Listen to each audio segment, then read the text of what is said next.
sa pridružiť.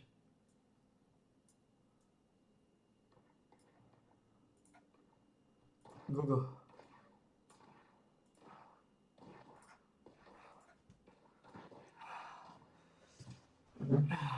Čo je vlastne taký tichý? Zaspal ten pičus? Alebo už došiel Míko? Tak teraz fúči.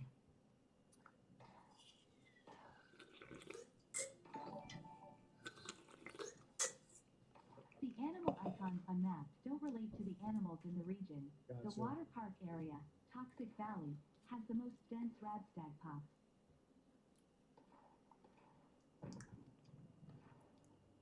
Okay.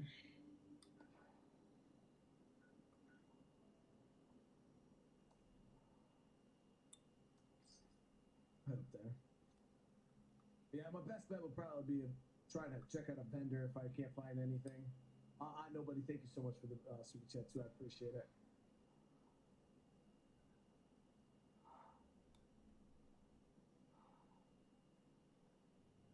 Up here, it's so barren now.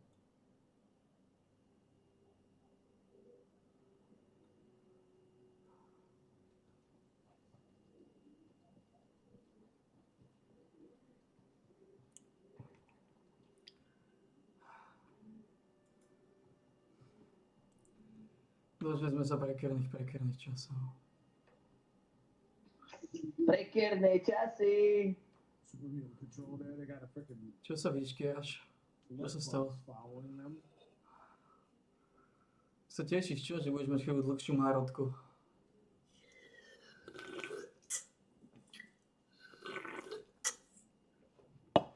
Neviem. Že nebudeš nútený šrobovať so šrobom. Radšej by som šroboval a hral futbal a odsýpal a makal, cvičil, ako ísť na operáciu.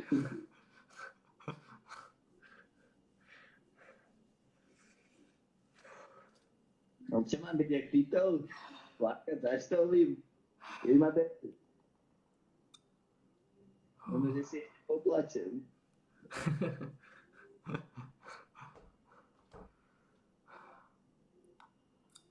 Sa zobudím a amputovaná ruka.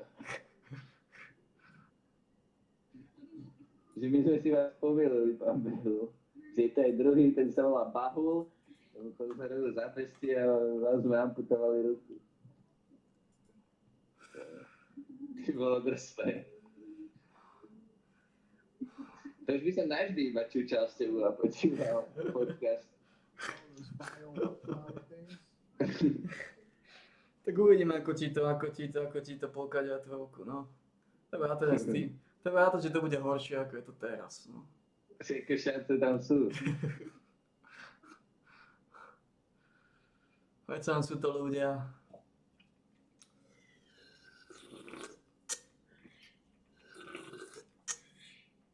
Damn, it's a lot of rad.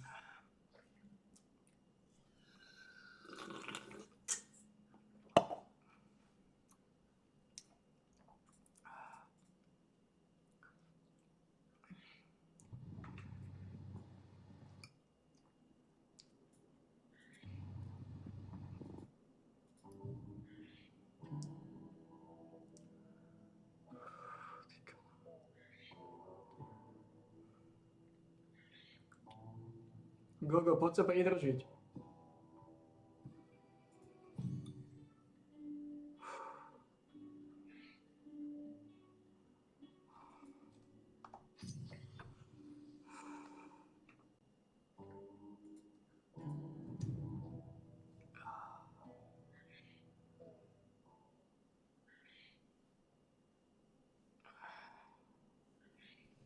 Gogo.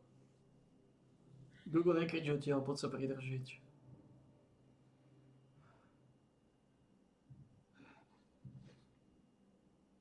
Ty kámo, jak si som sraný.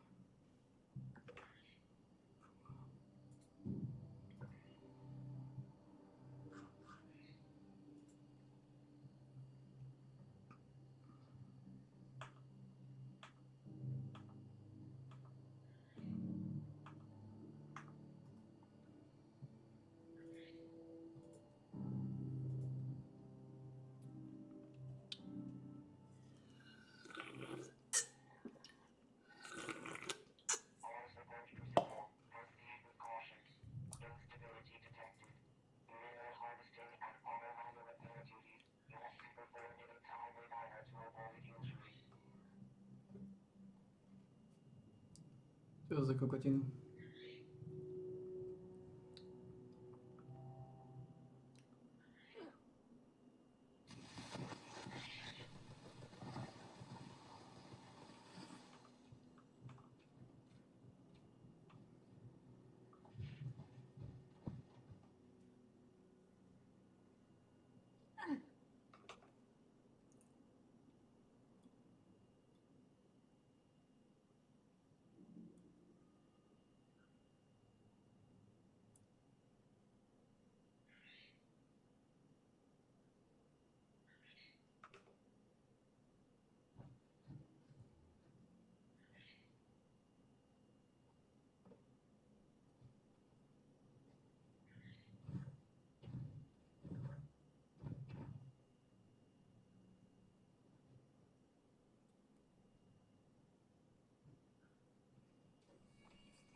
Čo sa deje? To je také tichý. Však tam púšťate černo. To sa nedá obísť bez černochov chvíľu. Však ty si ich púšťaš. Ja? A? Ja ťažko. No počujem. Ja čakám, že ty pustíš kvalitu. Však pustí sa, ale ešte nie teraz. Ešte idem, alebo už je na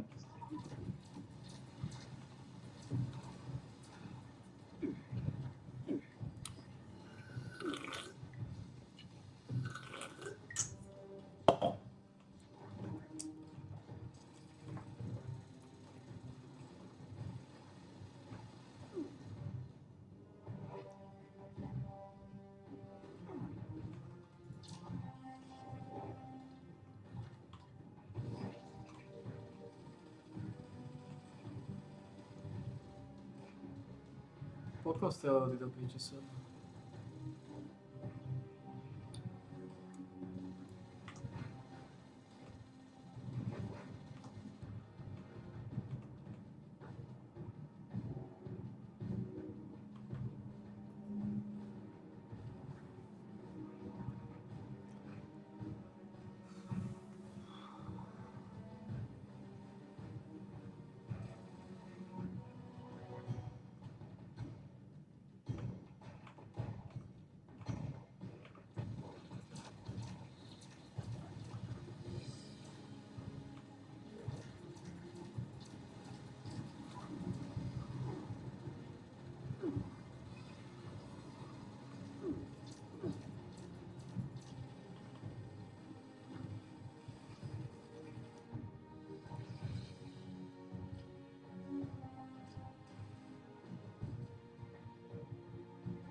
Do piče sa sú.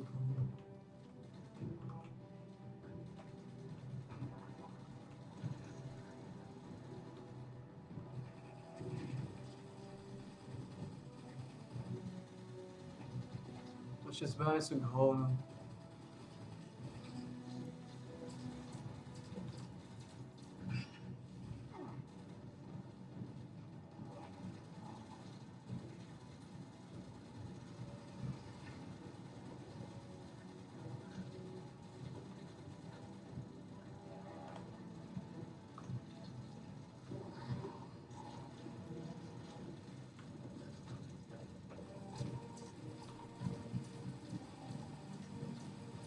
Vy ste slamy, podľa mňa nedávate absolútne žiadny damage.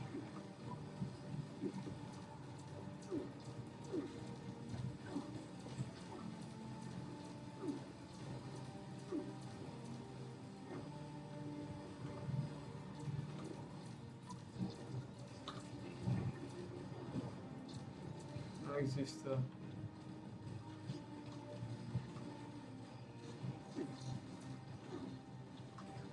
Nedávate žiadny damage. Čo vám piče sa.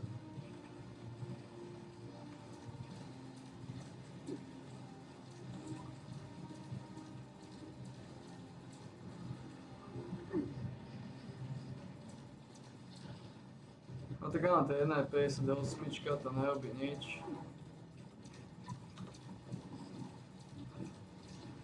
Jedna 123, to nerobí tiež nič.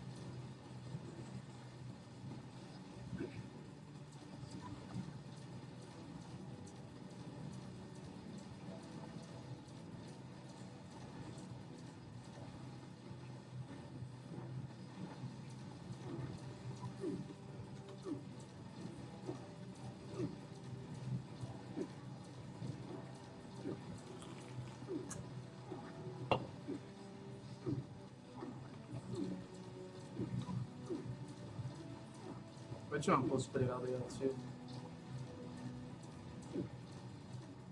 Čo mi akože dáva radiáciu?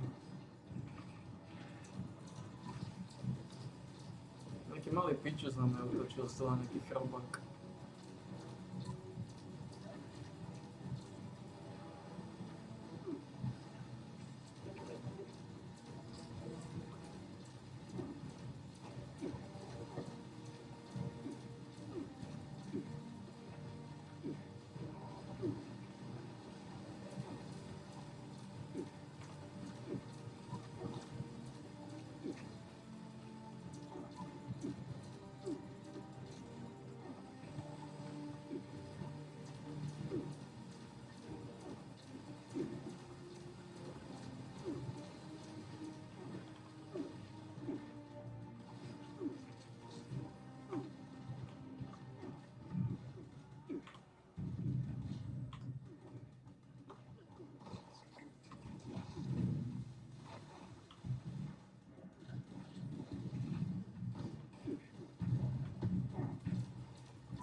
Veľmi pekné, veľa tabaku.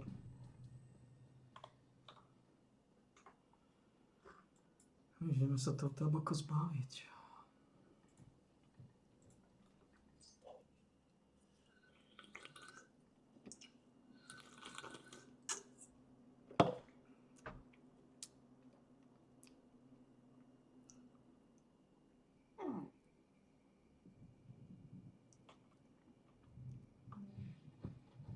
Ok, ja to už nemôžem držať len tie veci, ja sa zbavím toho tabaku.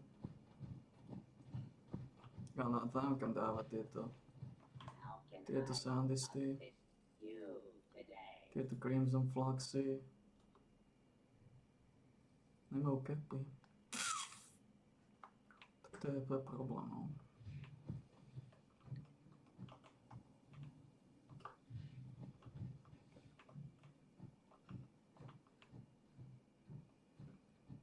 Neviem, ako to spravíme.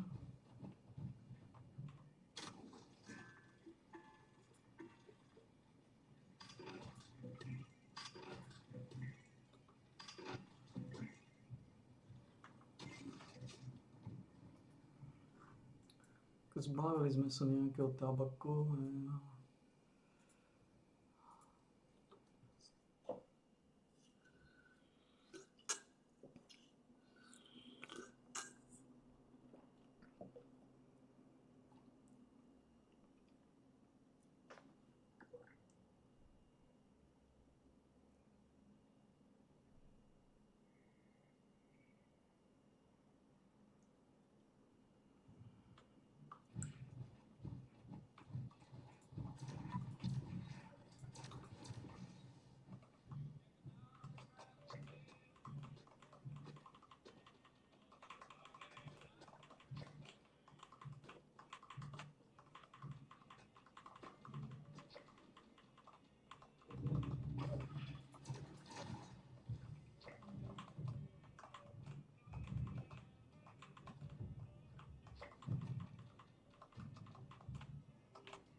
Jako zvykli sme si. Už tam na tú biedu. Šťastie.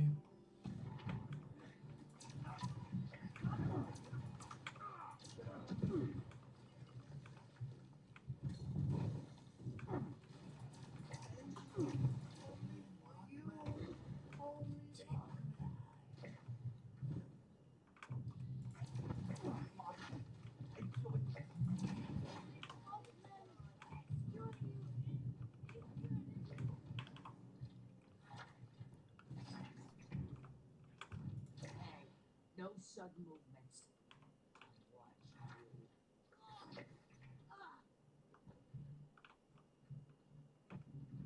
Yeah.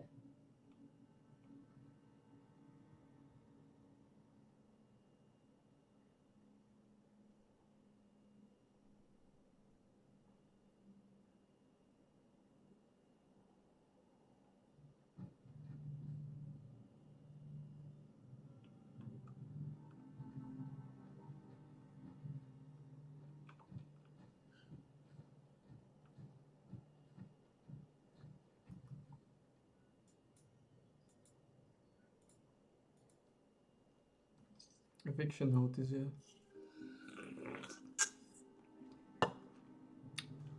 Ako eviction notice je mohli mrsknúť.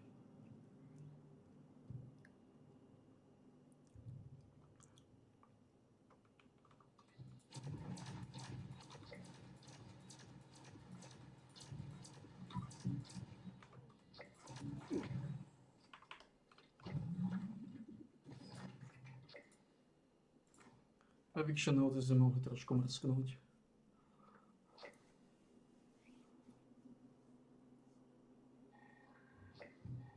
To nie je taký power.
Zlyhalo to?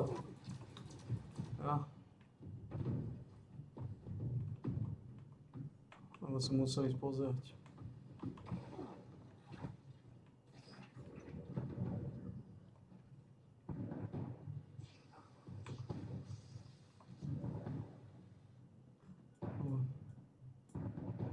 Musel som ísť pozerať jednu fašírku.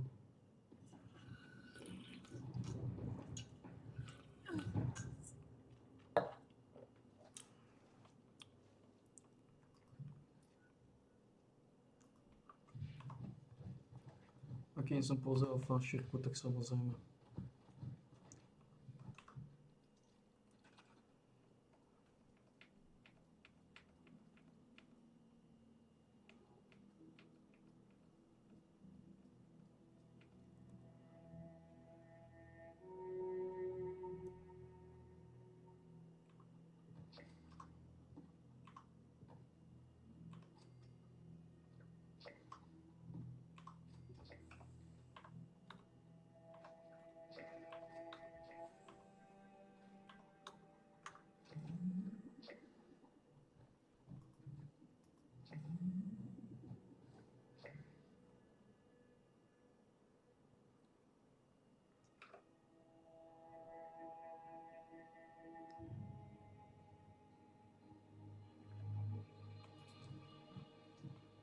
No to myslím, že skončili. A dá sa povedať, že celkom solidné.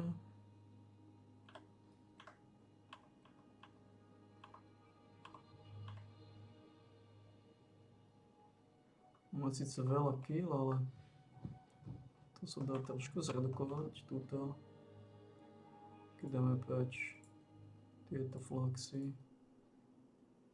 Máme ešte aj junk, nejaké to drevo. 5 kg dreva. Ja mi tu dal 20 kg pre-war money. 20 kg pre-war money som dostal. No dobré. Tak 20 kg pre-war money budeme musieť teda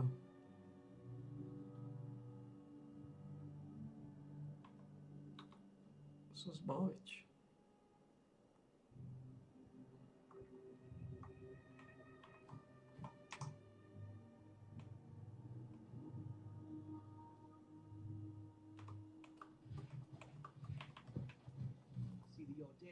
To sú to vždy také nepríjemné otázky, ale tak.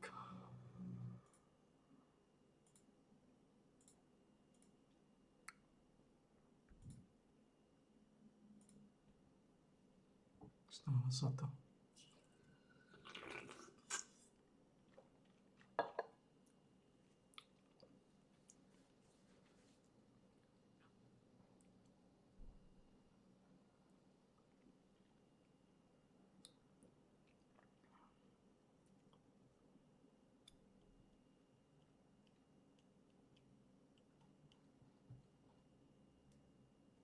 I never thought I'd have so much trouble trying to find a rad stag.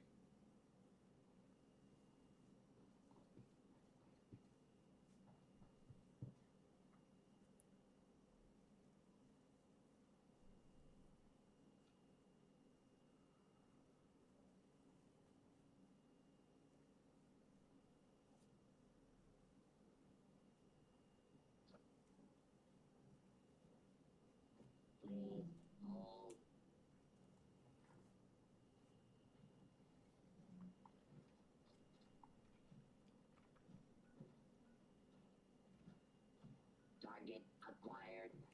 I've seen you eat crammed dog food and a 30-year-old hot dog.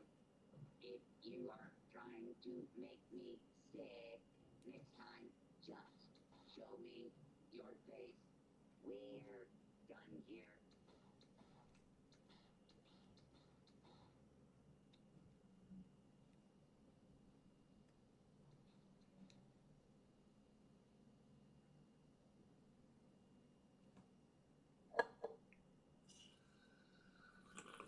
Did that little robot literally just come up to me and start talking shit?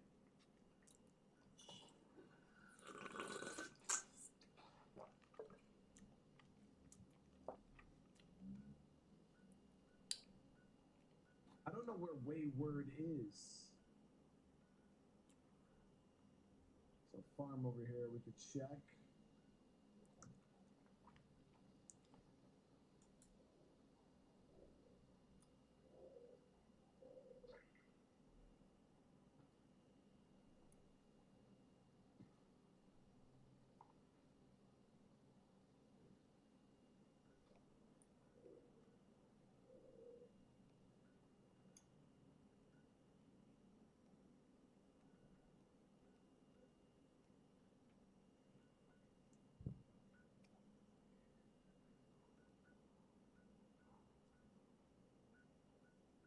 Trent, if you're in the chat, I'll be joining teams later on.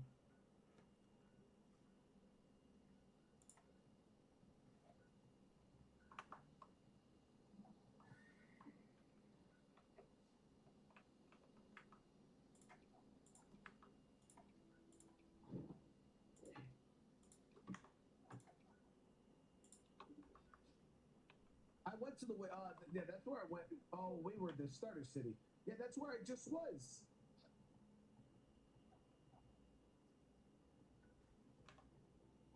Yeah, Wayward. I'll check the trader, see if she has anything.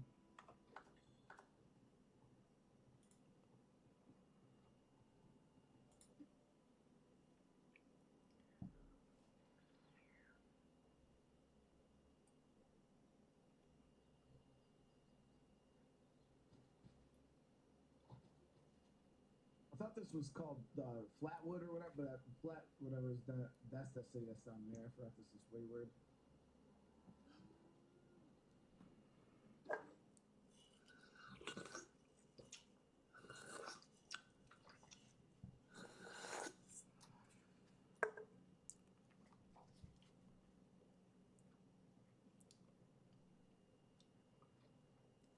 Get you something, doll? Let's see.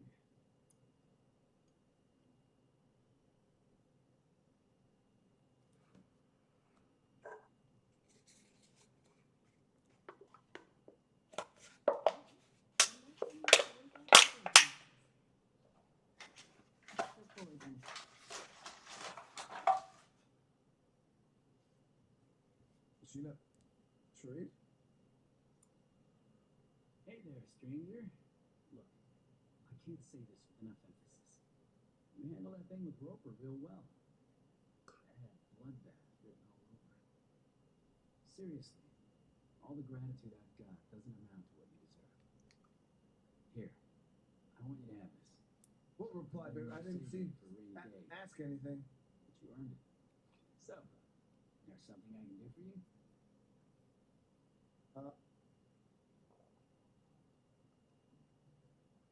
So he doesn't. I thought there was a trader in here. Da mňa zaujíma, čo hovorí tento komik.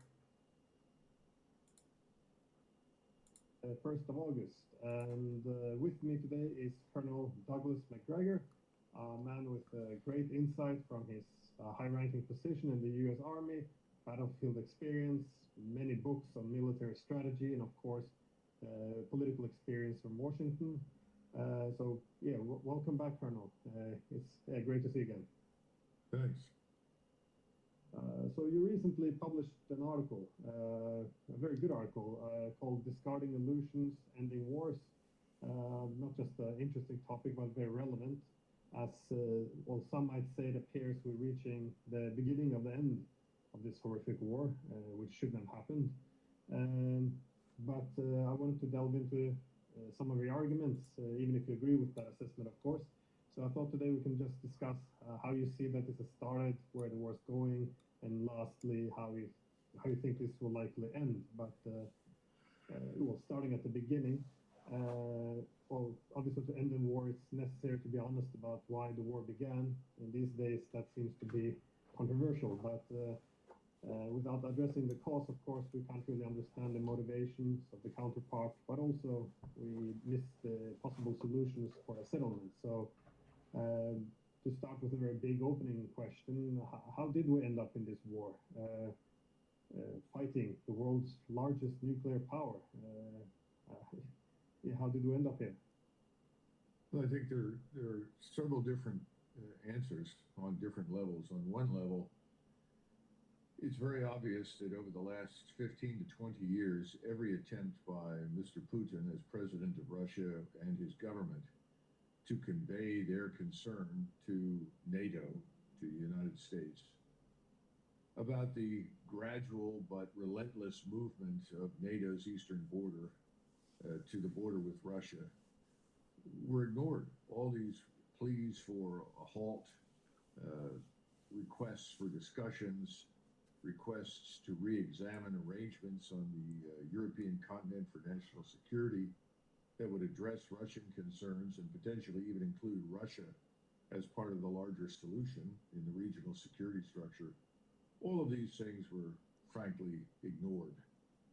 And at the same time, you had people lying directly to President Putin. We know that now from both former German Chancellor Angela Merkel as well as President Macron, that the Minsk process, which was supposed to address the concerns Moscow had for the welfare and rights of Russians inside Ukraine, were simply instruments or modalities designed to slow down any solution, but to pacify Russia and at the same time to buy time for this fledgling Ukrainian state that emerges after the 2014 Maidan coup, a radical nationalist state, to build itself up into a regional military power.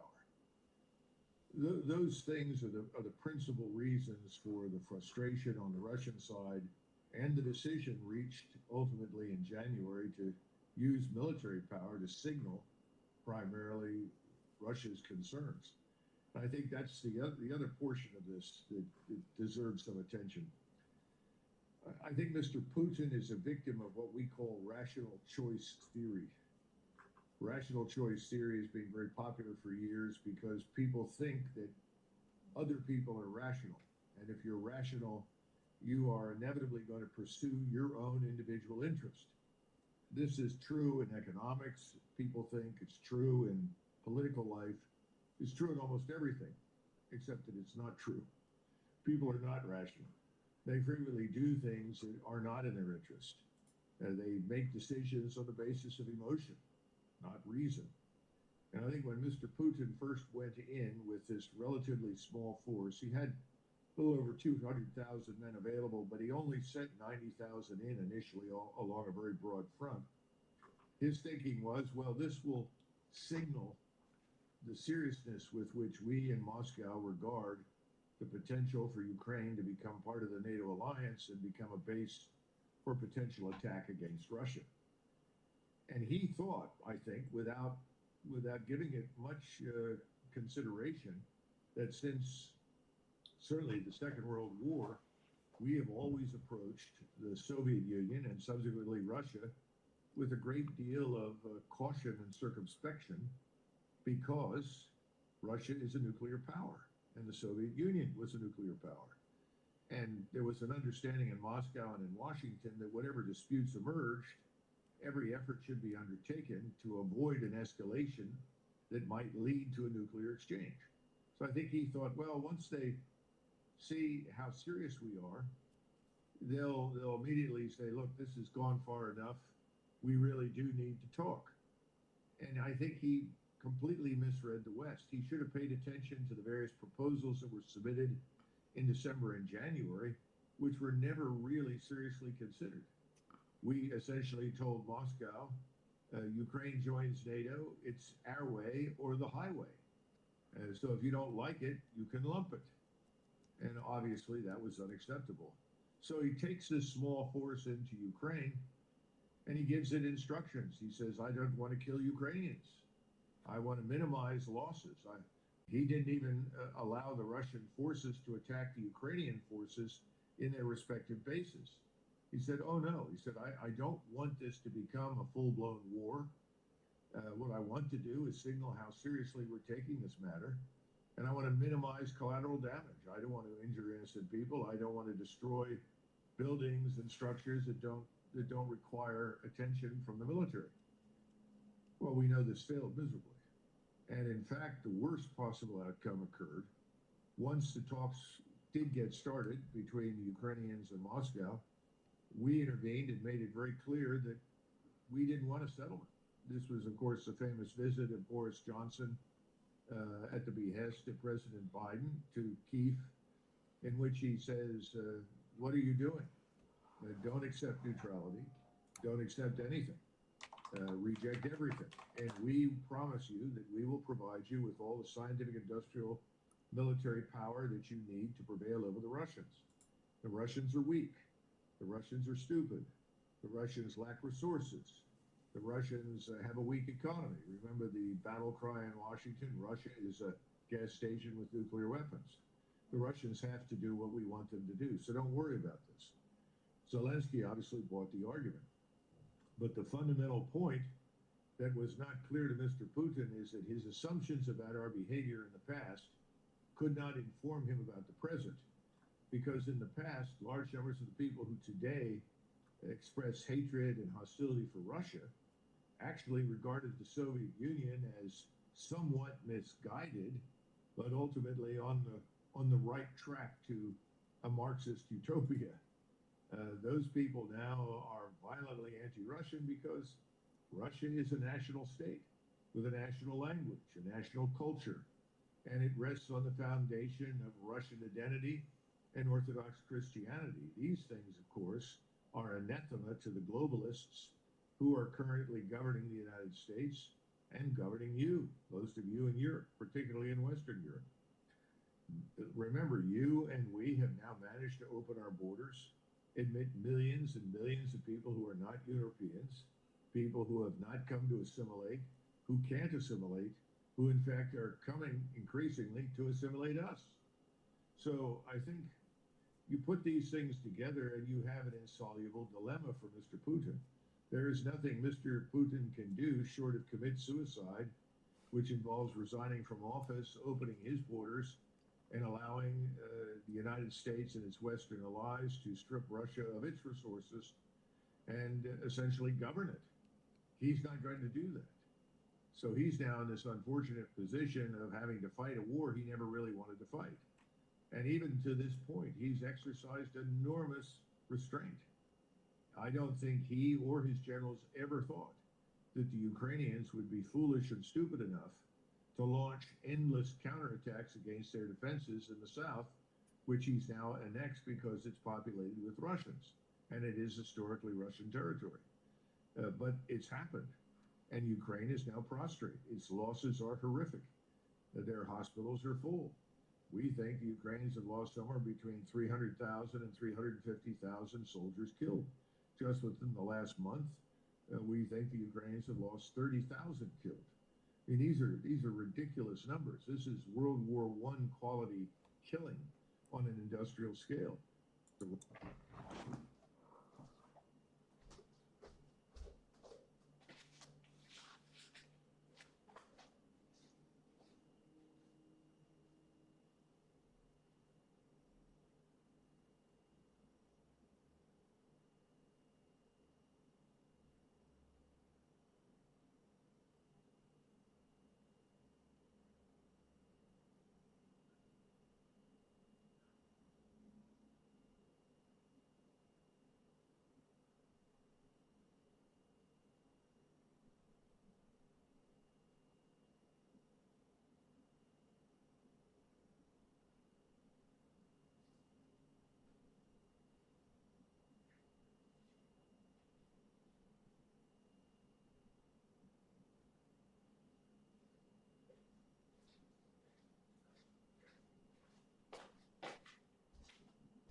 Russians, on the other hand, contrary to popular belief, have taken very light losses, perhaps 30 or 40,000 KIA and another 30 or 40,000 wounded, most of whom were returned to duty.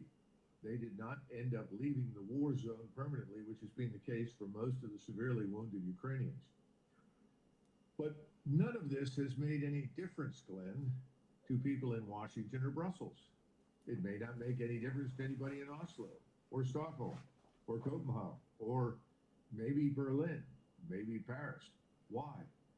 Because there is this exercise in self-delusion, widely reinforced by the media, that the Russians are losing, the Ukrainians are winning, and that Ukraine will ultimately win provided we just give them more things. And of course, this is emboldening the Poles, the Lithuanians, who have an agenda of their own, divorced from NATO, to aggrandize themselves with territory at Ukraine's expense. I was curious about the wider conflict because what has to be stated is obviously that Russia considers NATO expansion into Ukraine to be an existential threat. Now, this seems to be quite important because if we accept this, that Russia sees this as an existential threat, then I don't understand what the thinking is, because if we would defeat the Russians, then this would likely end in nuclear war.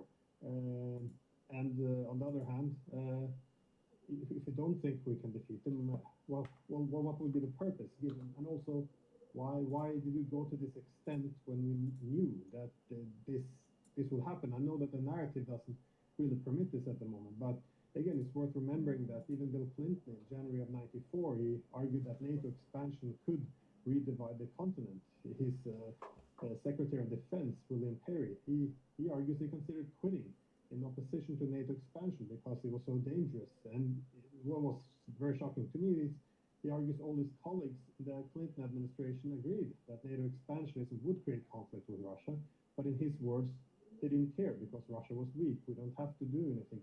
We can, they will adjust. And so, and this was, the leading politicians and the military in the United States, who many argue this. I mean, at the moment, it seems like a marginal argument far out on the fringes, but this was the argument of Jack Matlock, who negotiated an end to the Cold War. George Kennan, who set up this infrastructure of the Cold War. William Burns, the CIA director, famously said in 2008, this NATO expansion would trigger civil war and a Russian invasion of Ukraine, which they didn't want, but they would feel they had to do. And even Angela Merkel said that in 2008, she didn't want to give NATO membership to Ukraine because Russia would consider it a declaration of war. This is a very strong statement, yet today, this is something you're not allowed to say, that the Russians consider this an existential threat. So, but what is the thinking, though, in places like Washington or Brussels, for that sake? Well, why were they willing to take it to this extent when they must have known that this would happen? Well, there are two things that are at work here. One is you have the truth, which you've enumerated with great success. You've outlined the truth very well for the audience. But then you have the narrative. And the narrative, as you know, is diametrically opposed to the truth. Well, if you can suppress the truth, people are likely to believe the narrative. And so the narrative has gained great currency in the West. Now, more and more people who are remotely interested in what's happening in Ukraine are figuring this out. I think the tide is turning in Germany and Austria. It certainly turned in Hungary early. Even in Poland, the public opinion is turning against Polish intervention in the war that Ukraine is fighting. Whether or not that makes any difference to the government is an open question. But I think the Polish population says, help Ukraine, but let's not join the fight. Certainly France, Italy, Spain, I think the populations there are equally opposed to any direct military intervention. If you were to ask Americans, I think they would also say, we don't support any use of American military power against the Russians in Ukraine. The problem is that the elites who truly believe they can destroy Russia are unwilling to state publicly that their original assumptions were wrong. They assumed that Russia was weak and economically vulnerable. Russia was not weak.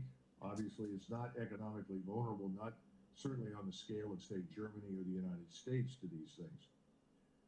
But then I think you've got the problem politically here in the United States that the war they're waging against the Russian state and the Russian people is a war they're waging here against their own people. In other words, these people who want to destroy Russia's national identity, open its borders, change its national culture, or eradicate it, are trying to do that here in the United States. I leave it to you to determine what's being done in Europe, but my impression is in France and Germany, for instance, the populations there are turning very negatively against their government.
consequence because they see the same effort underway in those countries.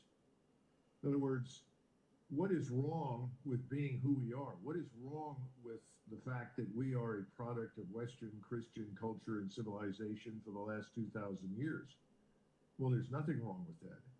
Why are we defaming it? Why are we destroying it? Well, that's what the elites want. They've adopted this globalist position that is very reminiscent of what the Soviet Union tried to do. You'll recall that when the Soviet Union collapsed, one of the jokes in Moscow was, look around and identify all the Soviet men that are out there. Your audience may not realize, but one of the goals of the original Communist Party of the Soviet Union was to create what they called the Soviet man, who was a man without identity, who was a man with no detectable center of gravity. He embraced all the Marxist, Leninist values and was fungible material to be utilized and exploited by the state as they wish. Well, that failed. And so the joke was, where are all the Soviet men? Well, there are no Soviet men, but there are Ukrainians and Russians and Lithuanians and Latvians, Estonians and Finns and Uzbeks and Tartars and so forth and so on. Well, I think this is the problem in the West right now. We have people with a similar agenda. They're trying to homogenize all of us in the West into some amorphous mass without any detectable identity, without any values, certainly values that have any connection to religion or Christianity. And this is not working. It's failing here in the United States. It's promoting conflict and division. It's failing in its war against Russia for the same reason. In fact, Russia today is far more cohesive as a society than I would argue the United States or anyone in Western Europe. Russia has really profited internally from the war in the sense that the nation is very, very united. Now, that doesn't mean that everyone loves Vladimir Putin, that there are no Russians who want changes in Russia over time. In fact, I think the war in Russia has actually promoted democratization in many ways inside Russia. But Russia is united on the point that they will not be dictated to. They will not allow themselves to become what France and Germany, Great Britain, and the United States have become, essentially putty in the hands of the globalists.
So at the same time, Putin is also waging war on the financial or economic level himself.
Wait, what? What previously earned? What? What?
Dáme si trochu čipro.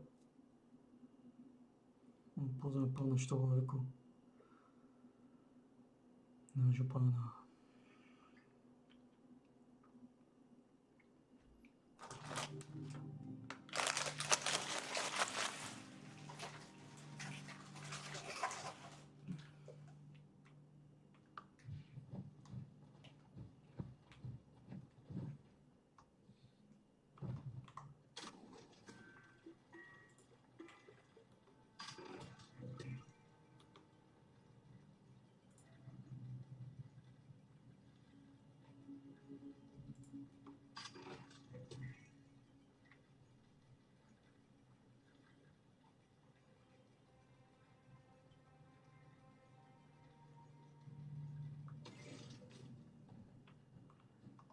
Please don't stab other customers while they shop.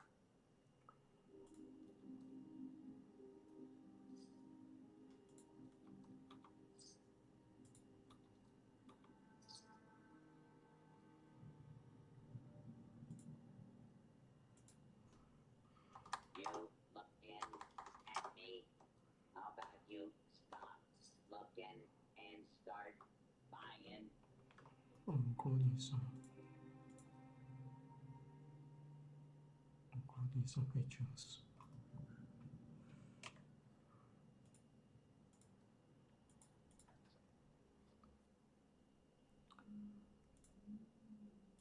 And one of the reasons that he's so popular, or his government is so popular in places like Africa and Latin America and Asia, is because they share his views.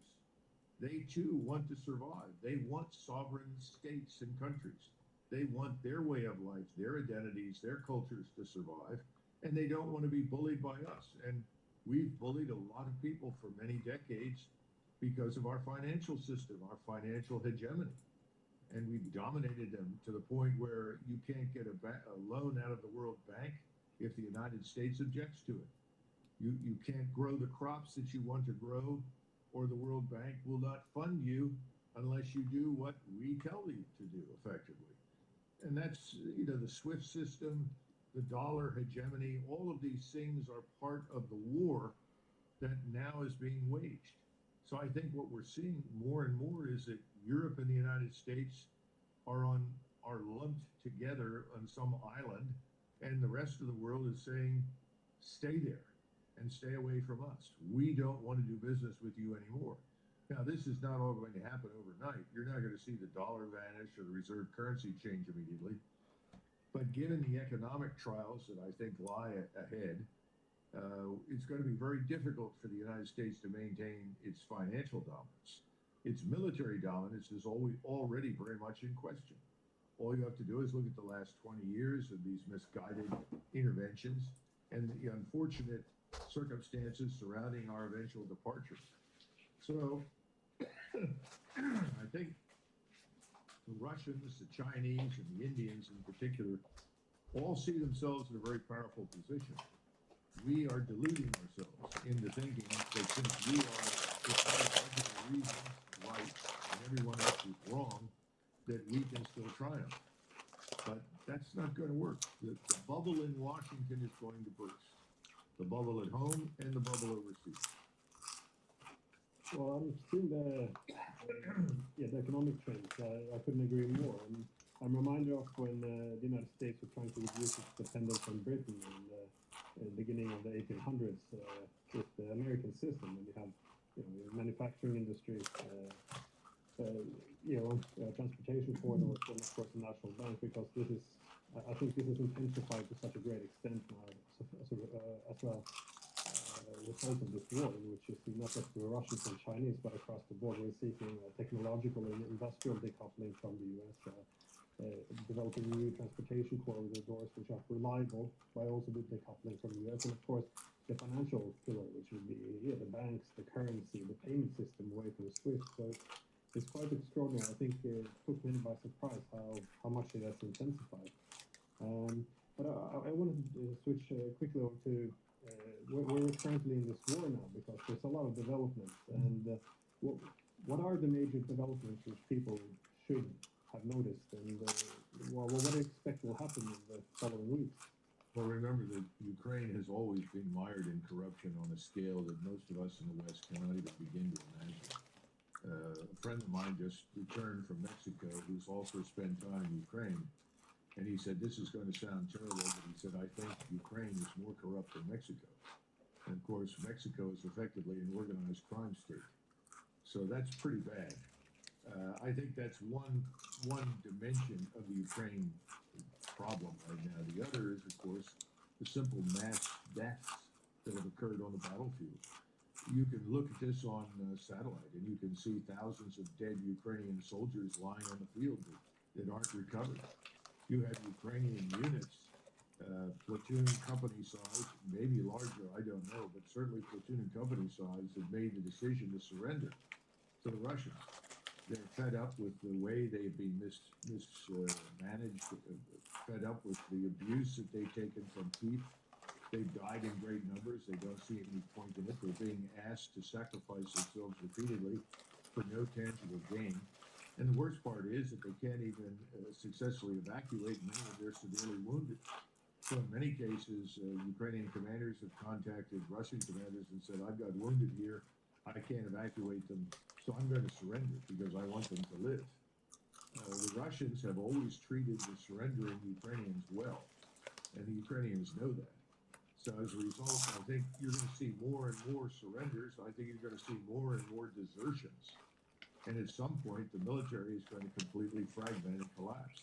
I don't know precisely when that will occur, but I don't think it's far off.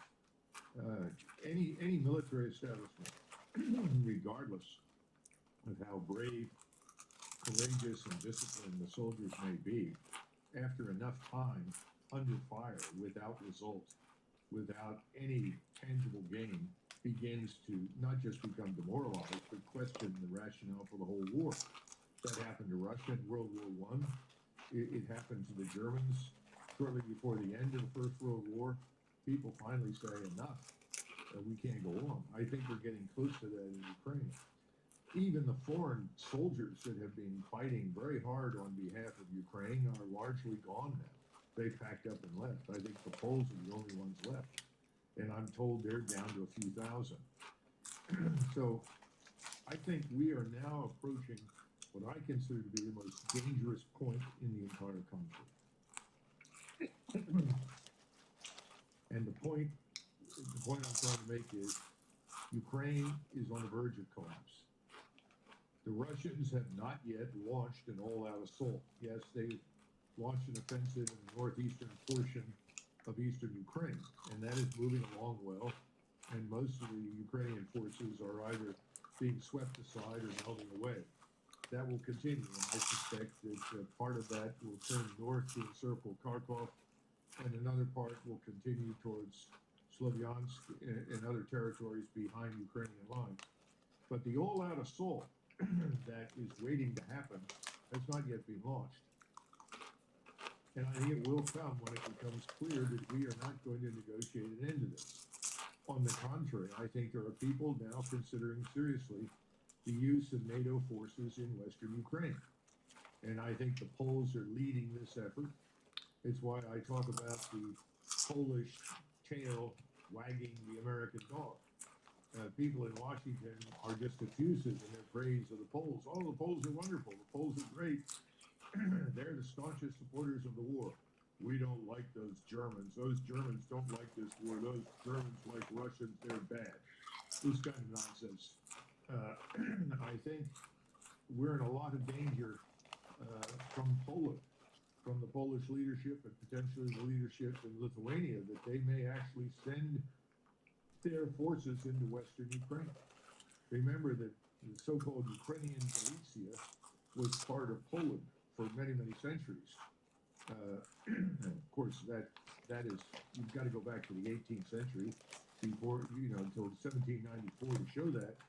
But after 1794, there was briefly between 1918 and 1939 a restoration of Polish control of some of that territory, as well as territory in Belarusia. And the Ukrainians know that, and the Poles know it, the Lithuanians know it, and so do the Russians and Belarusians. And right now, Lukashenko is more than a little concerned about any attempt that the Poles and Lithuanians might make to regain control of, for instance, Minsk. There used to be a giant monolith. I don't know if it's still there or not in Minsk. And when I say monolith, a stone tablet, if you will, that stood a couple of meters high at the entrance to Minsk on the east side of Minsk, and it said in 3 languages, I think Lithuanian, Polish, and Russian, "Here begins Lithuania."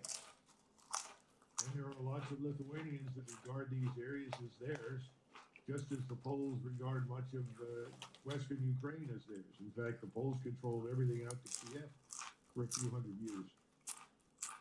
None of this has anything to do with NATO. And it's something that no one in Washington thoroughly understands or grasps.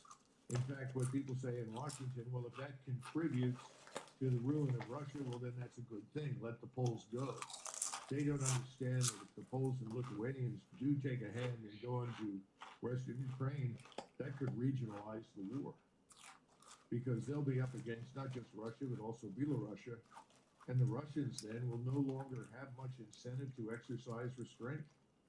And there's nothing in Western Europe, particularly in Poland or Germany, militarily, that the Russians cannot reach and destroy. So I think the Russians have seen this as a challenge, given that they now have arguments in Belarus and also sent nuclear weapons to Belarus. So I think they're trying to hedge against this prospect of the war spreading. Well, I guess I share your concern about the escalation of the conflict, because initially we were told even sending tanks would be too much of a dangerous escalation. Yes, this is a long time ago. We crossed this line, long distance weapons, many other red lines we were supposed to cross. Now we're sending depleted uranium ammunition, cluster ammunition, possibly F-16. So it feels like we keep looking for these silver bullets, something, a game changer, something that can turn the tide. But if you're correct now, and Ukraine is moving towards collapse, there must be immense pressure on how NATO can keep the war going or prevent defeat. But at the moment, it doesn't seem there's anything else besides a direct intervention. So of course, Western Ukraine is a possibility, but I also heard a lot of chatter lately about the Black Sea, providing these convoys for Ukrainian grain, which would be a way for NATO to get involved directly into this war. Do you see the light? I'm thinking about the Black Sea option now. Do you think this is something that will be pursued? Well, keep in mind that President Biden just signed an executive order that directed that U.S. soldiers on the ground in Ukraine be paid hazard pay. In other words, combat pay. Well, he's been telling us that there are no U.S. soldiers on the ground in Western Ukraine. Well, we know that's not true, just as we know there are many soldiers from many NATO nations on the ground in Western Ukraine. It's a very dangerous thing, though, to signal this publicly and make this public statement because it conveys the impression to Moscow that we're actually contemplating intervention there. My concern with the Polish and Lithuanian connection is that if they go in there, they will be attacked. Putin has made that very clear. He said, well, yes, if they come into Western Ukraine, they will never leave. We will make sure they never leave. In other words, they'll be buried there. Well, I think the Poles and Ukrainians mistakenly believe that if that happens, then we will then send our forces in to help them. Now, maybe someone in Washington is prepared to do that I don't know. I know that the senior military leadership in Washington is very fearful of that.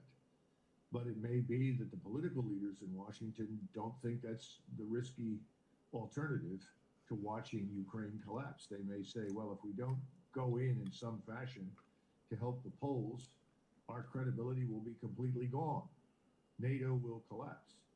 And that takes us back to your opening question. What about NATO over the long run? And I think NATO's doomed because NATO consists of 32 nations now? Every nation has a different set of interests. Not all of those nations see the world through the same lens as people in Washington and Brussels and in Berlin or Oslo. In other words, the world looks very different depending upon where you stand. Trying to drag NATO into this could absolutely end it quickly. And I don't think Washington believes that. I think, again, they look at the sheepish behavior of the ruling elites in Europe and say, well, these people have no choice, but they have to go along with this anyway.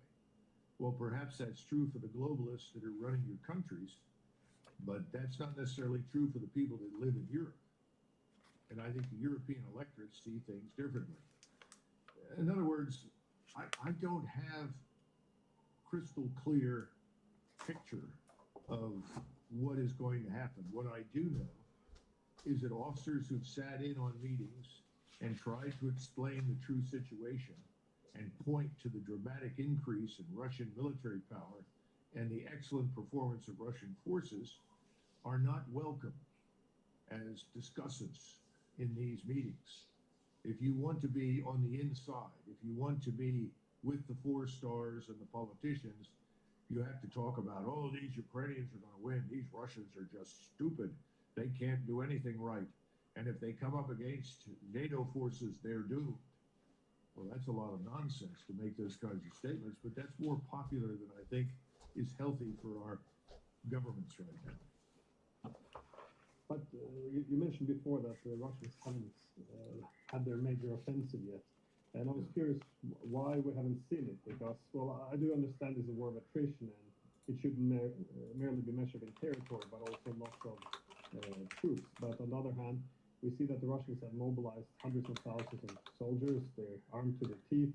And on the other side, we see that they have degraded the Ukrainian military to a great extent, even emptied NATO's weapon storages, by which we are now admitting as well. So, as a military man and a scholar in this, well, why do you think Russia hasn't gone for these big arrows yet? I think that President Putin remains cautious because he does not want to precipitate a direct confrontation with NATO and the United States. That's always been his top concern. But I think he's got plenty of senior officers who are telling him, look, if we continue to wait this way, people will misinterpret our restraint for weakness, and they will think that they can exploit this weakness. And I think the senior officers in the senior ranks of the Russian military who are saying that are correct. You cannot win any war by sitting on the defensive. It can't be done. You can kill almost everybody in front of you, but that doesn't necessarily mean that you can win. And I think increasingly the view in the senior ranks of the Russian side is that until we're moving down the main streets of Kiev and our forces have crossed the Dnieper River, no one is going to believe the war is really over. In other words, they won't believe that we've won it. I think there's a lot of truth to that. So the danger right now is too much Russian restraint. And if it continues, I think it will invite Polish and Lithuanian intervention. And then that is Pandora's box. God help all of us. The consequences of that are profound. I heard this argument from people such as Michael McFaul suggesting that if America only steps up and enters, then the Russians would be too fearful and bow down. And this is also something I heard from Moscow, which is that they have two risks. One, yes, if they hit back, they risk war with NATO. On the other hand, the risk of not hitting back is becoming much greater because as they see the emboldened adversary to think in the ways that McFaul is thinking, that if they only cross the border, then they would run away. So for them it seems to be a bit of a dilemma. Avoiding big war, but on the other hand, don't have this restraint misunderstood as a weakness. Well, remember the Russians also, and I think Putin deserves a lot of credit for this, have also been very sensitive to the opinions of people in the global south, not just China and India, but also the global south. And he has not wanted them to think that he was someone who would dismiss the humanitarian dimensions of the war, and he hasn't. In other words, he's tried to make it very clear that his approach to this whole thing is more defensive than offensive. That this is something Russia doesn't want, has never really wanted, and is doing because it had no alternative. But at the same time, this is interpreted in the West as weakness. And I think the Russians know that. And I have a feeling that they're waiting to see what the Poles and Lithuanians do. And if they're foolish enough to intervene, I suspect that the great avalanche of Russian military power will fall on Ukraine and potentially Poland and Lithuania. Because if they think they're going to be treated with immunity, that's not going to work. If they go into Ukraine, their countries are. Let's put it this way: we open season on them for the Russians. Well, let's say be optimistic that we all decide after 1.5 years of this horrible war that we have to pursue a political settlement. Well, at this point, what do you think it could look like? I know, previously neutrality would have been enough, but after 1.5 years of this fighting, the Russians not going to give us any of the territory. So what could a possible agreement look like, do you think? What concessions would be able to get from the Russians, and what would NATO and Ukraine be willing to give? Well, first of all, the Russians don't want Western Ukraine. They don't want to annex areas that are fundamentally Ukrainian. They've never made that statement. They've always wanted to avoid that. They're not fools. They know that's sort of like putting a poison apple in your basket and then subsequently trying to eat it. They're not interested in that. I think if you sat down with them, they would tell you that what they have right now, which is historically Russian and is where the Russian population largely lives, they're going to retain. The question is, what do you do with Odessa and what do you do with Kharkov? I think Odessa is going to be a tough one because terrible things were done to Russian citizens in Odessa in 2014, as you know. But even more important, Odessa has been used over the last year plus as a point from which you could unload weapons and equipment for the Ukrainian military from empty ships that then picked up grain and went to sea. The Russians said no more. and they will not tolerate any control by the United States and its allies of anything in the Black Sea. So if we go into the Black Sea with any ships from the U.S. Navy or Royal Navy, which I think would be lunacy, frankly, they'll sink them without hesitation. So no, I think that's the real conundrum.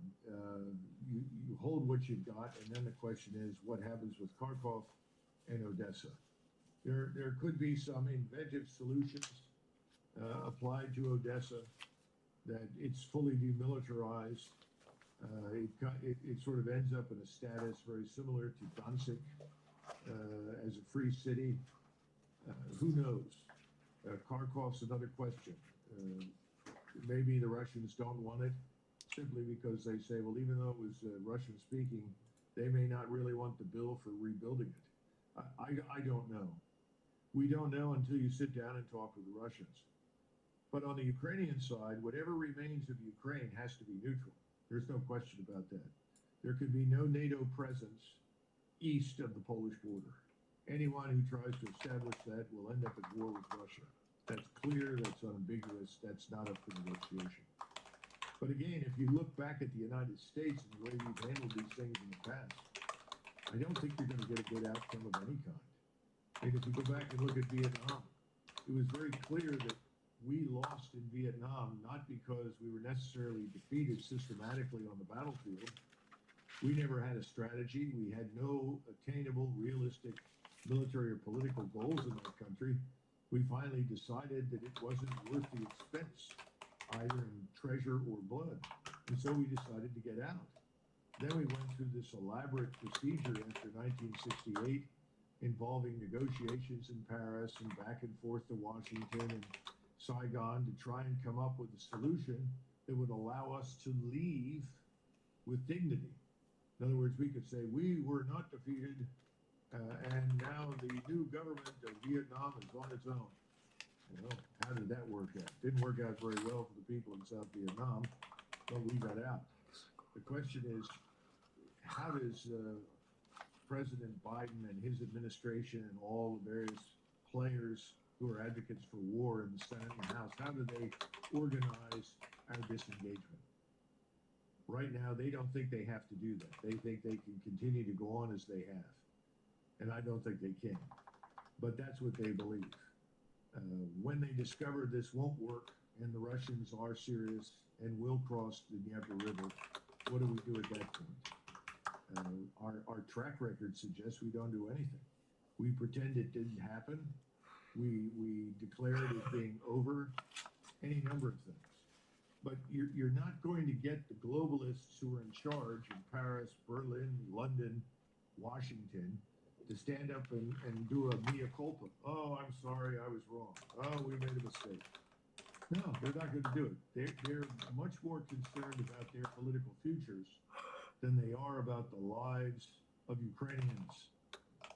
Look at the complaint that's registered. There was an article that came out in the Daily Telegraph from one of the globalist frontmen, Richard Kemp. He's a well-known mouthpiece for the status quo. And Kemp says, the problem with Ukraine is Ukrainians aren't killing enough Russians. Well, that sounds to me as though we are preparing to gradually get out and blame whatever didn't work on the Ukrainians. I'm sure that will be tried. I just don't think it'll work very well. Okay,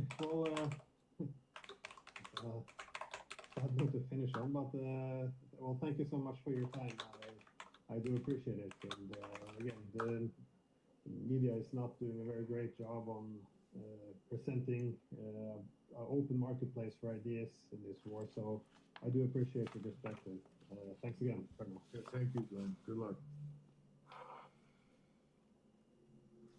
To znám, čo hovorili.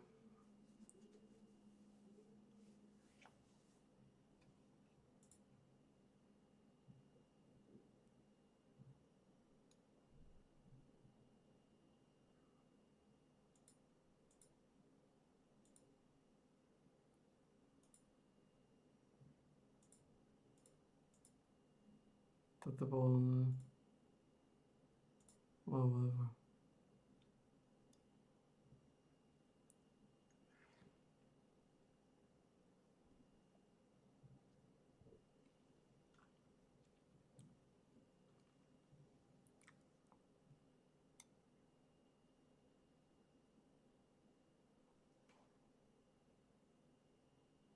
Tak koľko, čo je to zase na disku? Hej, nejaký muž? Poďme na divácké otázky. Začnem Petrom Pellegrinim. Marek, ako budete reagovať na zjavnú snahu vášho potenciálneho koaličného spojenca pána Uhrika vystúpiť z NATO alebo Európskej únie, respektíve či ste v prípade možného vystúpenia z EÚ ako strana by ste odišli z koalície? Už to je dôvod, pre ktorý pravdepodobne nikdy, republika nemôže byť súčasťou koalície, kde by bol Hlas, pretože Hlas jasne deklaruje, že miesto Slovenskej republiky je pevne v Európskej únii, v Severoatlantickej aliancii. Samozrejme, máme tam mať suverénnu pozíciu v tom zmysle, že máme byť spolutvorca tej politiky, nie len pasívny prijímateľ, ale iné momentálne miesto, kde sa môžeme ekonomicky rozvíjať a cítiť sa bezpečne okrem týchto dvoch veľkých medzinárodných inštitúcií pre Slovensko nie je a nech si o tom myslí, kto chce, čo chce, a nech blúzni o nejakej autonómii alebo neexistuje. Preto aj tu pán Uhrík jasne naznačuje, že s Hlasom nikdy nemôže byť v koalícii. Zuzana, dokedy budete hrať tú komédiu s paragrafom 363, keď vy so Sulíkom ste boli hlavní lobisti za Žilinku a prečo ste už ako ministerka blokovali zákon o hmotnej zodpovednosti? Zuzana? Aha, Zuzana, od Zuzana. Už asi hovorí, preto mám, že je to Zuzana. Ja som sa snažila od začiatku zmeniť paragraf 364, ja som sa k tomu jasne vyjadrovala, bohužiaľ nebola tu podpora v rámci koalície, takže hneď ako to bolo možné, tak sme sa to snažili aj presvedčiť v parlamente. My už, keď sme boli aj vo vláde, tak sme navrhovali cez poslanecký návrh pána Baránika zmeniť toto nastavenie generálnej prokuratúry, ale sme nemali podporu nikoho, bohužiaľ, z parlamentu, tak, aby sme to vedeli presadiť. Takže nevieme to urobiť sami. No, potrebujeme väčšiu podporu po voľbách, aby sme to urobili. So Sulíkom hlavní lobisti za Žilinku. Ako ešte raz? Tomu sa nerozumiem teraz. Keď ste boli so Sulíkom hlavní lobisti za Žilinku. Ale to vôbec nie je pravda. Takže to nemá nejako sa k tomu vyjadriť. Ja som za Maroša Žilinku nelobovala. Mali sme k tomu aj jasné stanovisko zo strany Za ľudí a to, že my sme podporovali Jana Hrivnáka, takže ja neviem, ste uverili konšpirácii, ktorá je nepravdivá. Jan má hneď 3, tak ale krátke. Dokedy chce ešte tajiť spoluprácu s SAS a PS? Dokedy sa chce tváriť ako sociálny demokrat, keďže je očividné, že mu nevadí úradnícka vláda? Dokedy chce balamutiť hlavu svojim voličom a nestať sa za svojimi vyjadreniami? No, neviem, čo má úradnícka vláda s tým, že Hlas je štandardnou sociálno-demokratickou stranou, čo potvrdzuje všetkými svojimi aktivitami a všetkými zákonmi a návrhmi, ktoré predkladá do parlamentu a aj predkladá do verejnej diskusie. Poďalšie, my sme, hádame to asi aj všetkým zrejme, že sme z SAS a z PS už vonkoncom nie je dohodnutí na žiadnej spolupráci, pretože my sa ideologicky úplne odlišujeme. SAS je liberálna strana, ktorá má iný pohľad na fungovanie sveta, ako máme my, sociálni demokrati, a to sú naozaj dva rozdielne svety. My sme žiadnu dohodu neuzavreli a aj si viem ťažko predstaviť, že ju niekedy uzavrieme, preto nikoho nebalamutíme a nie je to takisto pravda, čo hovorí tento pán. A nestať si za svojimi vyjadreniami? Viete, ono treba možno trošku pozornejšie počúvať a tiež nenaletieť na niekoho komentár, ktorý vám z dvoch vecí spraví nejakú nejednoznačnosť. Väčšinou, keď si pozriete od A po Z a doslovne, čo som kedy povedal, tak nakoniec došlo na naše slova a nakoniec to tak vždy aj bolo a my sme na tom nemuseli meniť. Rastio, či si uvedomuje, že Sulík ťahá Sasku na dno? Myslím si, že Richard Sulík robí maximum preto, aby Saska rastla a ja mu dôverujem. Jozef, uprednostnili by ste vládu bez Smeru, ak by bola iná možnosť? Snem 10.6. zadefinuje zásadné podmienky vstupu Hlasu do akejkoľvek vlády a potom sa musíte všetci pýtať ostatných politických strán, či budú súhlasiť s týmito podmienkami, ktoré tam zadefinujeme, a to bude naša definitívna odpoveď až do voľby. A z podobného súdka nebojíte sa, že pán Fico by mohol dačo na vás vytiahnuť pred voľbami? Ja sa toho nebojím a ak to niekto šíri, nech sa páči, ja sa vystrašiť nedám. Už ste niečo počuli? Nie, nepočul som nič, ale nejaké šumy niekto spomína, ale ja sa takýchto vecí nebojím a ani ma to nemá nejakým spôsobom ovplyvniť. A už vôbec by takáto klebeta alebo pochybnosť u mňa nefungovala v tom zmysle, že by ma mohol niekto donútiť urobiť politické rozhodnutia aj vo vzťahu nejakej budúcej koalície na základe takýchto vecí. Ak by som mal takto fungovať, tak potom v politike radšej nebudem. Adrián, nemá pani Kolíková bližšie k Dzurindovi ako k Sulíkovi? Tak myslím si, že je jednoznačné, že som členka strany SAS, tak určite mám bližšie k Richardovi Sulíkovi. Ja si vážim Mikuláša Dzurindu a vždy som rada, keď môžem mať aj vzájomnú akúkoľvek výmenu. ale nič to nemení na tom, som členka SAS a je mi bližšie Richard Sulík. Ďakujem. Ďakujem pekne. Super. Ďakujem aj my.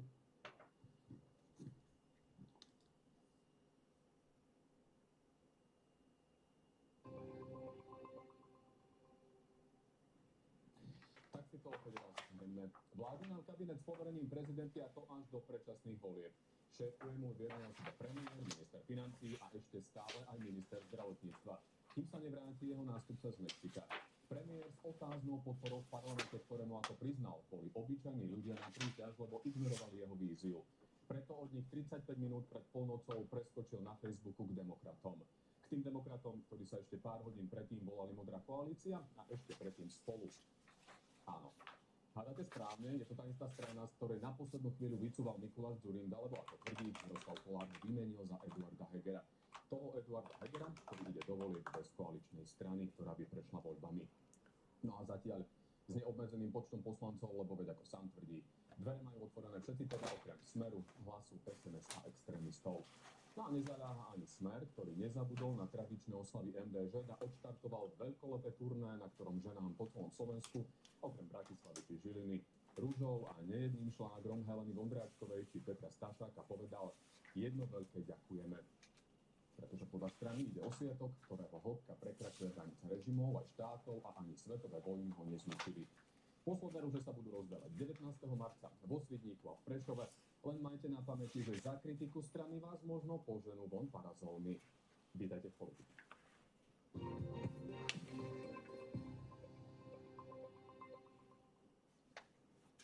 Dnes s povereným predsedom vlády a lídrom demokratom Eduardom Hegerom, peknú nedeľu. Dobrý deň, prajem. A lídrom Smeru Robertom Ficom. Vítajte, pán Fico. Ďakujem za pozvanie. To som videl. Pán Heger, po 3 rokoch ste sa rozhodli odísť od Igora Matoviča, ktorý to vo štvrtok vysvetľoval tak. Prišiel som s tou ideou, ale on si ju vo finále zrealizoval podľa seba. Výrazne inak, ako by som urobil ja. Držím mu napriek tomu palce, lebo si myslím, že ten cieľ, ktorý sleduje a ktorý spoločne každý demokrat na Slovensku sleduje, je ten, aby sa mafia nevrátila po voľbách do moci. No ale vy, pán Heger, tvrdíte, že ste prišli s tou ideou na prvom mieste. No, niekto z vás klame. Kto? Bolo by dobre si to ujasniť. Ja som jasne povedal, že vízia slušnej odbornej politiky, vzájomného rešpektu a konštruktívneho dialógu je politika, ktorú nesiem v sebe, dá sa povedať, od vstupu politiky. A čo sa týka projektu demokratov, tak ten som začal rozvíjať práve s Jaroslavom Naďom a dnes tu je, takže to je moja jasná odpoveď. Isté, ale ten spor je v tom, že teda kto to navrhol ako prvý, keď Igor Matovič tvrdí, že on, vy tvrdíte, že vy. Myslím, že rozprávali sme sa o našom rozchode a teda ja som jasne povedal, že toto je vízia, ktorú chcem budovať, takže preto som sa aj pre ňu rozhodol a v konečnom dôsledku myslím si, že nie je to žiadne tajomstvo, veď začiatkom januára Igor Matovič bol prvý, ktorý povedal do médií, že je vysoká pravdepodobnosť, že odídem. Ja som na to bol v sobotných dialogoch, kde som to taktiež potvrdil, že tá pravdepodobnosť je veľmi vysoká. Takže s ním prišiel s tou ideou on? Nie, s tou ideou neprišiel on. Trváte na tom, že vy? Dobre. Trvám na tom, že to je moja idea. Je to idea slušnej politiky, odbornej politiky, vzájomného rešpektu a konštruktívneho dialógu. Tak, tomto sa s Igorom Matovičom nezhodnete. V každom prípade Robert Fico tvrdí, že nejde o nič iné ako o politickú objednávku Igora Matoviča. Myslím si, že demokracia dostala na frak za posledné 3 roky a ak sa pozrieme, ako médiá nazývajú demonstrantov, že sú dezoláti, alebo teraz sa musím zastaviť vašej televízie, pán moderátor. Najprv ste vysielali veľmi dôležitý rozhovor s profesorom Saxom, potom ste ho stiahli a teraz vás Rada pre mediálne služby kvôli tomu naháňa. Toto nesvedčí o demokracii. O demokracii nesvedčí ani to, čo sa udialo v Oľano. Viete, teraz je už úplne jasné, prečo ten septembrový termín volieb bol termínom, ktorý tak výrazne Oľano presadzovalo, pretože si toto všetko pripravovali. Tá myšlienka je jednoduchá. Igor Matovič pochopil, že s pánom Hegerom, bez pána Hegera nejakých 7-8% urobí, tak dal pánovi Hegerovi pokyn, že ty choď do iného rybníka a tam hľadaj nejaké iné možnosti a zbieraj hlasy. A pre mňa je jednoducho nepochopiteľné, že máme dnes na čele odvolanej vlády človeka, ktorý má stranu, ktorá neprešla parlamentnými voľbami. To sú iracionálne politické riešenia a mňa mrzí to, že so všetkým súhlasí aj prezidentka. Preto prezidentka súhlasila so zmenou júnového termína volieb na septembrový, pretože vedela, čo sa deje. Ešte jednu myšlienku, ak to porovnám. Niečo podobné sa im nestalo. Samozrejme, ja som nesúhlasil v roku 2020, keď sa rozhodol Peter Pellegrini odísť zo Smeru, ale povedal som si v poriadku, keď chce odísť, nech ide. A bol som v tom, že on niečo nazberá, my niečo nazberáme a potom na konci môže byť z toho veľmi silná sociálna demokracia. Len sa to nejako vymklo Petrovi Pellegrinimu z rúk a dnes veľmi jasne hovorí, že on nechce vytvárať ľavicovú vládu, že on chce vytvárať vládu s progresívnym Slovenskom a ze SAS. Je to jeho vôľa, o to viac ja musím teraz zabojovať zo stranou, aby ten ľavicový výsledok Smeru bol čo najlepší. Pán Heger. Ja môžem len povedať a reagovať na Roberta Fica, ktorý hovorí, že demokracia dostáva na frak, tak bola to práve Slovensko počas jeho vlád, kedy demokracia dostávala na frak. Veď si spomeňme, že orgány činné v trestnom konaní vydal do rúk nitrianskej mafii. Takže toto je jasný znak toho, že demokracia dostáva na frak, keď je Robert Fico vo vláde. A potvrdzuje to aj svojimi slovami, keď hovorí, že o septembrovom termíne. Robert Fico nie je schopný rešpektovať vôľu poslancov, pretože bola to vôľa 90 poslancov, nie poslancov Olano, vôľa 90 poslancov, ktorí museli schváliť nejaký termín. A práve ten termín, na ktorý sa vedeli poslanci dohodnúť v Národnej rade, bol septembrový termín. Áno, Robert Fico je zvyknutý, že keď vládne, tak ho poslanci poslúchajú na slovo, pretože nie je to človek, ktorý demokracii rozumie, je to človek, ktorý sa snaží na Slovensku budovať autokraciu, čiže diktatúru, a takýmto spôsobom vlastne postupoval aj počas volebných období. Vy ste z tej spolupráce vylúčili Smer, SNS extrémistov, doplňte ma ešte niekoho, Hlas vylúčujete, ale nie Igora Matoviča.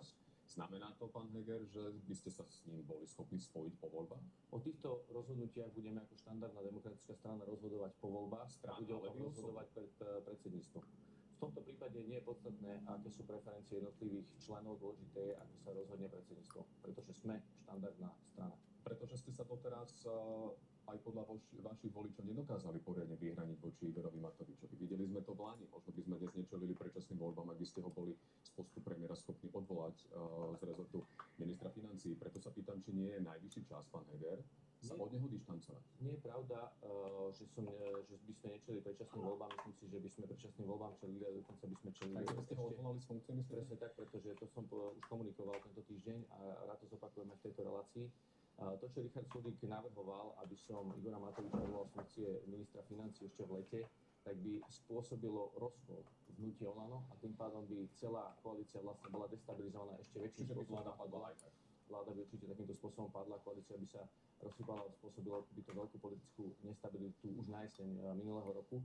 Takže toto by určite nebol správny krok. Pán Fico, vy tvrdíte, že vláda, aby ste mali rovnaký len si povedali ohľadom toho vyranenia. Myslím si, že práve to, že som sa vydal vlastnou cestou, jasne ukazuje, že naše cesty sa rozišli a tam nie je čo viac dodať. Keby ste to robili skôr, možno by ste dnes mali vyššie percentá prieskumov. Ale ohrozil by som Slovensko, ohrozil by som naplnenie plánu obnovy, ktorý je kľúčovým dokumentom na to, aby sme mohli reformovať napríklad naše vzdelávanie alebo zdravotníctvo a mnohé iné témy, aby ľudia mohli mať vyššiu kvalitnú zdravotnú starostlivosť, ale aj napríklad vzdelávanie vlastných detí, aby sa ich deti mohli vrácať na Slovensko a žiť tu na Slovensku, nemuseli hľadať uplatnenie niekde v zahraničí, tak ako sa tomu dlhé roky dialo, pretože práve počas vlády Roberta Fica odišlo vyše 100 tisíc mladých ľudí do zahraničia. Postupne budeme o tom hovoriť. Pán Fico, vy tvrdíte, že vláda už dávno stratila legitimitu a požiadali ste tento týždeň prezidentku, aby vymenovala úradnícku vládu, ktorá ju ale odmietla vymenovať, lebo hovorí, že si počká až na prvé zlyhanie kabinetu Eduarda Hegera. Chcem sa opýtať, pán Fico, môžete potom reagovať kľudne na Eduarda Hegera. Čo by sa vlastne zmenilo tou úradníckou vládou? Viete, ja samozrejme sledujem politickú situáciu veľmi pozorne a keď počúvam pána Hegera, nielen teraz v tých prvých úvodných minútach, ale počúvam ho aj v iných reláciách, toto je v podstate rajská krajina. To je jediný človek na svete, ktorý si to myslí, že všetko funguje, je pán Heger. Ale pán Heger, táto krajina horí jak ríšsky snem v Nemecku v roku 1933.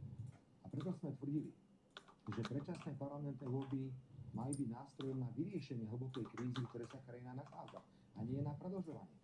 Urobte si test Smerom. Predstavte si, že moja vláda by bola odvolaná 15. decembra a my by sme si za pomoci prezidentky vymohli až do konca septembra byť vo vláde ktorá je nefunkčná, ktorá je rozbitá, sú tam rozhádaní, jednoducho nič v tejto krajine poriadne nefunguje. Ale jediný človek na svete, ktorý si myslí všetko v poriadku, je pán Heger. A k tej úradníckej vláde. Ja nie som nadšencom, pán moderátor, pán Heger, úradníckej vlády, samozrejme, že nie som. Ale pani prezidentka to povedala veľmi jasne 16. decembra. Povedala, že do konca januára zmenu ústavy a termín volieb do 30. júna. Potom z dôvodov, ktoré sa presne týkali vzniku tejto novej politickej strany, súhlasila so septembrom, plus teda samozrejme je tu motív nás ešte pozatvárať všetkých do 30. septembra a zrazu to znovu zmenila. Počuli ste už hovorila, že nie je 30. september, ale že bolo by lepšie, keby to bol júl. My sme pani prezidentke ponúkli. Pani prezidentka je teraz polovička napríklad marca. Keby do konca marca bola vytvorená úradnícka vláda, do apríla... ale mohli byť členové súčasnej Nie, to vlády. asi by nebolo celkom možné. Neviem to celkom predstaviť. Úradnícka vláda nie je postavená na princípe nominantov zo politických strán, ktorí sú tam, ale keby bola bývalá úradnícka vláda vymenovaná, my by sme s ňou súhlasili, tak by tu bola na 2 mesiace a pripravila by krajinu na voľby. Tak do 30. júna, alebo tá podmienka podporí... Čiže malo by opodstatnenie úradnícka vláda skôr ako by predčasná. stabilizovala situáciu minimálne. Pozrite sa, jeden príklad, pán Heger sa určite nebude hnevať. Viete, to je cirkus Humbertov. Tu niekto rozpráva, že v akom stave máme zdravotníctvo. Jednu vetu, v akom stave máme zdravotníctvo. Vy ste povedali, pán Heger, že vy sa nebudete o zdravotníctvo starať, lebo vy ste minister financií, minister vlády. Budeme hovoriť o týchto témach. Dokončím, ale že teda budete mať plnohodnotného štátneho tajomníka, že ktorý by inak bol býval ministrom, keby nebol štátny tajomník. No ale všichni sú už v Mexiku. Kedy sa konečne vráti, Pane Bože? Vedie, už máme polovičku marca a pánko je na výlete niekde v Mexiku. Počkajte, dokončím. A preto takto nemôže fungovať, aj Budúci inak. týždeň, ak sa nemýlim, sa vráti pán Pálko bez Viete, Mexika. vy ste ako ten chirurg, ktorý operuje a potom zistí, že pitva. Veď jednoducho robte pre Boha niečo. Nerobte si z tých ľudí srandu, ešte aj pokiaľ je to Dobre, krátka reakcia, pán Heger. Pán Fico, toto je krásna ukážka politiky pána Fica, ktorý chodí do relácie a uroja, že kade môže, nadáva ľuďom, že či sú v Mexiku, pánko, takéto všelijaké prihlasky dáva ľuďom. No, dokončím, ja som vám nechal priestor, teraz dokončím ja. Ak dovolíte, rád by som zareagoval na to. Hovoríte, že ja sa pozerám na Slovensko ako na rajskú krajinu. Toto v žiadnom prípade. Práve, že zo Slovenska chceme vybudovať modernú a úspešnú krajinu a musíme tú zdevastovanú krajinu, ktorú sme po vás prevzali, zmeniť. Ja by som to chcel ukázať aj na niektorých takých konkrétnych grafoch, aby aj občania videli, aby občania jasne videli, že akým spôsobom sa vyvíjala vlastne krajina za Roberta Fica a akým spôsobom sme investovali do Slovenska my.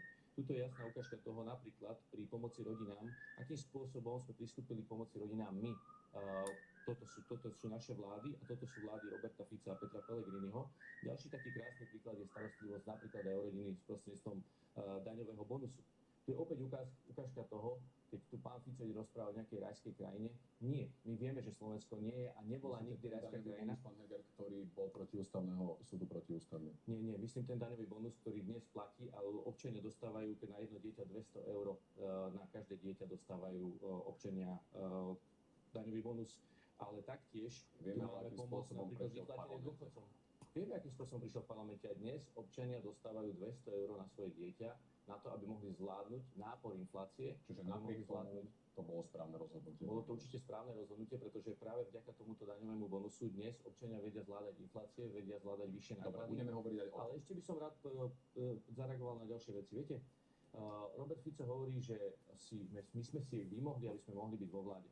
No, tak ja by som rád pripomenul pánovi Ficovi, že po vražde Jána a Martiny na Slovensku v roku 2018 vláda Roberta Fica alebo koalícia Roberta Fica dovládla do roku 2020, čiže do žiadnych predčasných volieb. Takže Robert Fico opäť tuto sa snaží navodiť nejaký dojem, ale oni po takejto veľkej kríze, kedy zavraždili novinára prvýkrát na Slovensku, a myslím, dúfam, a posledný krát, tak po takejto veľkej vládnej kríze, kedy boli na námestiach 60 000 ľudí na Slovensku, vládli do riadneho termínu. To je ďalšia otázka, pán Heger. Potom ešte by som chcel reagovať na to, že pán Fico povedal, že máme nejaký motív pozatvárať. No to je čisté klamstvo. My žiadny motív pozatvárať nemáme, ale opäť premostím to na to, keď hovoril, že keď vlastne poukazoval na to, ako sme demokratická krajina. No, orgány činné v trestnom konaní pod jeho vedením vyhodnocovali všetko, ako skutok sa nestal a korupcia na najvyšších miestach Slovenska neexistuje. Ale dnes majú orgány činné v trestnom konaní slobodu vo svojom konaní aj rozhodovaní. Smer A hovorí presný vyšetrujú, opak, že ja viem, že hovoria teraz presný je opak, polícia zviazaná, keby sa dostali k moci, tak ale by to nie práve je pravda. rozviazali To ruky. nie je pravda a ukážkou toho je, že ich vlastní nominanti dobrovoľne vypovedajú a rozkrývajú korupčný systém, ktorý tu budovali za vlád Roberta Fica. Takže povedzte mi, keď únos Vietnamca, Robert Kaliňák, dvorný top priateľ Roberta Fica, povedal, že tento skutok sa nestal a dnes nemecké súdy, nie slovenské súdy, nemecké súdy povedia, že tento skutok sa stal a dokonca Slovensko malo na tom podiel, tak mi povedzte, kto tu hovorí pravdu a kto to klame. Takže to je jasná ukážka toho, že spravodlivosť funguje, len tam nejak to dokončím. Neskážme si prosím do Ja reči, viem, ale ja som ešte rešpektujte aj môj nedokončil. čas, pán Len Heger. som chcel povedať, že orgány činné v trestnom konaní nemajú úmysel nikoho pozatvárať z politiky, iba tých, kto nekoná spravodlivosť. Oni majú spravodlivosť mať dnes voľné ruky. Pán Fico, fakt je, že... Dobre, dovolte najprv reakciu, potom môžem sa... Otázka a môžete samozrejme reagovať. 17 tú vašich otázku- nominantov je odsúdených Samozrejme. právoplatne a viac ako 2022, ak sa nemýlim, Samozrejme, čeli obžalobe. som musel čakať, že príde aj táto téma. Je to fakt, pán Ale Fico. najskôr by som reagoval na to, čo povedal pán Heger. Dúfam, že budeme mať rovnaký časový priestor. Hovorte.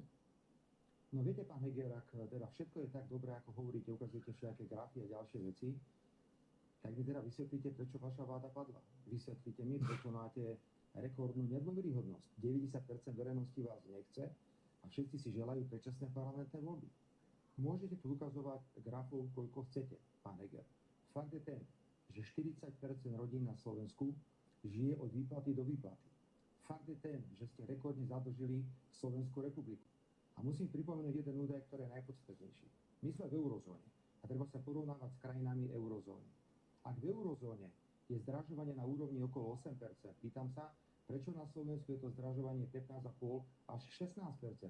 Vy tu hovoríte o nejakých grafoch, ale v podstate ste rozšírili chudobu do všetkých segmentov slovenského života. A preto končíte, preto vláda aj padla. A neporovnávajte prosím rok 2018, pretože vtedy som ja sám odišiel z vlády, tá vláda mala väčšinu a tá vláda normálne dokončila svoj mandát. Pod tlakom verejnosti, pán Fico, ste Počkajte, odišli. ale ja som ešte raz, vláda nepadla tak, že by bola odvolaná, ako to bolo 15. decembra, a potom táto vláda pokračovala ďalej. Bola to do konca rekonštrukcia roku. vlády. No a teraz dokončím to, čo sa pýtate vy, ak dovolíte. Dobre? Určite. Pán Heger tu naznačuje čosi zase, že v podstate polícia má voľné ruky a oni si robia len to, čo majú robiť, nikto o ničom nevie. Tak dve vety a potom vám niečo pustím. Mám 30 sekúndov nahrávku a trvám na tom, že to tu pustím. Pre všetkým chcem povedať, že dnes je úplne evidentné a preukázané, že tu boli manipulácie s trestnými konaniami, na to sú dôkazy, tu sú legálne nahrávky, ktoré to potvrdzujú. A vieme, že mnohí ľudia vypovedajú len pod tlakom toho, že im niekto sa vyhráža. Takže vy tvrdíte, pán Heger, že vy o ničom neviete, čo sa deje v polícii, vy nič neviete o manipuláciách trestných konaní, vy nič neviete o zadaní pre políciu ísť po smere a rovnako ste nikdy ani sa s nikým nestretávali a o ničom neviete. Toto je vaše tvrdenie, áno? Vy o ničom neviete. Je tak. Tak teraz počúvajte, ja vám teraz niečo pustím. Čo nám idete pustiť, pán Fico? Lebo podľa generálneho prokurátora... Vydržte, teraz ja niečo idem pustiť. To nesúhlasí s tým, že púšťate No, môže, nahrávky. ale toto je verejná vec, ktorú teraz idem pustiť. Počúvajte, čo hovorí šéf operatívcov Národnej kriminálnej agentúry na Pán pána Fico, my sme túto tému neavizovali to dopredu. nebolo. Vôbec neviem, čo idete pustiť, navyše.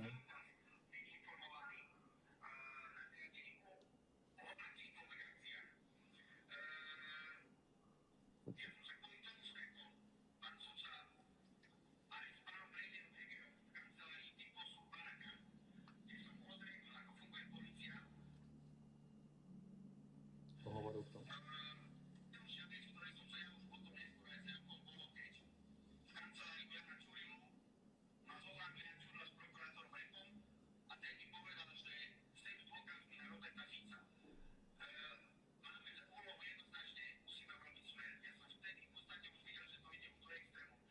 Toto hovorí šéf operatívcov Národnej kriminálnej agentúry, ktorý hovorí o tom, že bol večer u pána Kaňku v jeho kancelárii v Typose a v tej kancelárii bol pán Heger. Dobre, pán A Heger, povedal, môžete reagovať?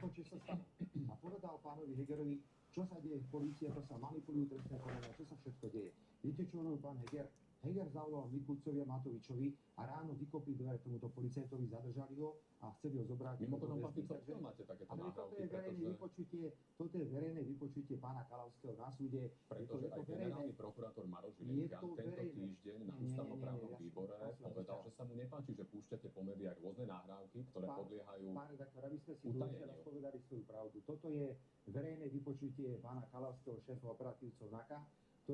potvrdzuje, že premiér Heger o všetkom vedel o manipuláciách, Dobre, dá ho bude potom reagovať zatrte. premiér Potom ste Heger. počuli druhú nahrávku, kde hovorí, samotný prokurátor špeciálnej prokuratúry má politickú úlohu Heger, zničiť reagujte. Smer. O tom to celom to je. Nech sa Pán páči. Fico, ja som veľmi rád, že ste toto otvorili. A poďme si to chvíľku rozobrať. Pán redaktor, prosím, nechajme chvíľočku pasať Viete, tomu, čo vám lebo ale toto je pán, veľmi to len dôležité. poviem. Neavizovali sme dopredu túto tému. Ja by som bol rád, Ja keby viem, sme ale- sa naozaj držali tém. Krátka reakcia, Ja pán teda Heger, a krátka určite reakcia. nebudeme sa venovať tomuto Tu je celkom. krásna ukážka toho, ako pán Fico klame. A ukážem vám prečo. Hovorí, že som sa stretol s pánom Kalavským večer, no vôbec to nebolo večer. Áno, povedali ste večer, čiže disponujete nejakými informáciami a potom do éteru dávate klamstvá naľavo napravo. Áno, stretol som sa s pánom Kalavským a povedal mi to, čo tam na tej nahrávke, to môžem potvrdiť, ten krátky úsek, čo tam povedal. Avšak pri vás je známe, že vy tie nahrávky manipulujete a zostrihate ich tak, aby to znelo vo váš prospech. To isté bol príklad pri vyšetrovateľov, neviem, myslím, že či to bol pán vyšetrovateľ Repa, ktorý povedal, že dostal od svojho nariadenia, od svojho nadriadeného informáciu, že nemajú písať, že to nie je list Ježiškovi, ale majú napísať do spisu to, čo potrebujú tam napísať. A vy ste to dali, že majú si tam napísať, čo chcú. Čo nie je pravda. Opäť manipulujete informáciami na to, aby ste zavádzali verejnosť. To je ukážka toho, akým spôsobom pracujete. Áno, dnes polícia má voľné ruky. A koná spravodlivo, bez toho, aby pozerala na to, kto má aké politické tričko.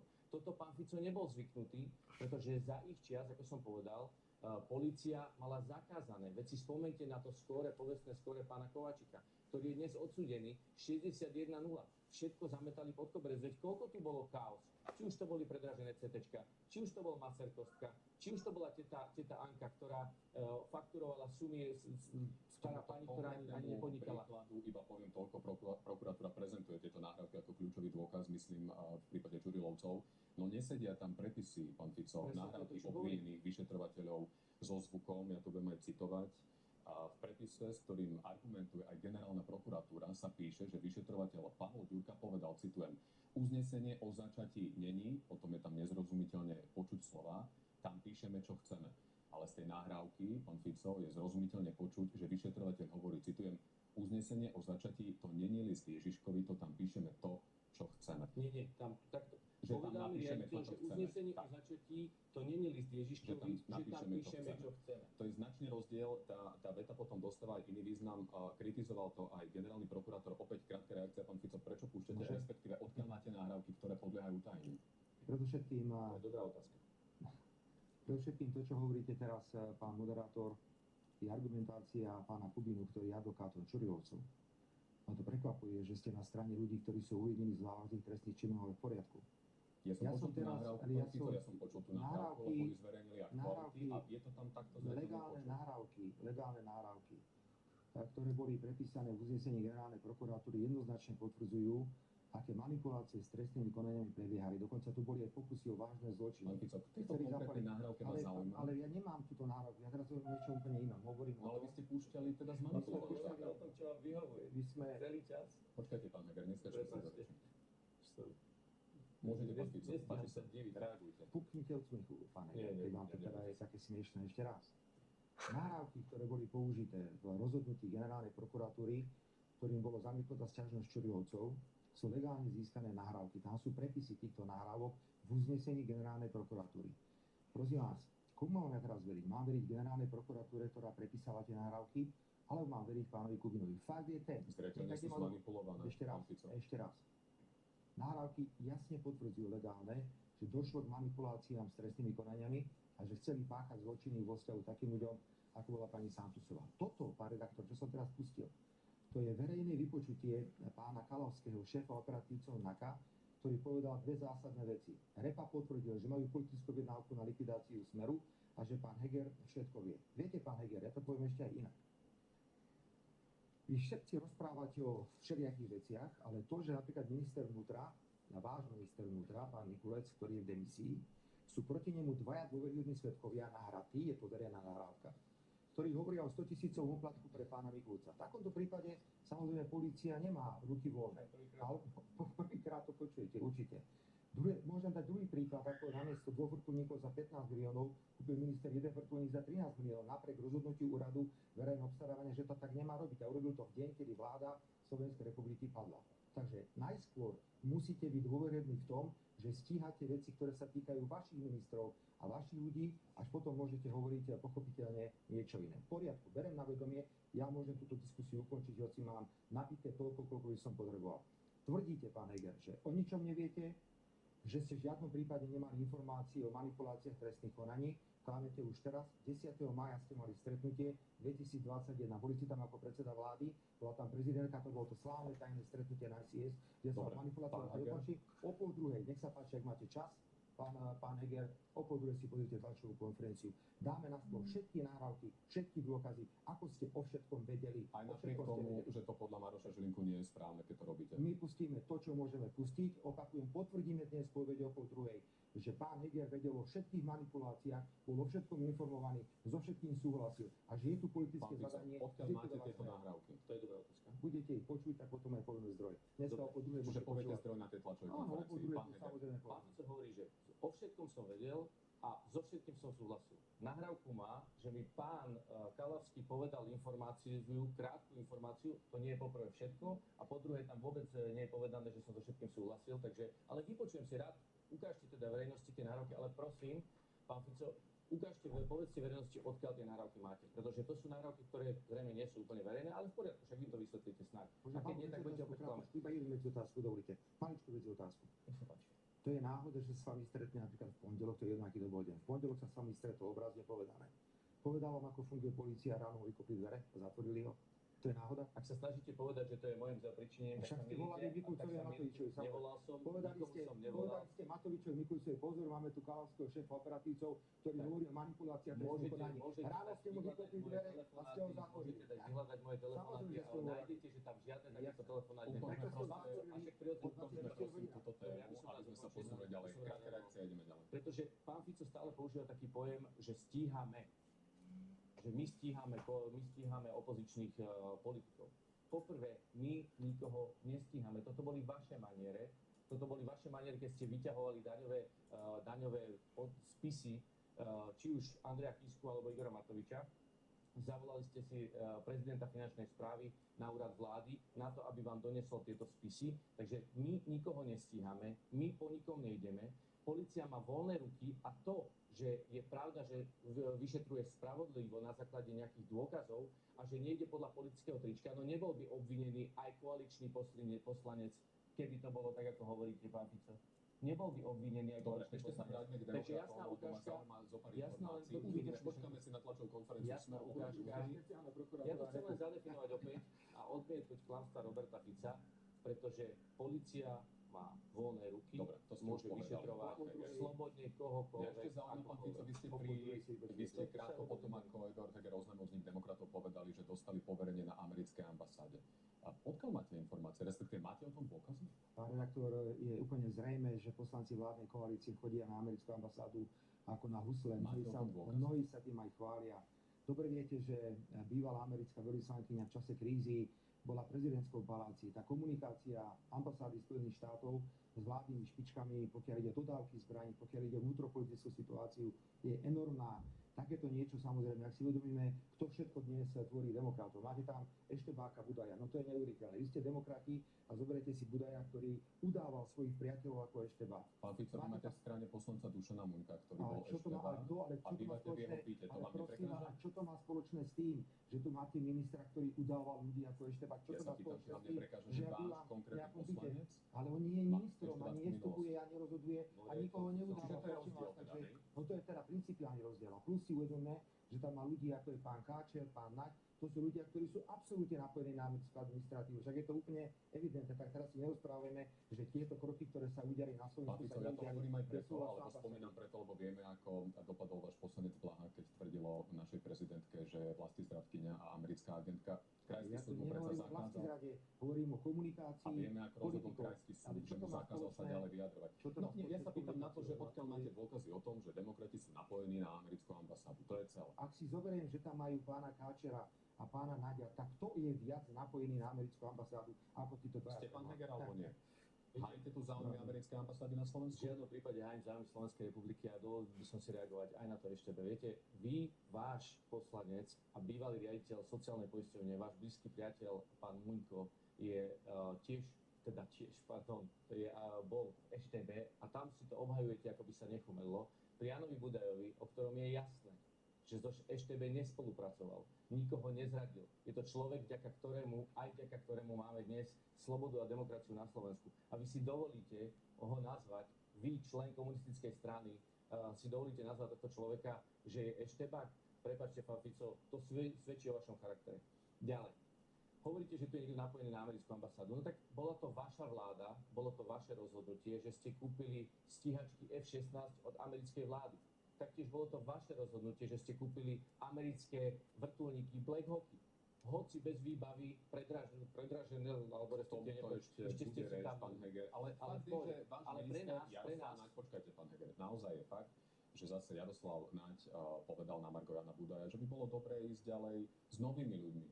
A on to dokonca povedal pre denník SME. Bola taká iniciatíva pred pár rokmi v Českej republike, ktorá sa volala Ďakujeme, odíďte. Myslím si, že bez ohľadu na to, či bol alebo nebol nájdený nejaký údajný dôkaz, je čas na novú generáciu. To sedí samozrejme, ale to neznamená, že nebudeme spolupracovať s politikmi, ktorí majú politickú skúsenosť a majú nám ešte čo odovzdať.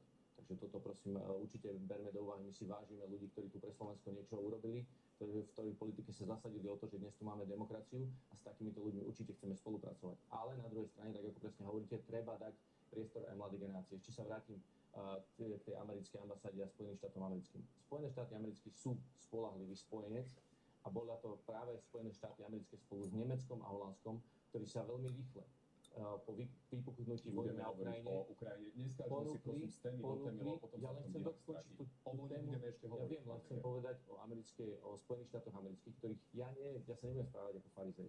Ja si vážim ich spojenectvo, priznávam sa k tomu, že títo spojenci spolu s Nemeckom a s Holandskom ako prvý poskytli protivzdušný systém Patriot na Slovensku, aby chránili bezpečnosť našich občanov. Takže to, čo pán Fico tu predvádza, že ide zbierať politické body na akékoľvek téme len preto, aby sa vyhol aby sa ešte zabezpečil svoju beztrestnosť, tak toto ja určite robiť nebudem, pretože som zodpovedný. Ešte kto z toho, čo sa týka volieb pred a po, pán Fico, keď dovolíte, váš podpredseda Juraj Blanák koncom februára v televízii Markíza nevylúčil, že by po voľbách Smer nominoval na ministra vnútra opäť Roberta Kaliňáka. Je reálne, že sa potom vráti aj Tibor Gašpar a vymení Štefana Havrana? Nevyhnem sa iba jednu poznámku zahraničnej politike. Nebudem hovoriť o vojne, budem hovoriť o zahraničnej politike. Rozdiel, pán Heger, medzi vami, čo dnes sedíte vo vládnej koalícii a nami, napríklad v Smere, je v tom, že náš pohľad na akúkoľvek spoluprácu má aj kritický rozmer. Samozrejme, že my plne rešpektujeme členstvo Slovenska v Európskej únii a v NATO, ale to neznamená, že budeme slepo poslúchať. A nech vám napríklad ako dôkaz svieti, že keď došlo k vojne v Iraku, ja som nezaváhal a som stiahol vojakov z Iraku, napriek tomu, že sa to Američanom nepáčilo. Naozaj sa im to nepáčilo. Takisto, ako som mal odvahu, keď išlo o povinné kvóty pre migrantov a rozhodol som, že zavetujem toto rozhodnutie. To, že sme v Európskej únii a v NATO, znamená, že si musíme plniť záväzky. Ale neznamená to, že budeme otroci a sluhovia. A bohužiaľ, vy sa tak správate v poslednom čase, pretože to vaše nasledovanie amerických záujmov je už až poľutovaniahodné. A teraz k tým dvom otázkam, ktoré ste postavili. Môžem veľmi jasne a potvrdiť, a nebudem tu nič tajiť, že v prípade Tibora Gašpara sa bavíme o mimoriadne skúsenom človeku, ktorý sa vyzná do prostredí polície. Podobne ako aj v prípade mojom Kaliňákovom, aj v jeho prípade došlo k hrubým manipuláciám trestného konania. A pokiaľ Tibor Gašpar prejaví záujem o spoluprácu so Smerom a myslím si, že sa blížime k dohode, tak ja by som rád videl Tibora Gašpara na zvoliteľnom mieste na kandidátke strany Smer Slovenská sociálna demokracia. Skôr by sa vrátil do parlamentu, alebo by bol policajný prezident? Mne to je ťažko povedať, pán redaktor, že či budeme vo vláde. Ja som realista, pretože my chceme vyhrať, samozrejme naša ambícia parlamentné voľby. Lebo Tibor Gašpar je stále stíhaný, preto sa na to pýtam, či môžeme sa respektíve pripraviť na to, že by sa vrátil do čela prezídia. Stíhaný je dnes pán Čurila a celá tá partia na NAKA a majú väčšie platy, sú povýšení, majú zbrania. Čiže Tibor Gašpar bude kandidovať na vašej kandidátke. Čiže znovu, prosím, či je stíhaný, nestíhaný, rešpektujte prezumpciu neviny a tvrdím, to samozrejme že rešpektujem, o tom nie pochyb. Ja mu ponúkam miesto na zvoliteľnom mieste na kandidátke. V prvej desiatke? To takto nechcem teraz komentovať. My máme nejakú štruktúru samotnej kandidátky, ale ak bude chcieť kandidovať, myslím si, že bude minimálne poslancov Národnej rady. Pýtajte sa na Kaliňáka. Robert Kaliňák je mimoriadne dôležitá súčasť strany Smer Slovenská sociálna demokracia. Pozrite sa, ak by mal chuť kandidovať do parlamentu, určite ho v tom podporím. A hovoríme o parlamente, lebo šanca, že Smer bude vo vláde, je 50/50. My musíme rátať aj s tým, že skončíme opozícii. A preto sa aj tak snažíme ten výsledok dotiahnuť do konca, aby sme mali možnosť na najsilnejší mandát. Aby sme prešli k tým prioritám vlády a k tomu, čo vlastne chce vláda robiť do predčasných volieb. Pán Heger, úplne nakrátko, vy ste tento týždeň potvrdili vo viacerých médiách, s kým konkrétne rokujete, sú to takmer všetci. A kto z nich je najreálnejšie k tomu, že sa pridá k demokratom? Naozaj, Mikuláš Dzurinda, Lucia Ďuriš-Nikolsonová, Ivan Korčok, s kým, aby sme si to vedeli a ľudia, najmä voliči, predstaviť, že s kým je reálne, že sa naozaj ešte spojíte? Začali ste otázku tým, že chcete rozprávať o prioritách vlády. Dostaneme sa k prioritám vlády, ale ešte sa bavíme o tej predvolebnej a povolebnej spolupráci. Vašej otázky. Čo sa týka spolupráce, rokujeme s stredopravými politickými silami, zároveň rokujeme s ľuďmi, ktorí sa stotožňujú s našou víziou. Ako náhle budeme mať akúkoľvek dohodu uzavretú, budeme Nie to konkrétne meno, pán Heger. Lebo napríklad spomínate KDH, ale Milan Majerský vás označil za Olano 2 a odmietol tú spoluprácu. V žiadnom prípade nie sme Olano 2. Komunikujem s viacerými, ako som povedal, aj lídrami politických strán, ale taktiež aj s ľuďmi, ktorí sa stotožňujú s našou víziou. Aj s Veronikou Remišovou? Áno. Aj s Ivanom Korčokom? S ním som hovoril, vyjadril sa veľmi jasne, že do politiky nechce sa vrátiť. Robert Mistrík? S Robertom Mistríkom som hovoril naposledy pred vyše mesiacom. Páni, projekt Grásovky zhruba za 400 miliónov. Ja ešte rád reagoval na tú zahraničnú politiku, Krátko, lebo je to dôležitá oblasť, aj pri vojne. A dotklo sa to našej vlády.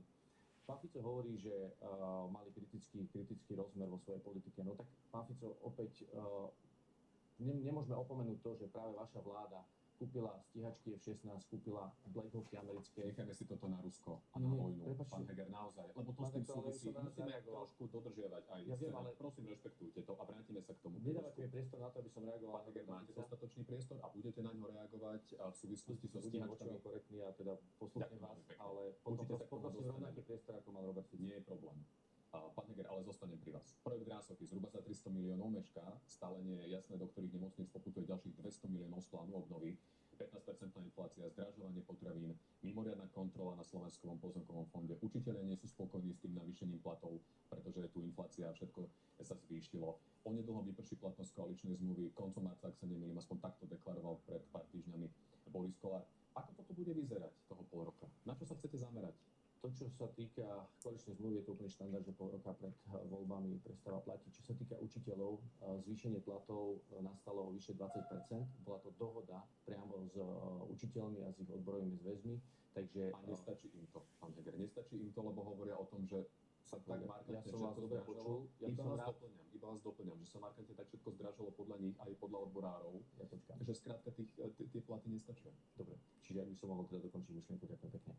Takže čo sa týka učiteľov, uzavreli sme v lete minulého roku dohodu o zvýšení, že začiatkom roka budú mať 10% navýšenie a na jeseň 1. septembra 12% navýšenie, čo je spolu viac ako 20% navýšenie. Je to historické navýšenie, ktoré sme učiteľom dali. Samozrejme, okrem toho, rok už žiadne navýšenie nebude pre nich. Ak by ste ma nechali, prosím, dokončiť myšlienku. Diskutujeme, pán Heger. Neberte to tak, že nechcem dať priestor. Naozaj diskutujeme. Ja chcem dať konkrétnu odpoveď. A ja chcem dopatrať aj k niečomu novému, a teda, keď sú učiteľe nespokojní a tých 20% mi nestačí, či je reálna šanca, že sa tento rok dočkajú ešte pred predčasnými voľbami nejakého navýšenia?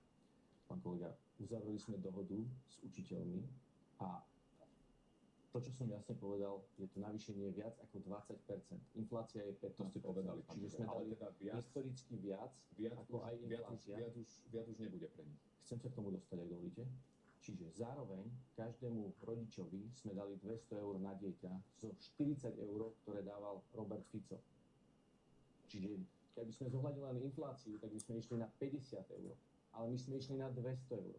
Čím sme každému rodičovi pomohli, aby mohol zvládať vyššiu infláciu, o ktorej hovoríte. Zároveň pripravujeme jednorázové dávky tým, ktorí sú najzraniteľnejší.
Dáme si telku Critical Massu.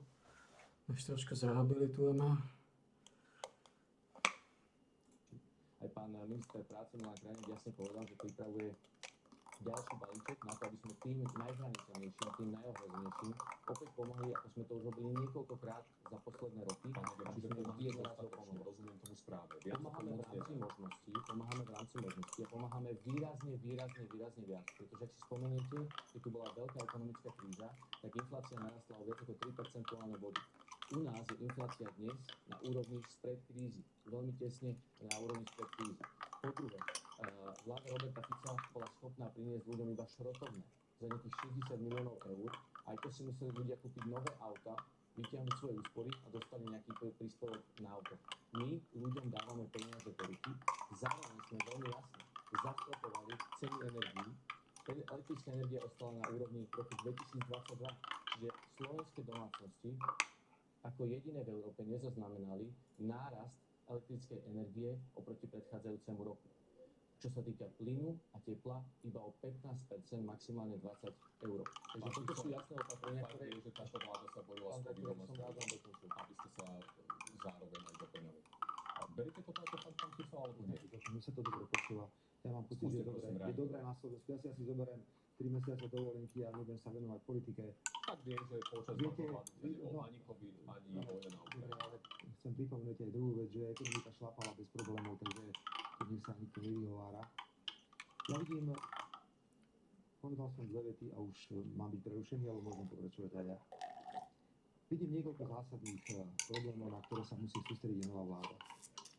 Preto nie je ľúto, že tie voľby nie sú v júni, nie preto, že by to bolo skôr pre opozíciu, ale preto, lebo ak takto bude ďalej vláda pokračovať v demisii, tak tá krajina bude v katastrofálnom stave v septembri. To je dnes už evidentné. Je mimoriadne zlý vývoj verejných financií.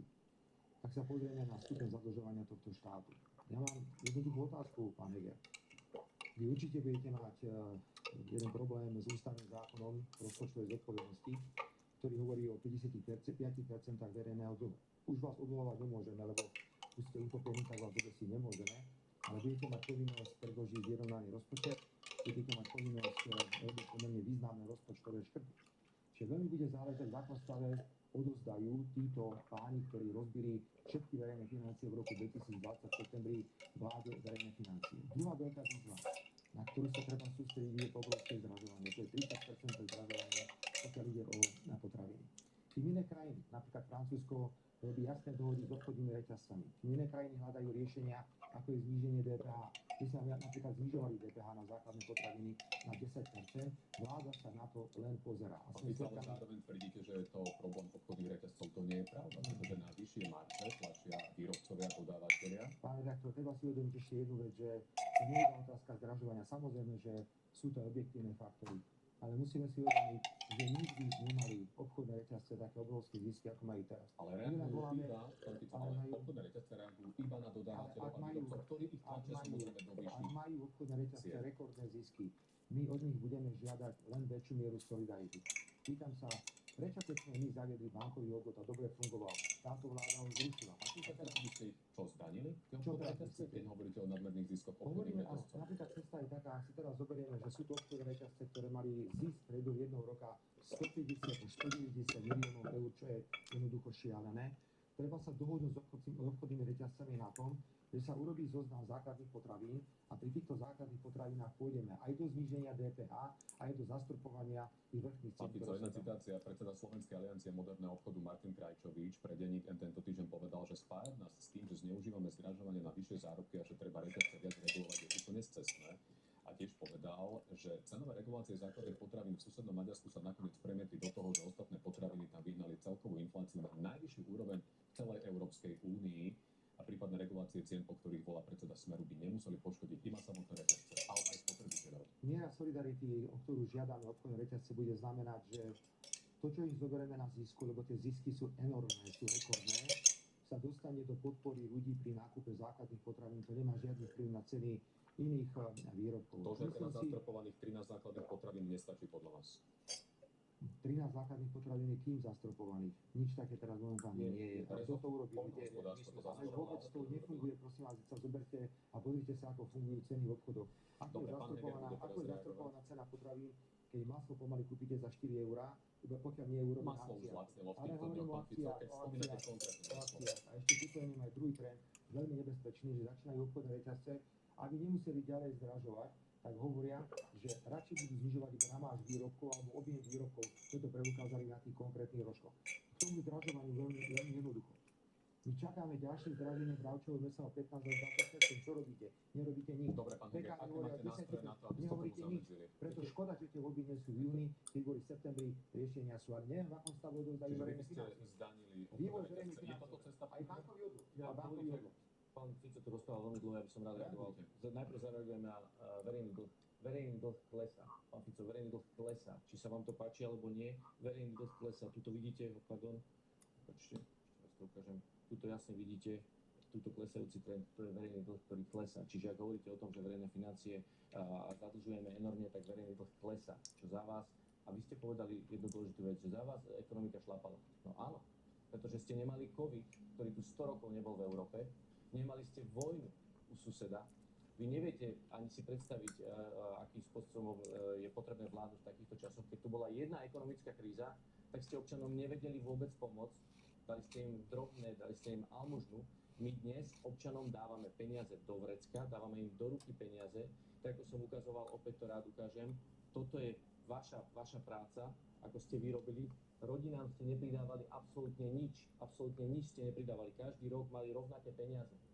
A my sme v kríze pomohli občanom, že im dávame 200 eur. Čiže to je štvornásobok toho, čo bolo. Prezidentky do 30. septembra. Čo je tá prvá, druhá, ak dovolíte, možno ešte by tretia som- vec, na čo sa budete Pán rektor, fokusovať? by som rád zareagoval, lebo pán Fico mal naozaj veľký priestor. Kráti sa nám čas a ešte chceme Ja stihnúť viem, že ústno. sa nám kráti čas, ale ja Reagujete, by som povedali ste aj teraz, pán Heger. Áno, a doplnil by som. Čiže čo sa týka tých potravín, presne tak nás sme dohodli, lebo hovoril tu pán Fico o tom, že dohodu s reťazcami. No však sme urobili dohodu s reťazcami, že nebudú zvyšovať maržu na tieto potraviny, ale treba si uvedomiť, že vstupy, energie samozrejme ovplyvňujú aj cenu, ale práve preto občanom dávame peniaze do ruky. Dôchodcom vyplácame vyššie dôchodky, myslím, že takmer 12%, v priemere 70 eur mesačne, ktoré už dnes dostávajú dôchodcovia do peňaženky. Dostanú 13. dôchodok, dostanú rodičovský bonus, to ste vy nedávali, pán Fico. Ak vám môžem ukázať, ako ste vy pomáhali dôchodcom počas vášho obdobia, tak jasne uvidíte, že kde je ten rozdiel. Toto boli opäť. Tie biele bodky sú bodky, ako pomáhala vláda Roberta Fica za jeho čas, a tie zelené jasne ukazujú, koľko dávame dôchodcom my. Čiže výrazne viac dávame peniazy dôchodcom, aby sme im pomohli zvládnuť tieto ťažké časy. Krátka reakcia, pán Fico, a hneď ideme k vám, pán Heger. Z grafov sa pán predseda ešte nikto Nie, nenažral. ale z peňazí, ktoré tie grafy ukazujú, Z grafu sa ešte nikto nenažral. Prepáčte, dokončím tú myšlienku. Z peňazí, ktoré tí ľudia dostávajú, majú na to, aby pokryli tieto výdavky. A ešte raz opakujem, Milan Krajniak pravidelne pripravuje jednorazové balíčky, ktoré pomáhame tým najzraniteľnejším. A bude tomu aj tento rok. Aj pre nich sa to zdá málo, aj učiteľom sa to zdá málo, pán Môžem Heger. tak krátku reakciu. Znovu pripomínam, že môžete ukazovať grafov, koľko chcete. Fakt je ten, pán predseda Heger, že nám prudko klesajú reálne mzdy.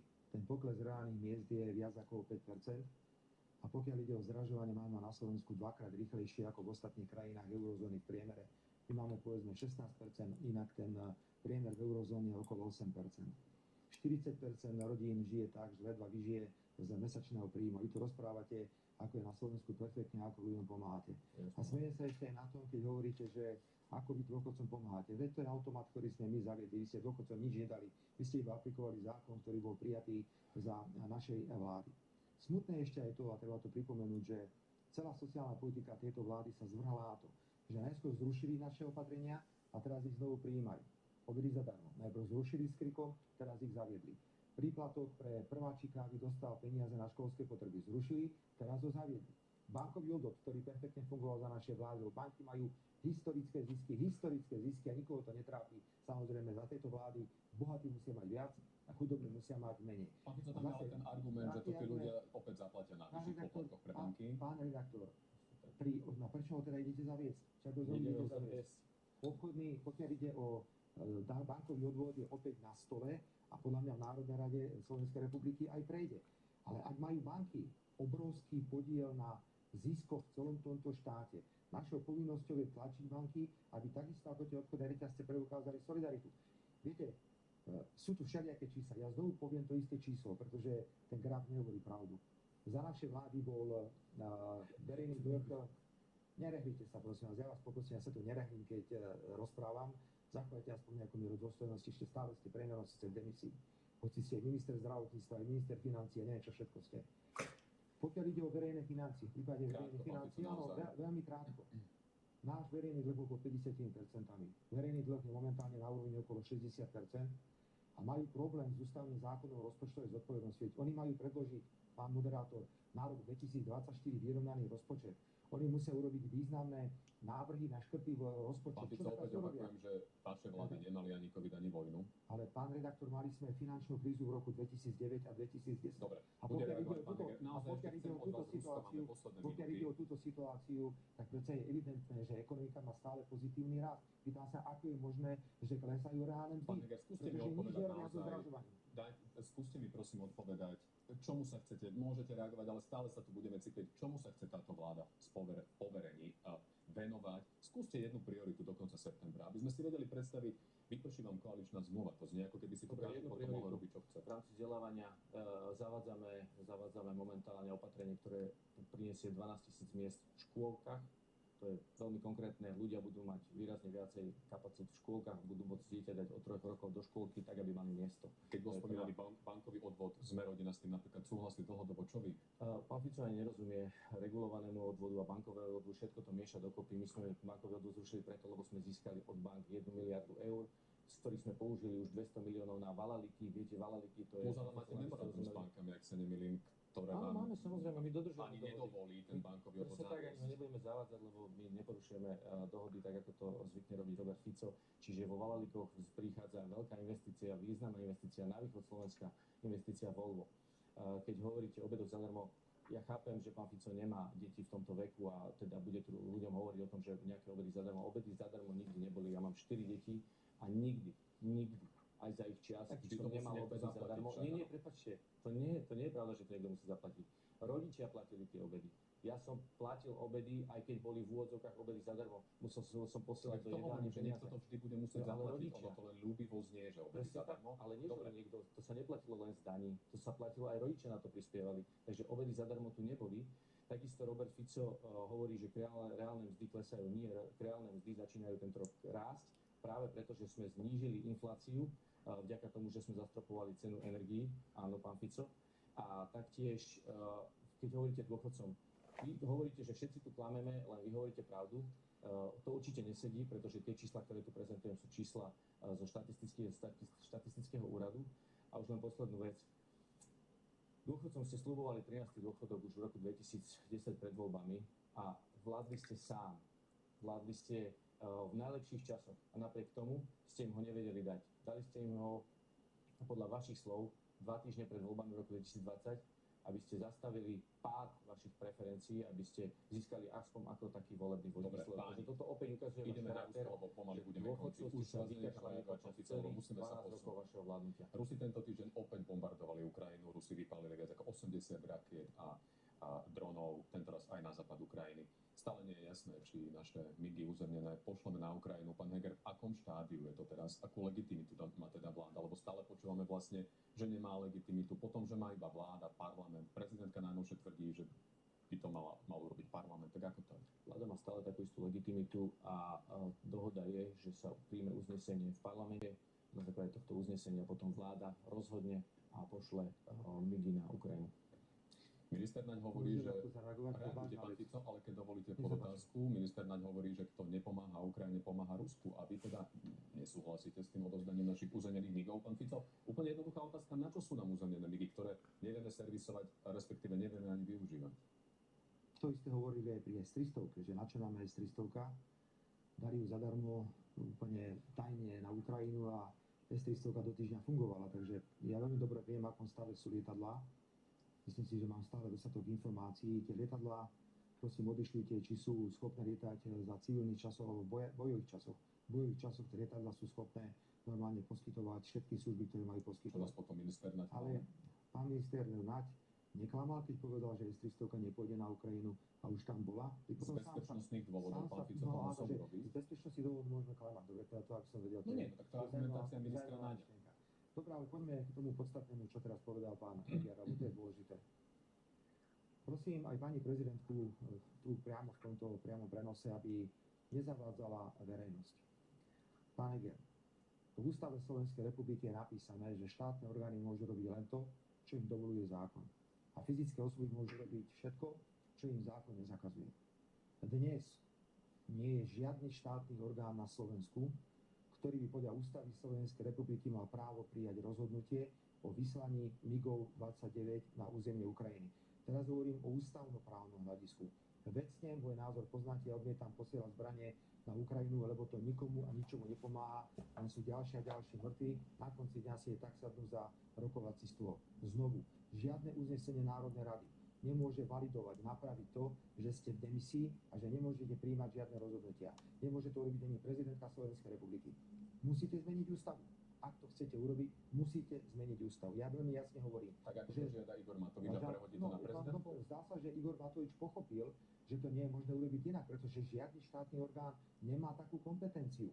Ak sa rozhodne vládna koalícia zmeniť ústavu, rozkladie síce tá koalícia, možno na to získajú hlasy, naše hlasy na to nezískajú, tak to pochopiteľne urobiť môžu. Ale ústavnoprávne dnes môžeme prijímať milión uznesení Národnej rady. Čiže ani Smer, ani Hlas za to nezahlasujú. Ja neviem, čo urobí Hlas. Hlas mení teraz názor. Hlas začína byť trošku militantný, hovorí, že zbrane treba posielať na Ukrajinu. Ja hovorím za nás. Ja som predseda Smer ten hlas nedodá, alebo na to treba 90 hlasov. Nedodáme hlasy na Smeru takéto ústavy, pretože aj vecne, aj ústavnoprávne namietame zasielanie stíhačiek na Ukrajinu. Pán Heger?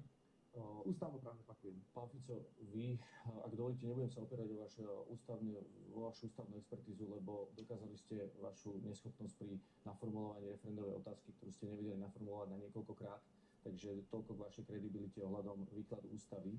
Čo sa týka MiGov 29 aj S-300, za to dostávame peniaze zo spoločného európskeho mierového nástroja. Takýmto spôsobom pomáhame Ukrajine a zároveň za to dostávame peniaze. Dostali sme významnú techniku napríklad od Nemecka protizdušnú obranu, teraz nie Patriot, ale iné zariadenia. Koľko peniazí sme, pán Heger, zatiaľ dostali? Myslím, že vyše 80 miliónov eur, alebo v tomto späti, ale budeme dostávať ďalšie. Teraz ešte k tým MiGom 29, teda ak hovoríte, že máte dobré informácie, tak vám ich doplním, lebo nemáte dobré informácie. Dnes už nemáme pilotov, pretože bolo to práve rozhodnutie vlády Roberta Fica, že kúpime F-16 a tým pádom sa zastavil tréning pilotov na MiG-29. Dnes by nemal na tých MiG-29 kto lietať. Po druhé, tieto stroje v čase, keď boli uzemňované, hlásili každých 43 minút poruchové hlásenie, lebo už boli tak poruchové, a každý pilot vedel, že keď nastúpil do toho lietadla, tak počas jeho letu mu zasvieti poruchové hlásenie, ale sa modlil, aby...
Slnečný černoch.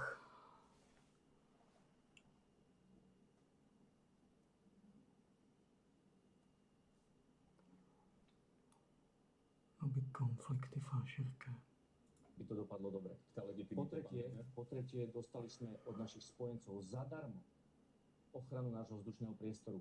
Za to, čo sme platili 50 miliónov eur za čias vlády Roberta Fica, dnes to dostávame zadarmo. Mohli sme to už aj vtedy mať zadarmo, ale 50 miliónov išlo cez firmy spriateľené s Robertom Ficom proste na servis týchto stíhačiek, čiže nikto si na tom dobre zarobil. Dnes tie peniaze smerujeme do inej výzbroje v rámci obrany. Čo sa týka legitimity vlády, tak ako som povedal, máme stále rovnakú legitimitu, dve najväčšie kompetencie z hľadiska ústavy, príjmanie zákonov a nariadení vlád, ktorými riadite krajinu, máme bez obmedzení. Ako budú hlasovať vaši poslanci v prípade zmeny ústavy, čo žiada Igor Matovič? Uvidíme, či dojde na zmenu ústavy. Ja mám informáciu, že začiatkom budúceho týždňa na schôdze sa má schváliť uznesenie, ktoré legitimizuje vládu na to, aby mohla rozhodnúť a poslať tieto, som povedal, uzemnené, naozaj dnes nepoužiteľné stíhačky. Nemajú pre Slovensko žiadnu hodnotu. Maďarsko tieto Igor Matovič stíhačky chce poistku skladuje. v ústave a rozhodovanie prehodiť na prezidentku. Ako sa zachovajú vaši poslanci? Z hľadiska hlasovania? No, toto my nebudeme podporovať, pretože myslíme si, že tak, ako ústava dnes je navrhnutá, poskytuje dostatočné možnosti na to, aby vláda v tejto veci rozhodla. Lebo prezidentka odkázala politikom, aby sa neskrývali za jej sukňu, citujem, ak parlament v decembri odobral legitimitu vláde a teda obmedzil jej právomoc, tak z logiky veci aj našej ústavy vyplýva, že by to mal byť práve parlament, kto by tú legitimitu vláde mal dať v tom konkrétnom rozhodnutí alebo celkovo vo všetkých závažných otázkach zahraničnej politiky. Čiže ešte raz, kto má legitimitu na to, pán Heger, a aby rozhodol o odoslaní našich migov na My si Ukrajinu. myslíme, že už vláda dnes má tú legitimitu. Napriek tomu sme sa dohodli s koaličnými poslancami, že sa schváli uznesenie v parlamente a na základe toho vláda rozhodne. Ale myslíme si, že už dnes máme legitimitu na to, aby sme o tejto technike, ktorá je uzemnená, nemá žiadnu hodnotu, aby sme ju mohli poslať na Ukrajinu. Pán Fico, ešte raz, a teda podotázka, naozaj čo s migmi, ktoré nedokážeme, keď aj Eduard Heger hovorí o tom, že ich nedokážeme servisovať, nedokážeme ich ďalej využívať a ich môžeme poslať na Ukrajinu a mať za to moderné stroje zo západu? Bola podpísaná, prosím, naozaj sa bavíte teraz s človekom, ktorý o tom pomerne veľa vie. Bola podpísaná abonentská zmluva a na základe tejto abonentskej zmluvy tie migy boli pripravené na používanie až do konca roku 2023. Ten rok 2023 sa rozhodla vláda z politických dôvodov nevyužiť a migy uzemnila z politických dôvodov a nie z dôvodov vecných. Ale dodám aj ja jednu myšlienku k tým lietadlám. Viete, mám inú hrôzu v očiach a tam spočíva v tom, že sa prelomilo už aj tabu, pokiaľ ide o stíhačky pre Ukrajinu. Išli tam všetky možné zbrane, všetky moderné systémy, aké existujú. Platilo, že stíhačky nikdy nemôžu ísť na Ukrajinu, lebo to by bolo ďalšie zaťahovanie krajín NATO do vojnového konfliktu. Prosím, teraz budem možno znovu obvinený, že straším. Ja si kľudne viem predstaviť, že v hlavách nejakých predstaviteľov krajín, veľkých krajín NATO už je, že príde okamih, kedy bude treba postaviť nejaké mierové jednotky, ktoré pôjdu na Ukrajinu. Smer Slovenská sociálna demokracia nechce mať nič zo zasielaním zbraní na Ukrajinu. Ako som tu vyhlasujem, ak bude Smer vo vláde, zastavíme akékoľvek dodávky a budeme tlačiť na všetky mierové plány, ktoré existujú. Som rád, že dnes sú tu veľké krajiny ako je Brazília, Čína a ďalší, ktorí hovoria, že len okamžité zastavenie vojnových operácií a sadnutie si za stôl riešenia. Keď už toto nezaberá, pán Heger, veď vieme, že ste nejako orientovaní, vás už ani Svätý Otec nezavezuje, však ten priamo hovorí, treba rokovať okamžite o miery. Svätý Otec hovorí o tom, že to sú iné veľmoci, ktoré dnes podporujú, pokiaľ ide ten konflikt Jedna citácia, pán Fico, akékoľvek rokovania o ukončení vojny na Ukrajine sa začnú až vtedy, keď Putin pochopí, že s touto inváziou a vojnou a svojou imperialistickou agresiou nezvíťazí a že musí stiahnuť jednotky. To je základom pre rozhovory. Toto 5. marca povedal nemecký kancelár Olaf Scholz. Čo na to hovoríte? Nemecký kancelár Olaf Scholz po určitom váhaní zmenil retoriku a postavil sa na stranu Spojených štátov. Toto je veľká bieda Európskej únie. My napríklad, keď hovoríme o zahraničnej politike, tvrdíme, že sa nesmie stať, aby malým štátom bolo vzaté právo veta pri rozhodovaní Európskej únie. A po druhé hovoríme, že to, že sme v Európskej únii, nám nemôže brať právo na kritický pohľad. Európska únia nemá vlastnú zahraničnú politiku, ale slepo sleduje to, čo hovoria Spojené štáty. Veď je to úplne evidentné, hovoria to úplne všetci. Preto Je mi ľúto, že také veľké krajiny ako je Nemecko a Francúzsko, Francúzi ešte ako tak majú niekedy odlišné názory, slepo sledujú zahraničnú politiku. To je Emmanuel Macron taktiež hovorí, chcem, aby bolo Rusko na Ukrajine porazené a to isté deň predtým povedal britský premiér Rishi Sunak, vyzval spojencov, aby zintenzívnili vojenskú pomoc Ukrajine. Poznáte môj názor, pán redaktor, že tá vojna môže pokračovať rok, 2, 3 roky. Krajina, ktorá je jadrovou veľmocou, nemôže byť nikdy v konvenčnej vojne porazená. Tak či tak, bude veľmi ťažké zobrať Rusku územné zisky, ktoré momentálne Rusko má. Môže to skončiť tak, že tam bude ďalších 200 000 mŕtvych, potom si sadnú za jeden rokovací stôl a skončí to takisto ako teraz. A potom na čo je tá vojna? My chceme, aby sa okamžite spustili mierové rokovania v tomto duchu. Ja podporujem brazilského prezidenta Lulu, podporujem čínsky mierový plán, podporujem aj to, čo dá hovoriť Svätý Otec. No veď by stačilo, keby sa Vladimír Putin z Ukrajiny stiahol. A teraz sme reagovať, ale... treba rokovať tak, že začať okamžite prímerím so zbraniami a sadnúť si za to rokovať, až kým sa strany nedohodia. Svätý Otec taktiež hovorí, že je úplne v poriadku pomáhať brániacej sa krajine aj vojensky, čiže aj zasielaním zbraní. Taktiež my jasne nechceme, aby bola Putinová armáda na slovenských východných hraniciach. Pretože to by poslalo východné Slovensko, o ktorom sa traduje, že ste povedali, že nič nie je, že by tam naozaj nič nemuselo byť, odchádzali by odtiaľ investori, ale žiaľ museli by odtiaľ odchádzať aj ľudia, lebo nemajú prácu. To, čo sa dialo aj za posledné roky vašich vlád, že ľudia museli odchádzať za prácou do zahraničia. My ju tam chceme vrátiť, chceme, aby tam boli investori a preto je pre nás kľúčové, aby Ukrajina túto vojnu vyhrala, aby bola prosperujúcou a demokratickou krajinou, lebo iba vtedy východné Slovensko bude prosperujúca časť Slovenska a bude tam prekvitať. A toto je našim cieľom, preto aj Ukrajine pomáhame. Okrem toho, že sme si sami zažili na Slovensku druhú svetovú vojnu a vieme, aké pomôcť priateľom v núdzi. Vy by ste im poslali pred raketami deku a čaj, ale my jasne hovoríme, že keď zomierajú pod palbou raket, tak sme im preto poslali aj S-300, ktorú oni vedia opraviť. U nás nebola schopná prevádzky. A to isté sa týka aj stíhačiek, pretože majú závody na to, aby si tieto stíhačky vedeli opraviť. Na aké obdobie, pán Heger, vidíte poslanie tých MiG-29 na Ukrajinu? V akom období, v horizonte? Časovo rozhodne schváli parlament toto uznesenie. Že dokedy ešte môžeme čakať? Je to otázka faktičná. Krátku poznámku, ak môžem. My budeme principiálne hlasovať proti vyslaniu MiGov na Ukrajinu, to som povedal veľmi presne. Chcem ešte ale povedať aj jednu vec, ktorá sa týka bezpečnosti ako takej. Principiálne odmietam a budem odmietať, aby som ja bol hovorcom akékoľvek inej veľmoci. Či to je veľmoc americká, či je to ruská, alebo ktorákoľvek iná. Ja chcem vždy hovoriť pre všetky za Slovenskú republiku a ja sa na tom nesmejem, mne je to veľmi ľúto, pán Heger, keď hovoríte, že aby ruské vojska nestali na hraniciach so Slovenskom. Pán Káčer dokonca hovoril o tom, ako ruské vojska prejdú cez Európu, budú znásilňovať ženy v Európe a skončia pred Atlantickým oceánom. Prosím vás, však všetci píšete v novinách, že nie sú schopní dobiť okresnú cestu niekde na východe Ukrajiny. Že nie sú schopní dobiť dedinku, ktorá má 130 obyvateľov a že utekajú z boiska. Všetci zrazu teraz strašíte, že nejaké ruské vojska budú na hraniciach so Slovenskom. Prosím vás, prestaňte.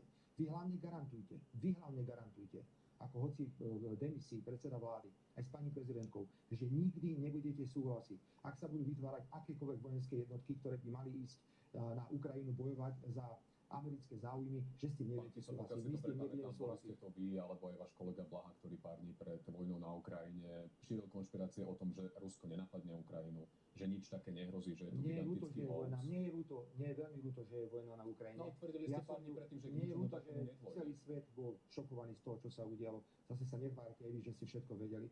Áno, my sme si mysleli, že k tomu nedôjde. Je mi ľúto, je to porušenie medzinárodného práva. A nechcete sa za to trochu ospravedlniť? A komu sa mám ospravedlňovať? Komu, prosím vás, sa mám ospravedlňovať? A kto sa ospravedlní za tie milióny ľudí, čo zomreli v Iraku, za tých civilistov? Šírili ste konšpirácie aj o tom, že tu postavia jadrové zbranie na Slovensku, donesú, že tu budú základne na Slovensku, že tu budú americké vojaci znásilňovať naše ženy. Dohodu medzi vládou Slovenskej republiky a vládou Spojených štátov, ktorá bola tak rýchlo podpísaná pani prezidentkou, táto dohoda nezabraňuje Spojeným štátom americkým prísť na Slovensko z čímkoľvek. Tá verzia tej dohody je taká. Ja som povedal pánovi Veľvyslancovi Spojených štátov veľmi jasne, ak bude Smer vo vláde, budeme žiadať otvorenie tejto dohody a vyrokovanie iných podmienok. Konšpirácie, a to vy veľmi dobre viete, vás pred pár dňami už kritizovali aj ambasády Veľkej Británie alebo Francúzska. Na záver, pán Heger, za to, že odmietam posielať zbranie na Ukrajinu. Aj za šírenie konšpirácií niektorých vašich kolegov. Ja nešírim konšpirácie, že ruské vojska budú na hranici so Slovenskom. Pán Fico, garantujem to, čo ste sa pýtali, ale boli ste to vy, ktorí ste poslali našich vojakov do Afganistanu. Boli ste to vy, ktorí ste hovorili o tom, že dnes o takomto čase tu budú jadrové zbrane, že tu budú americkí vojaci znásilňovať slovenské ženy. To ste hovorili, bolo to z vašich úst, je to dohľadateľné. Dnes hovoríte o tom, dnes sa snažíte nám vložiť do úst, čo nie je pravda. Dnes vy hovoríte, že my hovoríme, že ruskí vojaci nevedia poraziť. Nie, my hovoríme, že ruskí vojaci dnes zabíjajú desiatky tisíc civilistov na Ukrajine. To hovoríme a preto nechceme Putinovú armádu na východnej hranici, pretože by to ochromilo celý východ a naozaj by sa mohlo stať, že na východe nič nebude. A to my nechceme. Preto hovoríme, že budeme Ukrajine pomáhať. Budeme končiť, pani, naozaj. Krátka reakcia, posledná, pán Fico. Principiálne rozdiel. My sme za mier. Toto sú vojnoví štváči. Sú za vojnu. Dobre, posledná vec, povedzte, pán Heger. My sme za mier na Ukrajine a preto im pomáhame, pretože tí ľudia zomerajú pod palbou ruských rakiet. Robert Fico sa otočil chrbtom, pozerá sa do Moskvy, chce nás vytrhnúť z Európskej únie z NATO a vy ste to sám povedal, veľvyslanci dnes sú zhrození nad postojom Roberta Fica, akým spôsobom, keby prišiel a riadil Slovensko, akým spôsobom by Slovensko uvrhol do Putinovej náruče. Veľvyslanci sú nervózni, lebo vidia suverénny postoj slovenského politika, pretože sú naučení pri vás, že kde prídete, iba kývate hlavami ako taký somári. To je celé, čo môžem povedať. Pani, nestráca často, aby som vás mal takto v dueli, preto sa chcem na záver opýtať, či je niečo, čo dokážete vôbec jeden na druhom navzájom oceniť, pán Heger na pánovi Ficovi a naopak. Pán Fico žiaľ premrhal všetku svoju šancu, ktorú mal zo Slovenska, mohol byť za 12 rokov krajinu, ktorú by sme mohli hovoriť o vyspelej krajine, ale napriek tomu namiesto toho rozdal fabriky svojim kamarátom a aj tá abonentská zmluva zastala sa abonentskej zmluvy len preto, že 50 miliónov z toho išlo. Čiže nie je nič, čo by ste na ňu dokázali oceniť. Pán Fico, a vy na pánovi Hegerovi? Ja neviem o žiadnej fabrike, ktorú by som nejakému kamarátovi dal. Ja pánovi Hegerovi želám všetko dobré, dal sa do veľkého súboja, postavil si stranu za zvláštnych podmienok, nedemokratický, tajný snem, ale napriek tomu mu želám, nech je úspešný. On veľmi rýchlo na to príde vo volebnej kampani, čo to je politika, lebo on skutočnú politiku v živote nezažil. Čaká nás turbulentné obdobie, uvidíme, čo to všetko bude znamenať. Pani, ďakujem, že ste prišli. Peknú nedeľu, všetko dobré. Aj my pekne ďakujem, želám všetko dobré.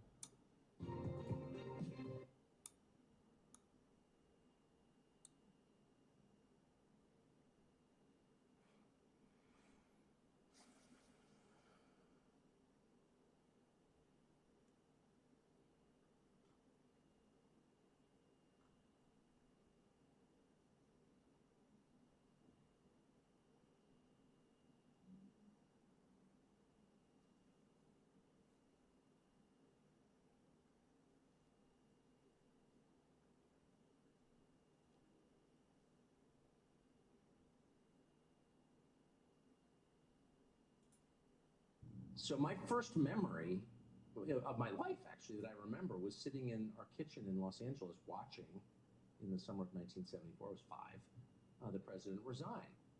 And so that kind of defined what I thought of the presidency, I guess. And as much as I spend my entire life trying to resist buying into or internalizing these absurd storylines that are presented to me, the propaganda that bombards us constantly, it's hard not to kind of internalize some of it, if you know what I mean.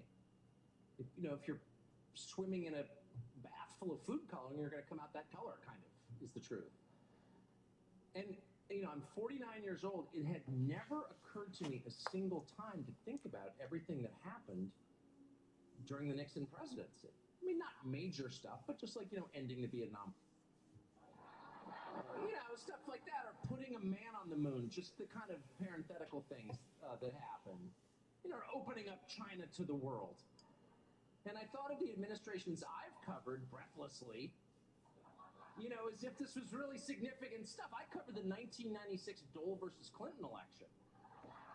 I can't remember who won, actually. That's, because time really does put things into perspective. And you sort of wake up one morning and you're like, well, why was I so mad about that? Or why did I think that was so very important at the time? And the truth is, it's almost always because everyone around you who talks loudest was saying it was the most important thing. And even if you think for yourself, if you're an independent thinker, you end up kind of believing it, I guess. And that's why propaganda still exists, because it works. So if you live in a world where everybody on every channel is like, Russia! Even if you think it's stupid, after a while you begin to think that Russia is somehow relevant to something, which of course it's not. And in 30 years, I think the rest of us will be sitting around having a drink in our old age saying, what was that? Remember that Russia thing? That was insane, actually. I'm not waiting 30 years. I'm saying that now. I was once a writer. I've written other books. And the one takeaway from that was it's really hard to write a book. And it's something that you do alone, typically in your basement, covered in sweat, eating fig Newtons, feeling angry. I think I may have revealed too much about my process, but whatever. And I thought, the first 2 times I did it, I thought, that's one thing I'm never doing again, because why would I? That's really, really, really hard. It's like painting your house. It's like one of those things you're like, I'm not going to pay someone else. How hard is it to paint a house? Try it. Anyway, so I got this job, and, I'm not getting super rich, but enough that I don't have to write a book, and I'm not going to write a book. I got so mad that I decided to write a book just as catharsis to get it out. And I was mad about a really simple thing. Well, everything in my life is very simple because I'm a talk show host. I'm not an intellectual. I'm not a particularly deep thinker. I'm actually fairly shallow, which has served me well, by the way.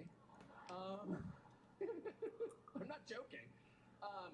So I was mad about a very simple thing. It had nothing to do with quantum physics, you know what I mean? Or decoding the human genome. It really was the most obvious of all questions, and what infuriated me, and does even now thinking about it, was the fact that it was never publicly asked or debated. And the question, of course, was, why did Donald Trump just become the president? Yeah, because that was something nobody expected. And when I say nobody, I mean nobody.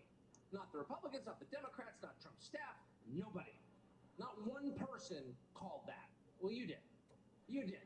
You must be, here's what I've learned, actually that's not true. I did meet one person, and he's a university professor at a college in upstate New York I've never heard of before or since, and he's a native German speaker who barely speaks English and knows nothing about American politics. And the point is, he was so off the grid mentally that it was obvious to him. So if you take a piece of pork sausage and hold it in front of a dog, and then recite the Gettysburg Address, the dog does not hear a word you say, because he doesn't speak English. He looks only at the pork sausage. And so the only people who could see what was going to happen are the people who are not distracted by all the noise.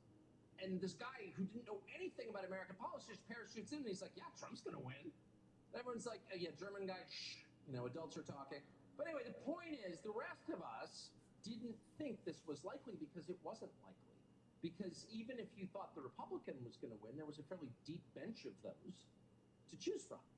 A very deep bench. I think it was over 100 Republican candidates or several hundred, whatever, there's a lot.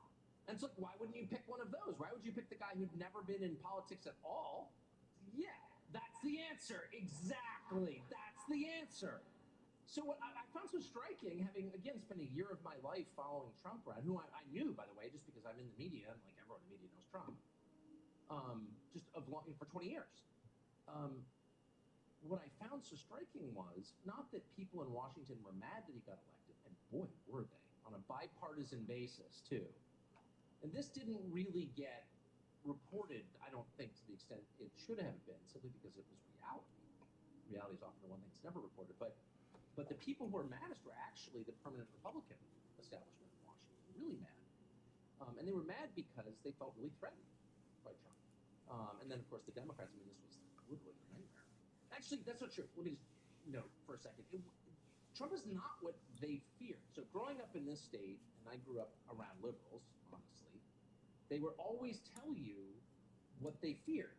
They would always say, if Republicans ever got total control, what's the thing they would do? I mean, for 50 years, Democrats said the same thing. Turn this into a theocracy. You know what I mean? And, like, it would be the Handmaid's Tale, and it would be basically a medieval country where women would be in some kind of coverings, and, you know what I mean? We'd be speaking Old English, and we'd sort of ban happiness, and, you know what I mean?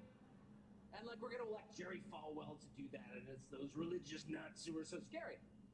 But when it actually happened, it being the election they feared most, it was not that at all. It was a very kind of secular New Yorker who'd been in the casino business, who was not an evangelical at all. I'm not mocking, just there are different kind of cultures in this country, and that wasn't his. My friend did the famous interview where he asked Trump what his favorite book of the Bible was. And Trump goes, the Bible. My friend goes, no, but what's your favorite book of the Bible? And Trump, like, it's a trick question, obviously. He's like, narrowing his eyes, says, look, the Bible, okay? I think he's learned a lot since then. But the point is, this was not what they expected. It's not what they predicted. It wasn't the fever dream that had haunted them for decades. It was the opposite. opposite of that, and they found it more threatening. Now, why is the question? So first, to the initial query, which is why did this happen? And in Washington, this is what made me so angry. The explanations were so contemptuously dumb that I just couldn't even sit there and listen to them. And for the first week I did, because these are the conventional stages of grief, something that happens, that you don't like and that you don't want to happen. So of course, immediately, the first reaction is denial. Like, well, that actually didn't happen. Didn't happen. Elected president. No. It can't happen, therefore it didn't. So your first instinct is kind of project your will and erase reality. Well, that doesn't work ever. So your second reaction is to convince yourself you have power over something you have no power over. So we're gonna beat this. Or we're gonna, why are you gonna beat it? You just won. We're gonna take it from the electoral college.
That's never been done. Yeah, yes we are. No, yes we can't. He said, wait, yes we can. And they actually kind of convinced themselves of that. Well, that was insane. And by the way, totally non-democratic. So when that didn't happen, they went to the third stage, which is some unseen actor did this. This is how, you know, Stalin used to explain the failure of the potato famine. You know, it's like the Soviet system is awesome, it works perfectly, and if it weren't for unseen saboteurs, we would have reached our goal. And so the unseen saboteurs, of course, were Putin. Putin did it. And I remember when they first hit me with that storyline, the first guest came on, it was like the first week of my show. Yes, Putin did it. I'm thinking, really, Putin did it? This is a country that can't build a working escalator, and they subvert.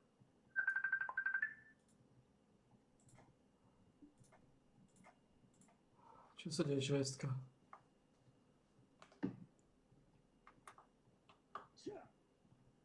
Tatiana sa neozvala? Ideme si kúknuť Pellegriniho versus Šimačka. To sme videli, ne? Aha. Nie, to sme nekúkali. To je to nové teraz.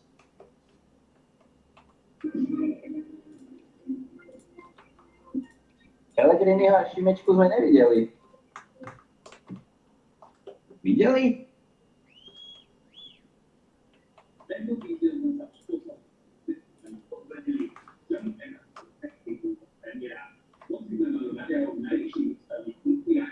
O tom Šimečkom furt všetci vyprávajú, ale nevideli sme ho. Čo vyprávajú? Čo? Mirko vyprával o ňom niečo? Nie.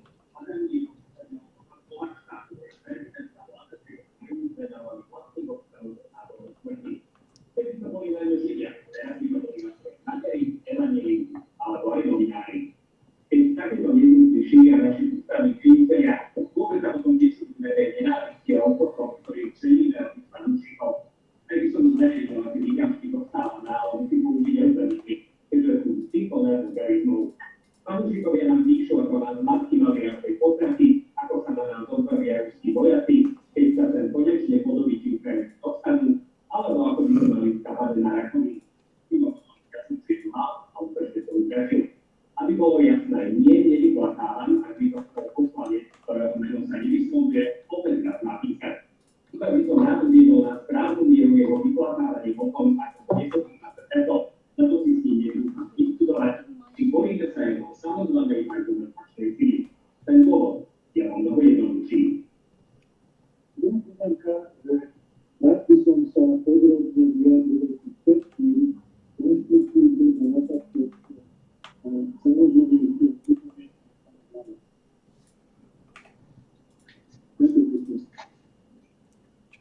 Čo sa tam deje? Čo bolo? Čo povedal ten Pičus? Ten Pičus povedal, že teraz vám poviem tie fakty. A na to povedal, ďakujem pekne, majte sa.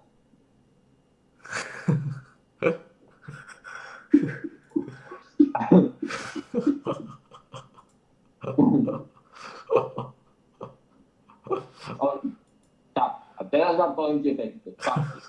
Spál do tých papierov, ďakujem pekne, majte sa.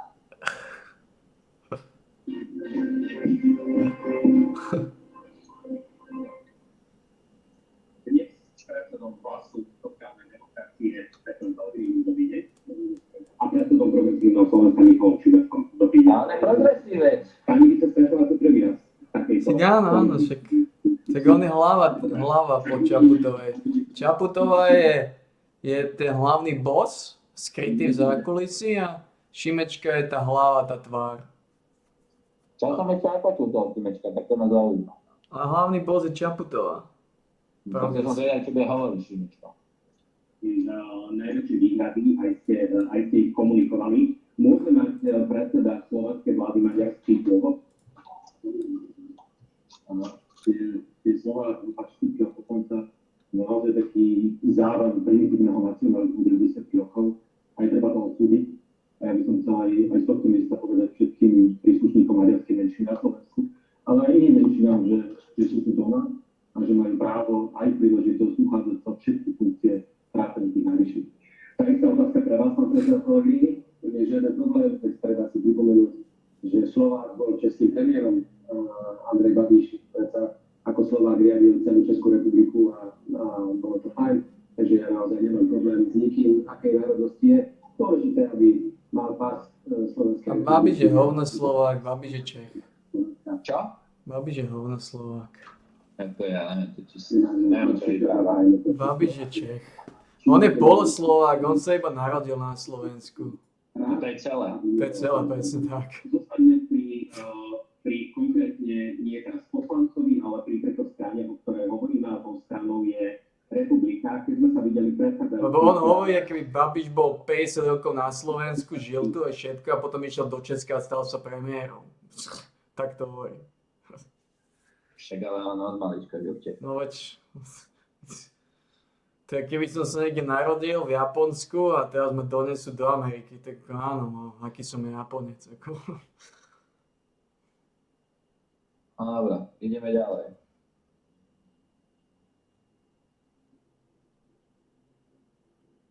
Jasne, že Hlas má 3 podmienky, ktoré bude musieť, alebo ktoré budú musieť vaši budúci koaliční partneri spĺňať. Bude to musieť byť jasný postoj k vojnovému slovenskému štátu, k holokaustu, takisto k slovenskému národnému povstaniu a budú musieť rešpektovať sociálny rozmer vášho programu.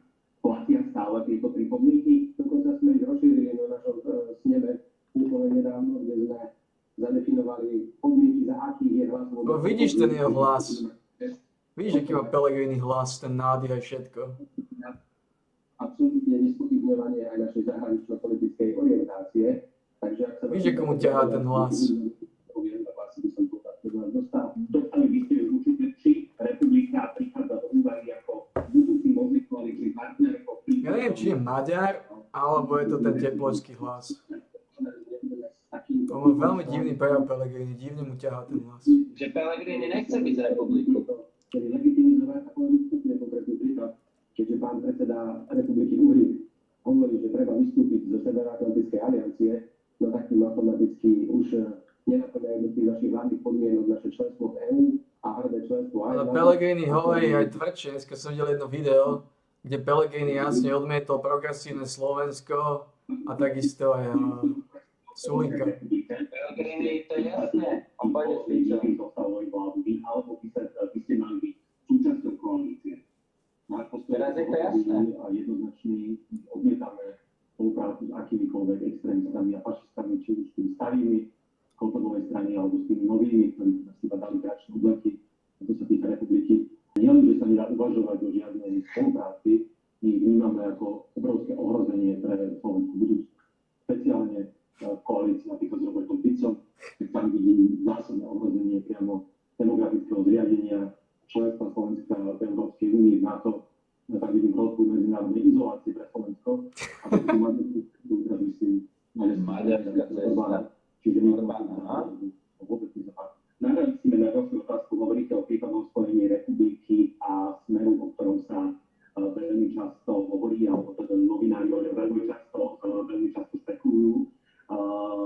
Ako je v tomto prípade postoj progresívneho Slovenska voči prípade? Počul si ho? Počul som ho. Redaktor volá, čo má v hlave. Tak on rakovinu prežil. Niečo tam má. Koalícii Smeru. Poviem vám, čo sa pýtam, lebo Smer posledných prieskumov verejnej mienky dosahuje, alebo teda tú prvú priečku a ukazuje sa, že by mohol po voľbách zostávať vládu. Sú to prieskumy, uvidíme, ako voľby dopadnú, ale to, že považujeme možné víťazstvo Smeru, prípadne vládnu koalíciu s extrémistami za ohrozenie, to som povedal jasno. A znamená, keď povedali jasno, mňa teda zaujíma aj nie postoj progresívneho Slovenska voči Smeru. Republiku a ja sa zase s tým jednoznačným, ako rovná to platí pre Smer, platilo to od vzniku progresívneho Slovenska pred 6 rokmi, tam sa nič nemení a nemenilo. Naopak, my teraz urobíme všetko preto, aby táto situácia nenastala, aby nehrozilo, že Robert Fico zvíťazí a bude vládnuť s extrémistami a bude nielen Mazurek ministrom vnútra. My teraz musíme urobiť všetko preto, aby sa... Ale to nie je iba u nás ako politickej strane, ale u všetkých, ktorí to Slovenskom myslia dobre. Pán predseda Pellegrini, ja rozumiem, a politici aj častokrát oprávnene nekonevajú radi pred voľbami kompenzovanie, že s tým áno, s tým nie. A videli sme aj v ostatných voľbách, pán predseda Šimečka to spomenul, najmä v prípade Oľano, ktoré vychádzalo z prieskumu 8%, nakoniec malo 25%, že predsa len tie prieskumy treba brať s rezervou. Aj tak mi dovolte spýtať sa tú istú otázku, ktorú som sa pýtal predsedu Šimečku, aký je postoj Hlasu SD k vašej pôvodnej materskej strane.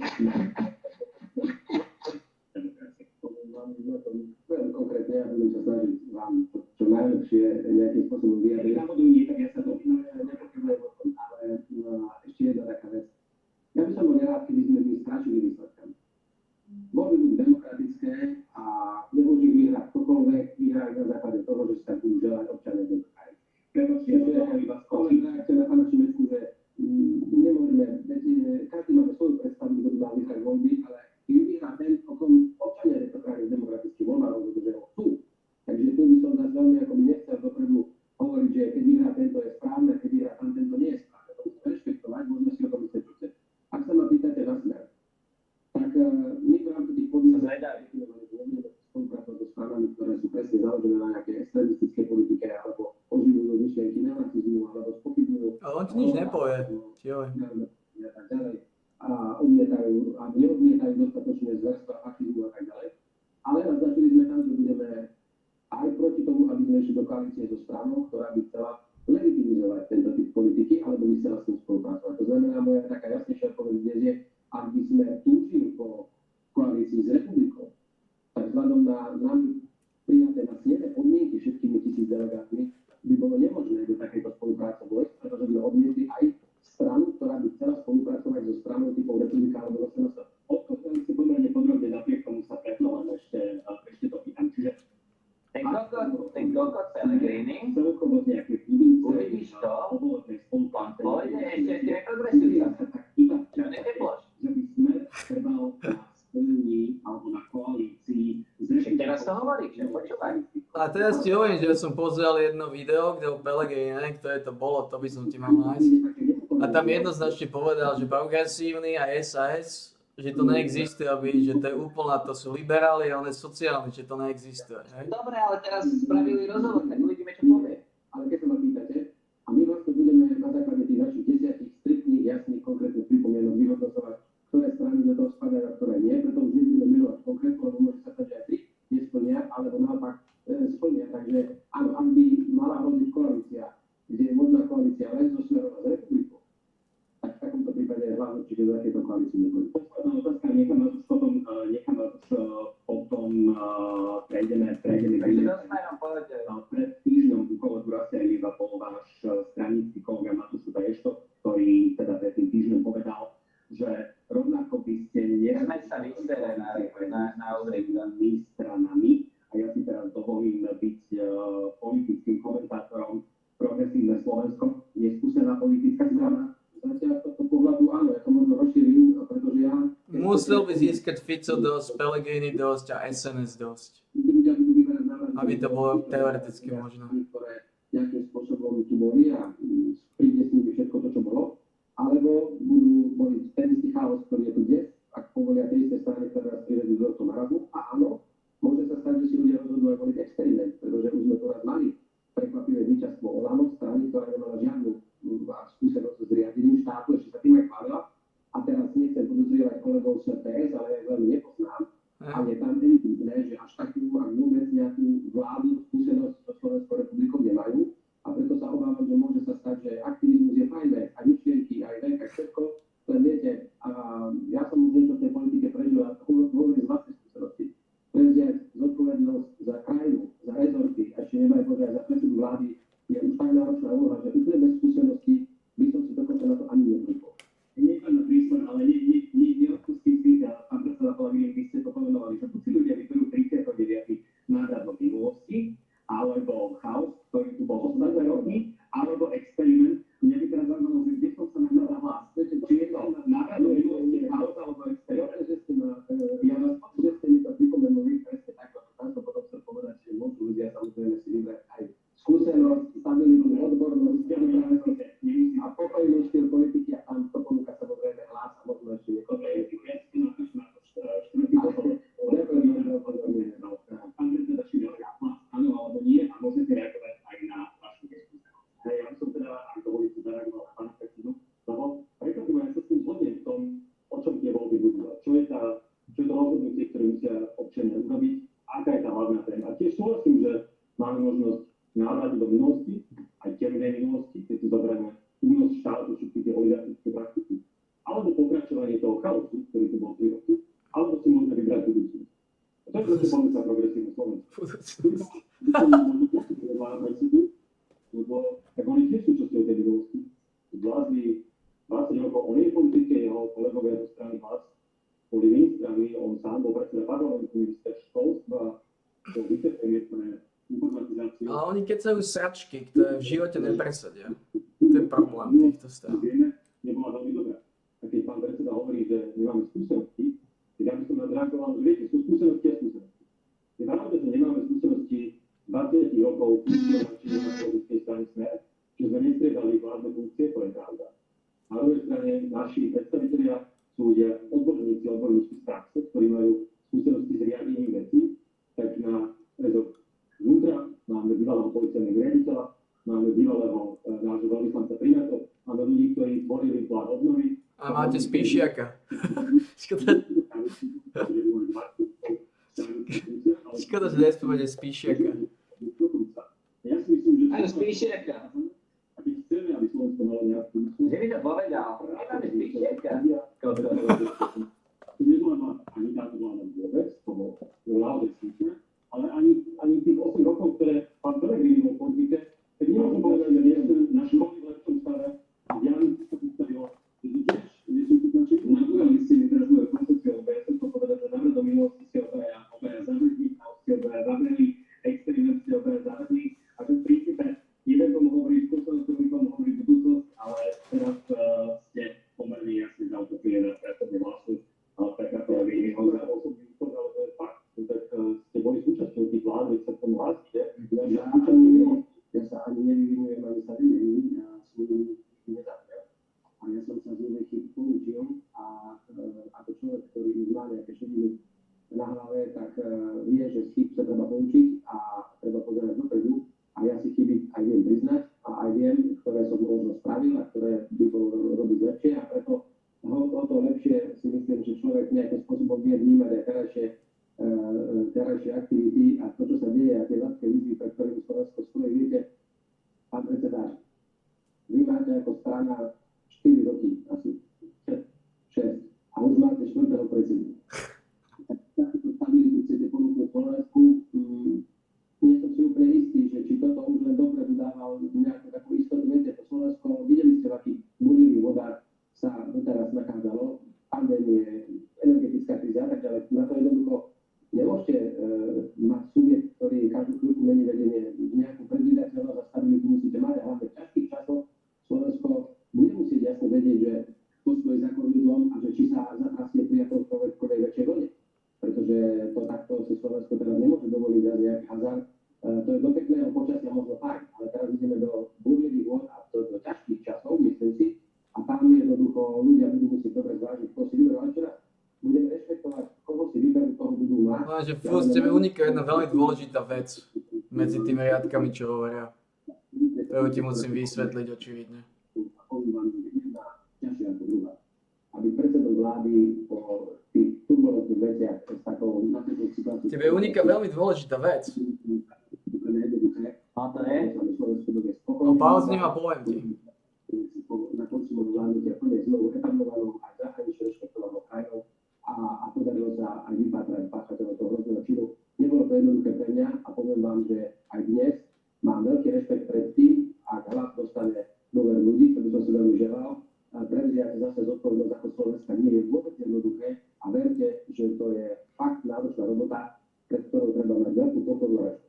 A to sa až niečo nechce mať. Ja som povedať, ale veľmi som rád, že ste nabrali tie skúsenosti, keď boli veľa, boli ste tam dlho, to je pre vás určite veľmi dobré. Môj problém, ktorý s tým mám, je to, že za tých 8 rokov, čo bol pán predseda súčasťou strany, ktorá vládla, skoro 4 roky vládla sám bez koaličných partnerov, v dobe ekonomickej konjunktúry globálnej, neurobila ani jednu významnú reformu, vďaka ktorej by Slovensko na tom bolo lepšie. Slovensko sa prepadá pre všetkých rebríčkoch, či už ide o bohatstvo, teda pre HDP na obyvateľa, alebo ide o kvalitu vzdelania, výzatestok, alebo ide o zdravotníctvo, alebo ide o počet postavených kilometrov hraníc. No a to je dôsledok toho, že kým ste teraz zbierali skúsenosti, tak ste neurobili nič zásadné, čo by dnes posunulo Slovensko pred. Preto nám utekajú ľudia preč, preto je toľko študentov v zahraničí, dvakrát toľko ľudí do 10, lebo tie slovenské školy sú v takom stave, ako sú. Čiže... Ale oni tie škole ich nezlepšia, o čom hovoria? To je na tomto smutné. Oni neurobia žiadne zmeny. sa ich postavilo. Alebo že aký nás dnes dobré učiteľe učia v školách, ako sú deti pripravené na budúcnosť. Však sme mali proamerické vlády a nič sa nezmenilo. Žiaľ, pokiaľ ide o progresívnu Slovensku, počujte sa, máme 4. predsedu, to je pravda, ale to je úplne normálne v demokratických stranách. My nie sme strana, ktorá vznikla odštiepením od inej politickej strany, po x rokov. My nie sme strana jedného ľudia. Sme strana, ktorá je jasne čitateľná, liberálna, proeurópska. A to dostáva, a dokonca aj tí bývalí predsedovia a predsedničky, ktoré tam boli... Nikto neodišiel, nikto neviestal berami, to strana neštiepi. Naopak... Čo nedáva zmysel. Lebo to je najhoršia strana, z tých všetkých je to najhoršia strana. Krajina nemá, tu nezmeníme, to je dôležitá, ale viete, pán predseda, garantujem vám, že keby prišlo toto intermezzo 3,5 roka tohto chaosu nájdu a rušenia všetkých pripravených projektov, tak už by sme sa povedali aj na nejakú novú nemocnicu, alebo by bola krátko dokončený, ale táto vláda, ktorá teraz bola pod vedením pána Matoviča, Hegera, Sulíka, Kolára a Remišová jednoducho nás priviedla tam, kde priviedla a títo ľudia za 3,5 roka nemohli presvedčiť žiadne pásky na projektu, ktorý by boli začali. A hneď na do toho, pán prezident, je fajn. Ja som rád, že máte chuť a ambíciu. A že by ste chceli postaviť 2 kilometre diaľnic, ja si to želám. No len ak to bude vyzerať tak, ako to robí váš primátor v hlavnom meste Valo, ktorý nevie postaviť 2 kilometre električky na rovine, ešte dokonca aj v trase, kde máme spôvodne metro, kde nemusia ani nič vykupovať, ani nič, lebo to je holý pás takto zeme v Petržalke a nevie postaviť za 3 roky či 4 a ani dokonca nebol schopný to robiť z tohto programového obdobia a budeme to musieť lepiť z nových ešte eurofondov, no tak potom, ak to takto chcete robiť, tak potom to nie je úplne dobrá vizitka, keď hovoríte, že to má to čisto pripravené na vládu. Ani môžem veľmi krátko, ako potom pôjdeme na výsledky prieskumu, jednak elektrická sa stavia, aj sa postaví v rámci programovacieho obdobia, aj budeme môcť vyčerpať v Bratislave tie peniaze, ktoré na to sú v európskych fondoch. Ja len tú klasickú statistiku, že od roku 2010 do roku 2019 sme postavili 80 diaľnic, no Česká republika postavila 450. A v Srbii postavili viac. Čiže môžeme sa na všetko možné vyhovárať, ale tie štatistiky hovoria jasne a nemusíme sa ďalej v minulosti tých faktorov. Ale to, čo by robil v minulosti, aj dáva nejakú dôveru alebo kreditu tomu, keď hovorí, že predstavuje budúcnosť. Nemusíme sa v minulosti, a ja si neodpustím jednu poznámku, ktorú som mal pred na týždňami, keď tu sedel predseda Robert Fico, tak to som mu uvedil, že sme mali, že od roku 2010 sa chodí už po tej dostavanej diaľnici do Košíc. To len anekdotu, ale vedeli by sme rozprávať rovnaké anekdoty aj o fantastických nemocniciach, ktoré nám tu táto vláda postavila. Dobre, dámy a páni, pozrieme sa na výsledky prieskumu, ktorý spracovala agentúra Akron na reprezentatívnej vzorke a tá otázka znela, že kto by bol podľa vášho názoru najlepším slovenským premiérom po voľbách do Národnej rady Slovenskej republiky v septembri, respektíve koho by občania Slovenskej republiky chceli za premiéra. Ja poprosím režiu, aby sme si ukázali ten graf a ja ho budem iba komentovať. 20,5% na prvom mieste Peter Pellegrini, necelých 14,5% Robert Fico, s 8% Michal Šimečka a nasledujú s niečo vyše 6% Eduard Heger, necelé 4% Richard Sulík, 3,7% Boris Kolár, niečo vyše 3,5% Milan Uhrík, na niečo vyše 3% Igor Matovič a pod 3% skončí ešte predseda KDH Milan Majerský, s necelými 2% predseda SNS Andrej Danko a takmer 1,5% Ľudovít Ódor. To znamená, že keď si občania Slovenskej republiky podľa prieskumu ako dávajú otázku, že kto by mal byť predsedom vlády po ďalších voľbách, to znamená v septembri, tak by to mal byť Peter Pellegrini. Neodpustím si otázku, určite vás to teší. Ten Darius vás tam niečí. Ako premiéra, ale na to by ste teoreticky museli vyhrať voľby. A zatiaľ to... Jak vás ten Darius futroval ako hovnotierky. Ostatných, ak sa nemýlim, 3 alebo 4... Čo sa tam na to pestalo fúz? Smer Fúz? Nám chcem veľmi pekne poďakovať, samozrejme, že človeka to poteší, možno aj povzbudí a na druhej strane vždy aj prejav dôvery pre človeka znamená väčší zážitok, aby si tu snaží sa napredu pracovať najlepšie ako vie.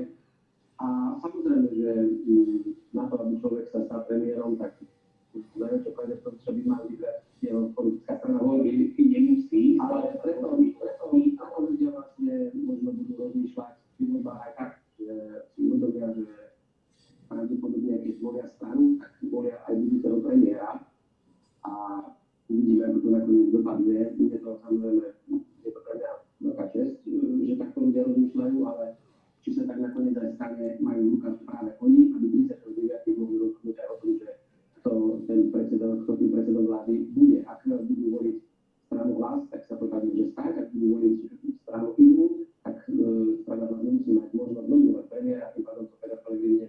Dostaneme sa k tej kampani. Áno, budú môcť voliť aj Progresívne Slovensko a tam by sa mohol stať predsedom vlády Michal Šimečka. Pán predseda Šimečka skončí na tretej pozícii. Síce dostupom za Petrom Pellegrinim a Robertom Ficom, ale predsa len tretia pozícia. Dokonca ste predbehli bývalého premiéra Eduarda Hegera a zanechali ste za sebou aj takých nazvých bardov slovenskej politiky ako Richarda Sulíka, ktorý je už tiež dlho v politike, alebo Borisa Kollára, ktorý je dlho v politike.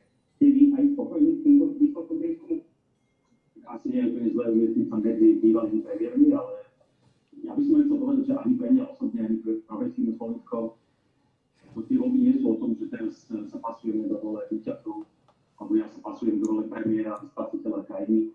My takto potom nepríjmujeme, tak nepríjmujeme. Ja to vám si občania Slovenska celami na tej. Mňa to samozrejme teší v tom, že to je konkurencia, a tá konkurencia je samozrejme silná medzi dlhoročnými politikmi, ale do kampane idem s tým, že chceme čo najlepší výsledok, aby sme mali čo najviac poslancov, aby naše hodnoty, náš program mali čo najväčšiu odozvu a to bude premiér naozaj, tu sa zhodujem s pánom predsedom, to nechajme na voličov a bude rešpektovať akýkoľvek. Pán predseda Pellegrini, už sme to spomínali v úvode, že tie prieskumy predsa len minulosť ukázala, že nie vždy dopovedajú tomu výsledku, respektíve tej realite, ale vrátim sa k tomu, čo to spomínal. No to je problém, ale to môže byť hociako.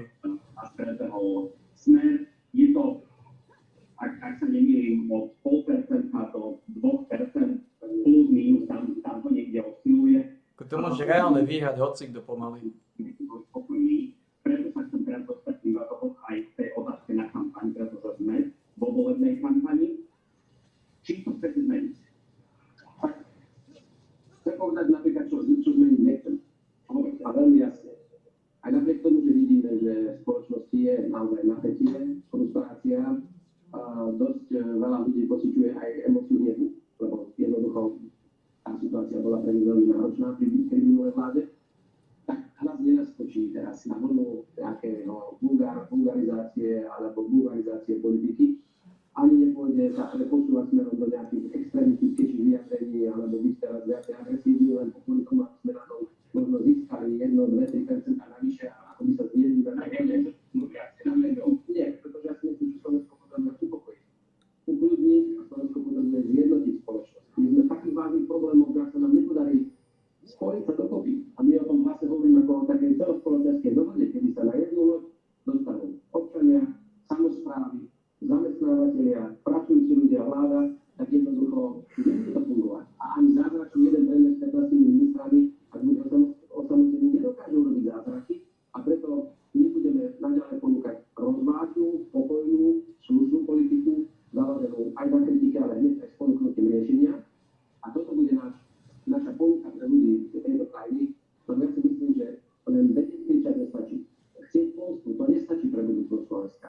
Alebo vedieť urážať, ani to nestačí pre budúcnosť Slovenska, pretože Slovensko má krátkodobé problémy, ktoré treba riešiť hneď.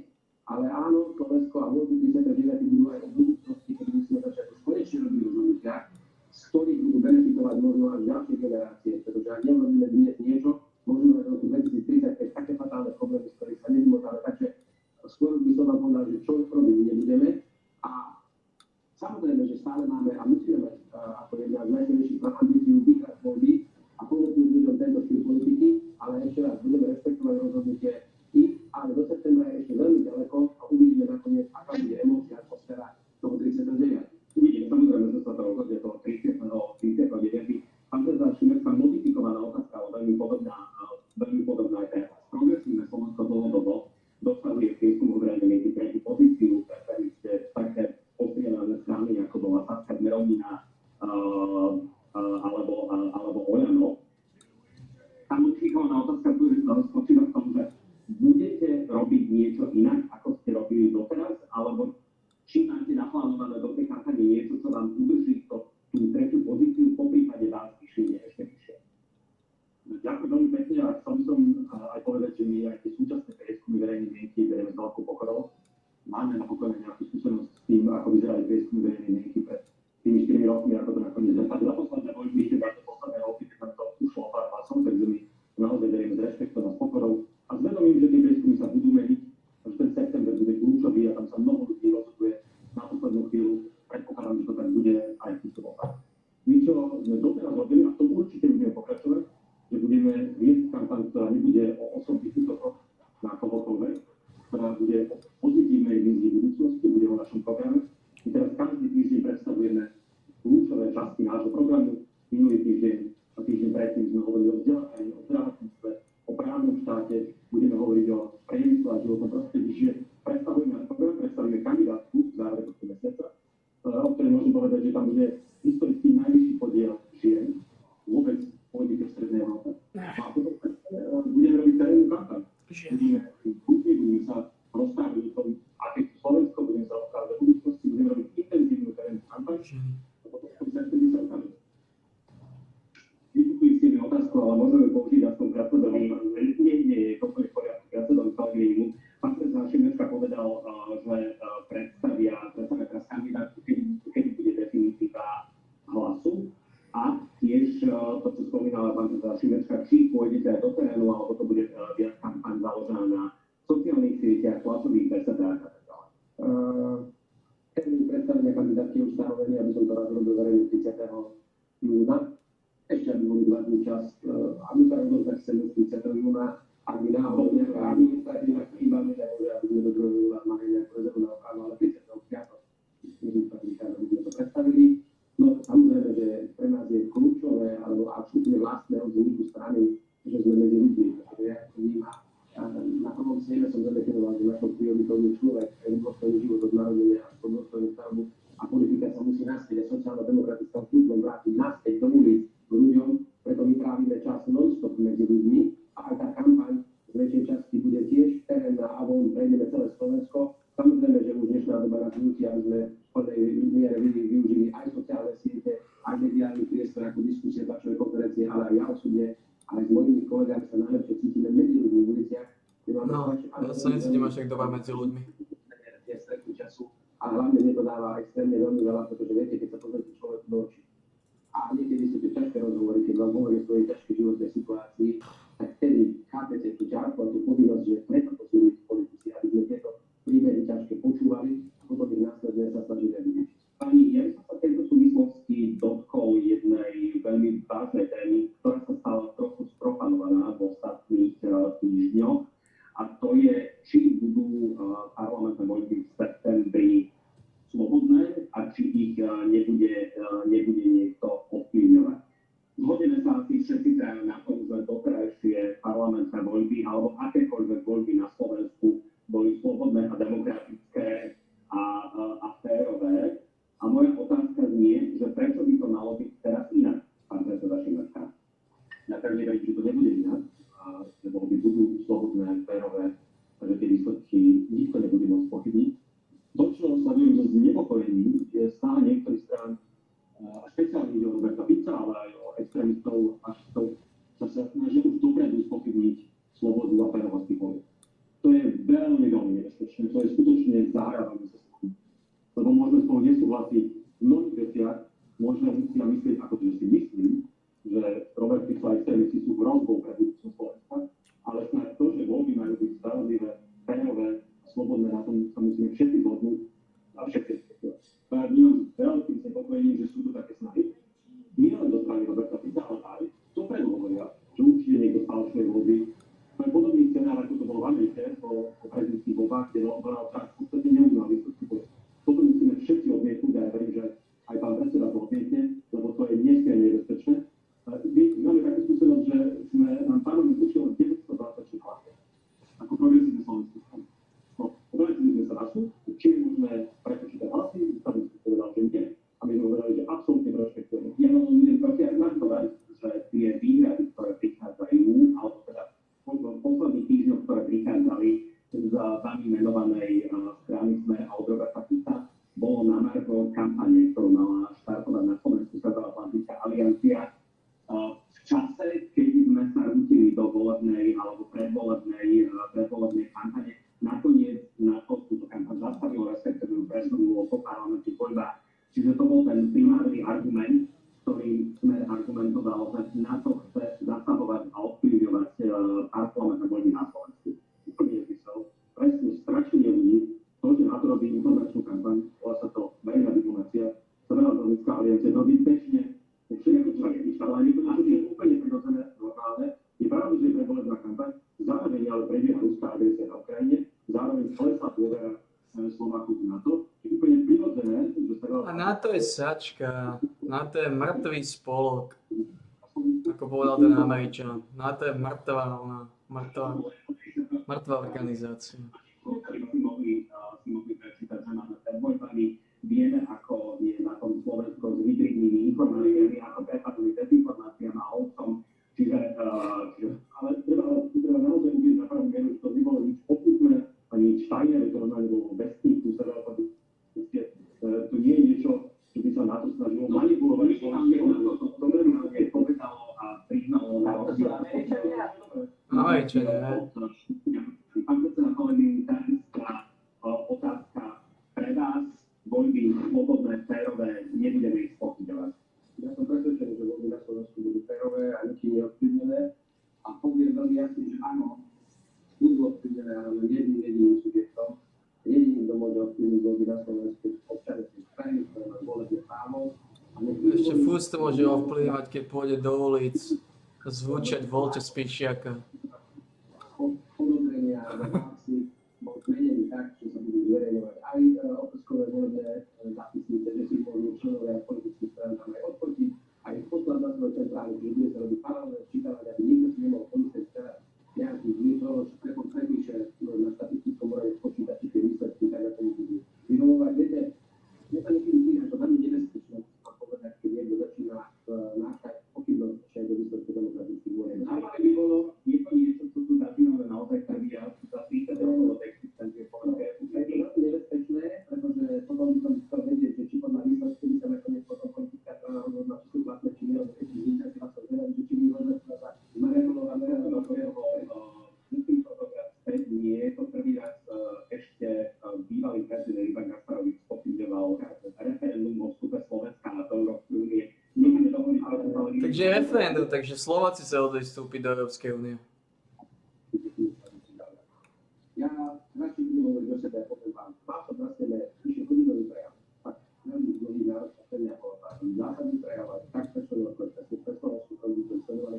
Ja som za to hodinu aj niečo nepovedal, Čaputová a prezidentka. Nepotreboval som použiť ani raz Soros, ani som nepotreboval. A keď Slováci sa rozhodli, že chcú vstúpiť do Európskej únie, tak potom možno aj Slováci rozhodli o eure, kto vie. Možno aj to bol referendum. No. Nepamätám si to.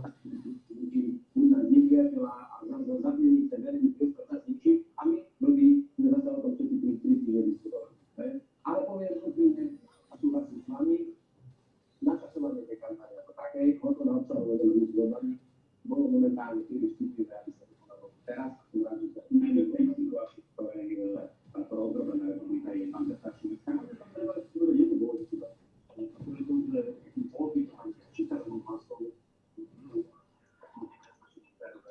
slobodné a spravodlivé, to, že sa cudzie mocnosti snažia ovplyvňovať verejnú mienku na Slovensku aj podľa predvolebnej kampane, tak to sa nikto nemôže spochybniť a my sme najmä na rozdiel verejnosti. Nie preto, lebo to bolo iba teraz, alebo iba na Slovensku, to sa deje všade v Európskej únii, všade na západe, to je štátno rovnako. To je nespochybniteľné, že Ruská federácia a Vy stále strašia s tými Rusmi, ty kokos. To viete, no. Človek bol aj odsúdený za to, že spolupracoval s ruskou rozviedkou, dával si platiť. Aby okrem ovplyvňovania volieb Spojených štátov amerických Ruskom máme x príkladov, ktoré svedčia o tom, vy ste spomenuli, kedy si ruská ambasáda, ruská republika zaplatilo spolupracovníka hlavných správ. Máme video dôkaz o tom, ako sa snažili si poplatiť bývalého šéfa strany Slobodných v Rakúsku, ako posielali peniaze na účty ľudovej strany Naše Slovensko. Čiže áno, tie aktivity ruskej ambasády sú zjavné. Moja otázka, aby sme uzavreli celú túto hybridnú kampaň a tému, čo proti tomu robiť. Lebo rozprávame sa, že aj vy ste to povedali, pán predseda Pellegrini, že niekto s niečím prišiel a 3 týždne ste o tom diskutovali, nielen v politických reláciách, ale aj v parlamente, že naozaj ako to zastaviť, ako nezastavíme, keďže sa bavíme o útokom. Bolo Tatiana. Tatiana. To, že Rusko bude vyvíjať vplyvové operácie, dezinformáciu, propagandu na Slovensku je jasné. Robí to všade v Európe. Ale Rusko nič nevyvíja, že ja som nevidel nič od Ruska. Po prvé som od nich nič nevidel, po druhé aj nerozumiem. Aj väčší efekt. A Slovensko je v tomto naozaj rozbitým podnikom. Slovensko spolu s Bulharskom najviac násilnej propagande, dezinformácií, aj tým, ktoré vypúšťajú Rusy. Čo tu púšťajú Rusy? Ja by som každý musíme vnímať aj bojovať. My ďalej opustili zdroje. A potom je to aj násilie, ktoré má štát, gátové, niektoré z nich. Oni hovoria, že na Fica, že straší, ale oni strašia viacej ako Fico. Však oni stále strašia Rusmi. Ale ja by som to je správne, pohľadom na to, koľko tej propagandy sa napadli, ale opäť by som povedal na záver, že to je hlavne ide o tom, ako je Slovensko stravované, akú dôveru majú ľudia vo svoje vlastné demokratické zriadenie, vo svojich vlastných politikov a sami seba navzájom. A keď budú mať, tak potom aj priestor za ľudské dezinformácie budú o to slabší. Ako vidíme, že je slabší v škandinávskych krajinách alebo aj v mnohých iných zákonoch. Ja si to len počuť, čo ste hovorili, že som len snažil dať takú kategóriu, ale to je veľmi chaos. Samozrejme, že je to, keď ľudia sledovali 3 roky ten chaos, stratili na to tú dôveru, že štát a demokratická politika nie sú pre nich tie doby, stratili dôveru politikov ako takú, tak samozrejme, že sú náprená, alebo ich obmene pre také Ruskou agresívou a zabíjaním na Ukrajine, rovnako nie plynovou a energetickou krízou, sa povedení tak sa Si tu?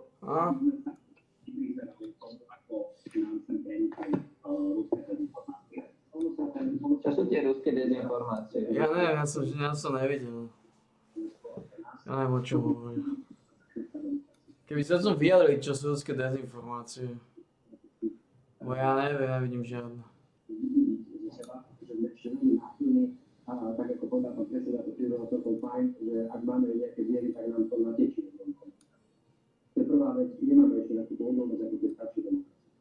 Poďalšie, zvlášť životná situácia ľudí, pretože v Bulharsku teda nie len najhorší pospäť na to, ale v Bulharsku sme najchudobnejšou krajinou na Európskej únii, na základe výsledku tejto 3,5-ročnej vlády, ktorú sme mali. No a potom tu máte totálnu nevôľu vlády, už mala Panama a Kolumbia mala najhodnejšiu vládu, ktorý fakt, naozaj si čísel ten človek. Vtedy tá vláda nevie so svojím národom a s občanmi rozprávať, nevie im vysvetľovať. No i prieskumy neukazujú nič, prieskumy sú hovno. Slovensko sú tupci, jedni z najväčších tupcov. O tom, ty sa musíš riadiť reálnymi dôkazmi a tie reálne dôkazy sú, koho si vždy zvolia. Proste. Nebudeme naivní, že na Slovensku neprebieha aj menej to voliť. Aj presviečanie ideológie a ostatné mocnosti. Tak ako špionáž, že teraz stále bol problém, že Huawei, lebo čínsky výrobca telefónov na špionáž. Viete, ja vám poviem rovnakú informáciu o nás. Alebo stačí sledovať čo za politikov tam ide, Spíšiak a podobne. Aj politika mobilov je vlastne... Ja pochybujem, že nejaký národ má takého politika, ako je Spíšiak. Udania, že sa táto zbierajú na ruky a jednoducho Slovensko je geopoliticky tak zaujímavé a dnes ešte o to viac možno vzhľadom na Ukrajinu a vojnu, že na našom území pôsobia agenti všetkých relevantných tajných služieb, akurát, že niektoré z nich sú momentálne našimi spojencami, takže ich aktivity môžu neprejsť na verejnosť. Ja som chcel byť v tomto spravodlivý, že sú nefungujú a neoperujú len Rusi, tu operujú aj Američania, tu operujú možno aj Číňania, možno nejaké silné európske a možno blízke tajné služby, ktoré sú tu takisto zabezpečujú. Tajné britské služby, Číňania. Ja na tým si neviem čistého vína, že sa prejetí na Ruskej federácii. Teraz si dám čistého vína. Na našom území pôsobia spravodajské služby rôznych štátov, mnohých štátov. Volá Tatiana. Ako často volá Tatiana. Kde sa snaží priamo ovplyvňovať slovenskú verejnú mienku, slovenskú verejnú diskusiu, aj slovenskú predvolebnú kampaň. To je zjavné. No ale to predsa nemôžeme dať na rovnakú úroveň, pán predseda, lebo niektoré z tých spravodajských služieb sú naši spojenci, nie že momentálni spojenci, sú to naši spojenci v rámci Európskej únie a Severoatlantickej aliancie a my predsa sme súčasťou týchto organizácií, oni robia aj pre nás tú spravodajskú činnosť, keďže sme ich spojencami, no ale na druhej strane je Ruská federácia, ktorá nás otvorene vyhlasuje za nepriateľský štát. A takže to sa nemôžeme dávať na tú istú úroveň, že tu máme aj špionov do západu, aj špionov z východu, takže vlastne to jedno. No, niektorí špioni nám sú zle a niektorí špioni sú naši spojenci, ktorí sú aj my tu uděláme. Amerika sú asi spojenci. Naozaj sa nedá dávať rovnakú úroveň. A inak súhlasím pán predsedom, že veľký problém je to, že ľudia po tých 3 rokoch prestali dôverovať tomu, čo im hovorí vláda a výsledkom toho je, že viac dôverujú dezinformáciám. On si naozaj myslí, že Amerika sú jeho spojenci. A ja by som chcel vidieť, keby to je jedno, keby nejaký štát napadol Slovensko, Afrika, Čína, Rusi, to je jedno. Koľko by Amerika poslala svojich vojakov sem, aby nás bránili? Na to by som sa pozrel. Počas covidu oni sami... Poslali by nám AKčka. Jedine, presne tak, nejaké vyradené zbrane. Ale keď jeden z najpopulárnejších politikov, opozičný líder, povie, že vlastne očkovanie vám škodí, alebo otvorene rozpráva o tom ruský narratívu, tak tým sa potom naozaj ťažko dojde. Očkovanie by sme asi z tohto mohli vynechať, pretože to bolo naozaj na slobodnom rozhodnutí každého. Prečo by sa chcel očkovať proti kokotine, ktorú o nejaký čas v živote aj neuvidíš? To nedáva zmysel. To není ako chrípka alebo niečo, to zmizne a už to neuvidíš v živote. Či sa chcel očkovať proti kokotine, tučko vírusu. Na budúci týždeň. Skúsa tak veľmi jednoducho naozaj nie slova, ale tak občiansky a ľudský. Máme sa čoho ešte obávať, my občania, čo pre nás tam v parlamente, čo ešte poschvaľujete. Keby sme tam nemali ani nejaké zaujímavé veci, tak by som odpovedal. Ja neviem, či si ľudia uvedomujú, ako funguje očkovanie. Oni do teba vpichnú ten vírus, oslabený vírus, aby telo na to našlo protilátky. To nemusí fungovať. Využívajú túto situáciu, že sa niektorí vysoko pre vašich ľudí, ale vo všeobecnosti vládne v parlamente chaos. Vládne chaos, čo sa dohodne vo štvrtok už piatok neplatí. Je tam obrovské množstvo zákonov, ktoré už v rámci prvého čítania nemajú význam, aby vôbec boli predložené, pretože tu vlastne nebude. Podľa mňa budú nejaké mimoriadne, ale táto nie. Vznikajú ad hoc koalície nepredvídateľné, to znamená, viete, keď máme štandardné prostredie pre voľbami, že stále nejaká dostupujúca koalícia má pod kontrolou minimálne nejakú väčšinu v parlamente, nie. Takže za štandardných okolností to ten parlament je dôstojne zvládny. Teraz sme úplne že bez kontroly a dneska niekto hodí tam nejaký maličký granát, ktorý okamžite vyvolá vlnu rozruchu a vznikne vám koalícia, ktorá za bežných výraní nebudú. Ale sa pani Záhorská náhodou zase, alebo pán Čepček príde so svojimi potatky, alebo ja neviem, pornom, tak to sme asi podali, aby mohla ukázať pani Tunočníčke, že to Tunočníčka. Ale viete, a tam sa vám zrazu môže nájsť, že sa vám pospájajú fakt naozaj aj fašisti s kresťanmi a urobia koalíciu, ktorá naozaj nech aj spáli. A hlavne už sa asi nerobí aj veľa chýb. Oni stále vidiejú ten fašizmus. Každého volajú ich fašisti, ale... Viete čo, radšej to ukončíme a všetky tie zákony už pôjdu, čo sa Ja keď som si pozrel, čo je definícia fašistu, tak som zistil jednu veľmi dôležitú vec. Že každý človek na svete je fašista. Každý jeden. Tá definícia fašistu je tak veľká, že do toho spada každý jeden človek na svete pri samračku. Proste tá definícia fašistu je neskutočne rozsiahla. A za hlas som garantoval, že podporíme všetky návrhy, ak vláda bude potrebovať ešte prijať nejaké účinné opatrenia, napríklad pre vybranú skupinu ľudí pri boji s cenami potravín alebo nejakú situáciu v našej ekonomike, môže počítať s tým, že ak predloží kvalitný návrh zákona, podporíme aj skrátené legislatívne konanie, aj samotný zákon, ak bude na prospech veci. Preto tie mimoriadne schôdze podľa mňa budú dva typy. A ty máš divný hlas, Pellegrini. Na to sme pripravení, kedy to odpísť. No a potom samozrejme Strašne divný hlas.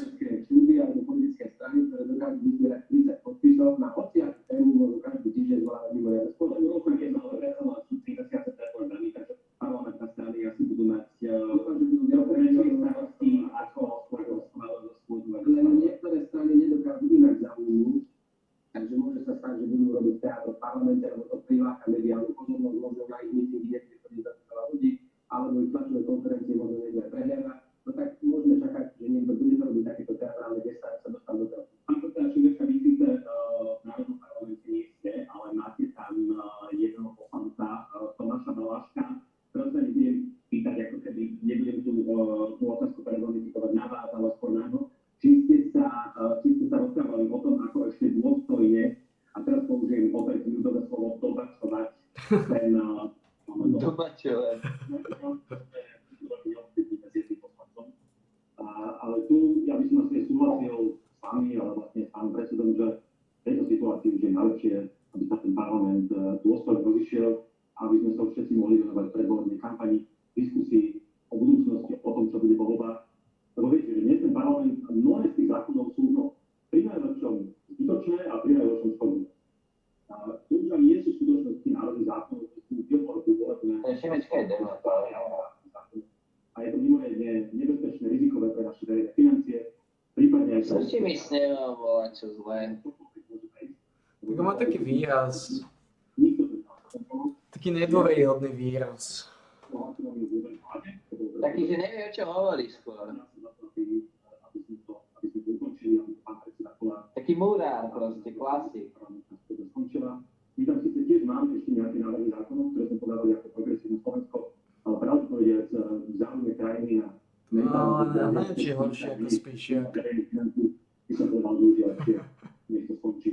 Asi ešte budeme vidieť nejaké mimoriadne schôdze. Videli sme to aj naposledy, keď sme prijímal 13. dôchodky tesne pred voľbami.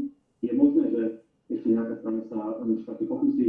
Progresívne Slovensko to určite nie. To rozumiem. Konec koncov povedali ste to aj sám, že jedným poslancom, ktorého momentálne máte v tomto voľbnom období, toho veľa neovplyvníte. Pani, dovolte na záver dve otázky.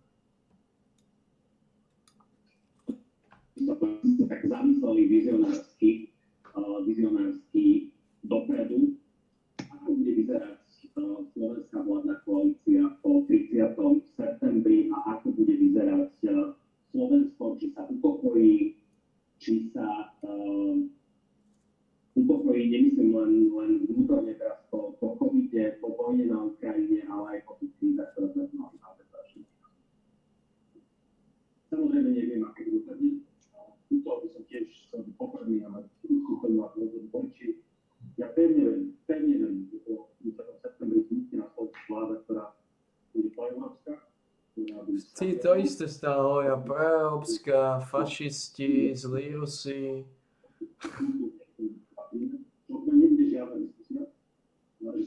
Ako oni stále socializmus Rusi, mne bolo lepšie za socializmu.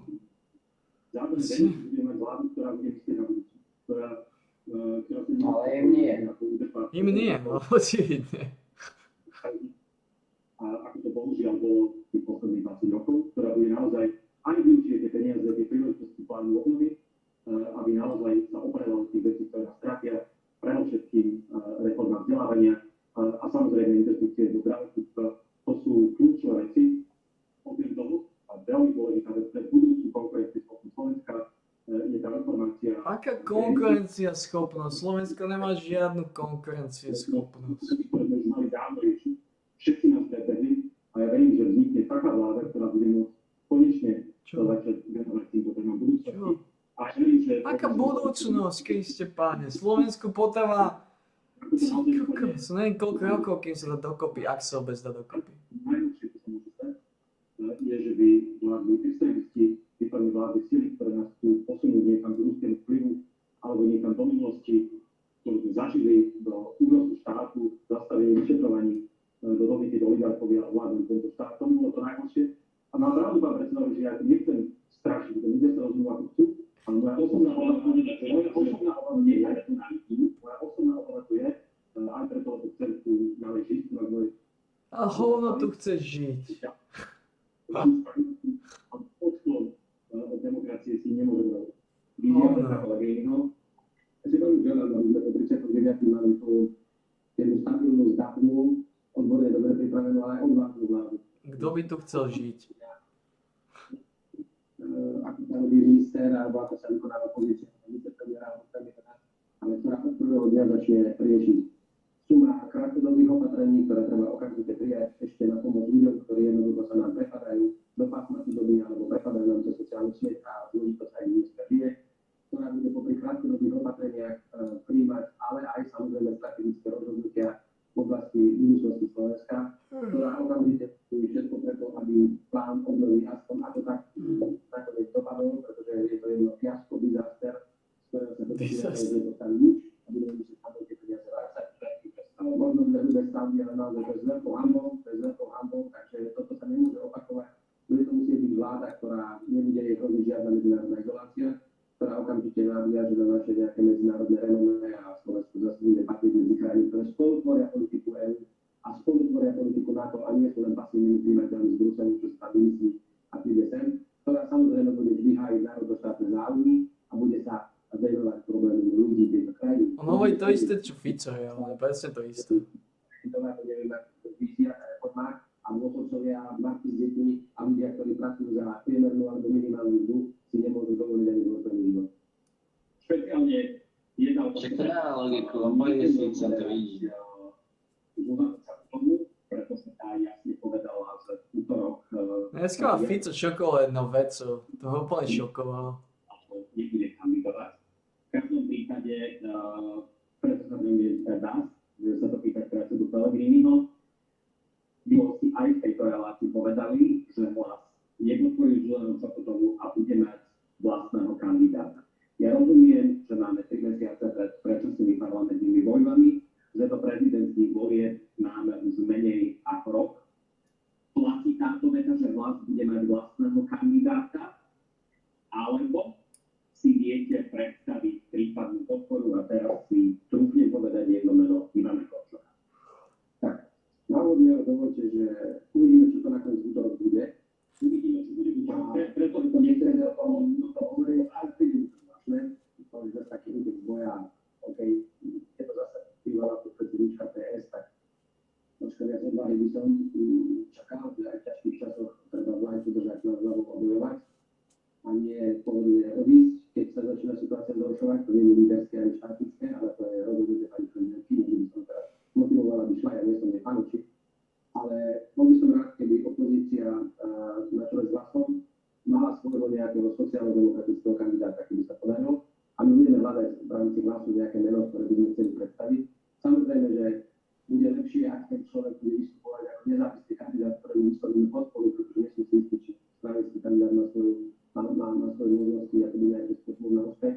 Chcem ma pýtať na pána Korčoka, určite to nie je náš kandidát, ktorý by zodpovedal profilu toho, ako si ja predstavujem prezidenta. Uvidíme, on asi vyškáva v boxoch, ako náhle oznámi pani Čaputová, že nejde, prezident si pôjde on, ale ja si myslím, že v prvom pole my musíme sa pokúsiť predstaviť nejaké vlastné meno a ísť s vlastným kandidátom. To je podľa mňa správne a férové, aby bol ten výber uši a nerobí či širší. Nerobí hneď nejak priamo pána Korčoka za favorita, to by bolo predčasné. To sa môže aj na to som vôbec absolútne som nechcel povedať tým, že Ivan Korčok bude favorit volieb, iba sa jeho meno skloňovalo častejšie a aj on sám, keď to rozmýšľal o tom, nepovedal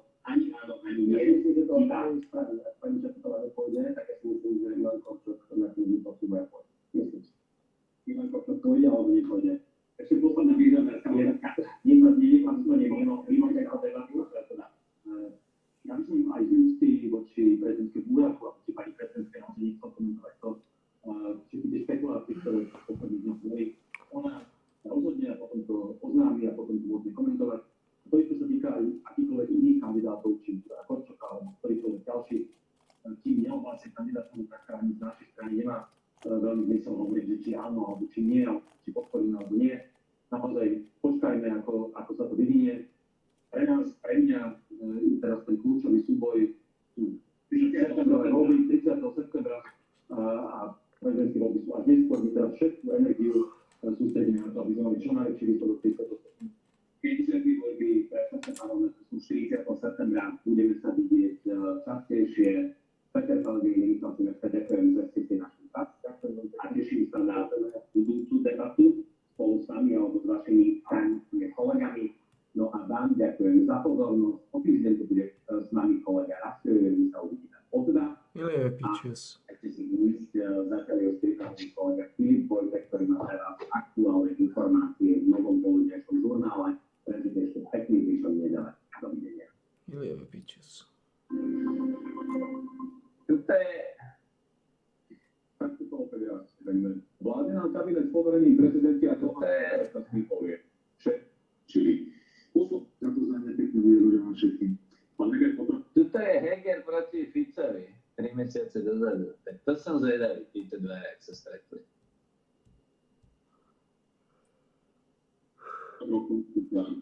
Rozhodli odísť od Igora Matoviča, ktorý to možno vysvetľoval. Prišiel som s tou videou, ale on si vo finále zrealizoval podľa seba. Výrazne inak, ako by som robil ja, držím napriek tomu palce, lebo si myslím, že ten cieľ, ktorý sleduje a ktorý spoločne každý demokrat na Slovensku sleduje, je ten, aby sa mafia nevrátila po voľbách. No ale vy, pán Heger, tvrdíte, že ste prišli s tou ideou na prvom mieste. Niekto z vás klame. No, bolo by dobre si to ujasniť. Povedal, že vízia slušnej odbornej politiky, vzájomného rešpektu a konštruktívneho dialógu je politika, s ktorou nesie v sebe, dá sa povedať, vstupu politiky. A čo sa týka projektu demokratov, tak ten som začal rozvíjať práve s Jarosłavom Naďom a dnes tu je, takže to je moja jasná odpoveď. Chystá sa sporie v tom, že teda kto to navrhol ako prvý, keď Igor Matovič tvrdí, že on by tvrdíte, že vy. Myslím, že aj rozprávali sme sa o našom rozchode a teda ja som jasne povedal, že toto je vízia, ktorú chcem budovať, takže preto som sa aj prvý rozhodol a v konečnom dôsledku myslím si, že nie je to žiadne odpoveď. Začiatkom januára Igor Matovič bol prvý, ktorý povedal do médií, že je vysoká pravdepodobnosť, že odíde. Ja som na to bol sobotný dialog. My som to taktiež potvrdil, že tá pravdepodobnosť je veľmi vysoká. Takže som prišiel s tou videou, ako nie s tou videou neprišiel. Trváte na tom, že vy. Dobre, trvám na tom. Lebo Robert ten trvám na tom, že to je moja idea. Je to idea slušnej politiky, odbornej politiky, vzájomného rešpektu a konštruktívneho dialógu. Tak, to sa s Igorom Matovičom nezhodnete v každom prípade a Robert Fico tvrdí, že nejde o nič iné ako o politickú objednávku Igora Matoviča. Myslím si, že demokracia dostala na frak za posledné 3 roky a ak sa pozrieme, ako médiá nazývajú demonstrantov, že sú dezoláti, alebo teraz sa musím zať pri vašej televízie, pán moderátor, najprv ste vysielali veľmi dôležitý rozhovor s profesorom Saxom, potom ste ho stiahli a teraz vás rada pre mediálne služby kvôli tomu náňa. Toto nesvedčí o demokracii. O demokracii nesvedčí ani to, čo sa udialo v Olano. Viete, teraz je už úplne jasné, prečo ten septembrový termín bol termínom, ktorý tak výrazne Olano presadzoval, pretože si toto všetko pripravovali. Tam je všetko aj jednoduchá. Keď Matovič pochopil, že s pánom Hegerom bez pána Hegera nejaký 7-8% urobí, tak dal pánu Hegerovi pokyn, že ty chodí iného rybníka, tam hľadaj nejaké iné možnosti a zbieraj hlasy. A pre mňa je... To ešte spravil aj Fico s Pellegrini. No veď. Teraz je toto otázka, či potvrdzuje Fico, že mám pravdu, alebo... Ale už keď vidíme, že tú stratégiu pozná, tak to zvyšuje šance. So zmenou júnového termínu uvedám septembrový repatér. Vedela, čo sa deje. Ešte jednu myšlienku ako koruna. Niečo podobné sa aj nestalo. Samozrejme, ja som nesúhlasil v roku 2020. A hneď to obhaj. Viedne odísť zo Smeru, ale povedal som si poriadku, keď chcel odísť, nech je. A bol som v tom, že on niečo nazberáme a potom na konci hovorí z toho veľmi silná sociálna demokracia. No on to aj priznal v podstate. On to v podstate aj priznal, hej. Nechce vytvárať ľavicovú vládu, že on chce vytvárať vládu s progresívnym Slovenskom a to sa je to jeho boja, o to viac, ako si teraz zabývať zo strany, aby ten ľavicový Slovensko bol čo najlepší. Samozrejme, môžem len povedať a reagovať na... Takže v podstate on to priznal. Že on nazbiera niečo, ja nazbieram niečo a spolu vytvoríme silnú štruktúru. Pomeňme, že orgány činné v trestnom konaní vidia. Vyzerá to, že sa prizná len preto, že Pellegrini nechce byť sliam. Je Robert Fico vo vláde a potvrdzuje to aj svojimi slovami, keď hovorí, že...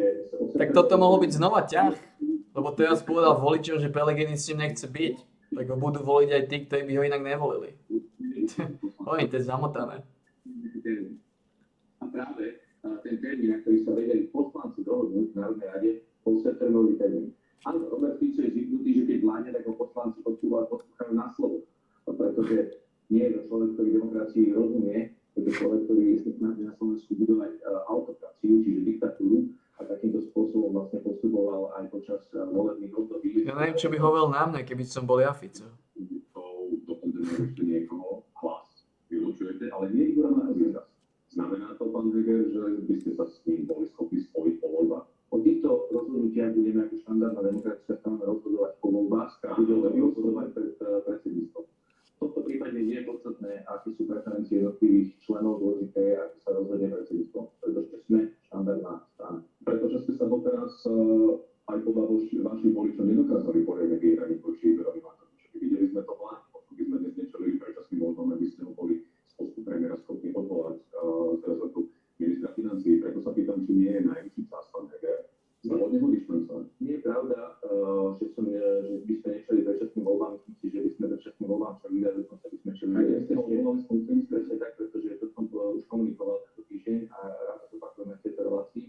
To, čo Richard Sulík navrhoval, aby som Igora Matoviča odvolal z funkcie ministra financií ešte v lete, tak by spôsobilo rozkol v hnutí Olano a tým pádom by celá koalícia vlastne bola destabilizovaná ešte väčšie, že by vláda padla. Vláda by určite takýmto spôsobom padla, koalícia by sa rozsypala a spôsobila by to veľkú politickú nestabilitu. To je pravda, to je pravda, s tým sa dá súhlasiť.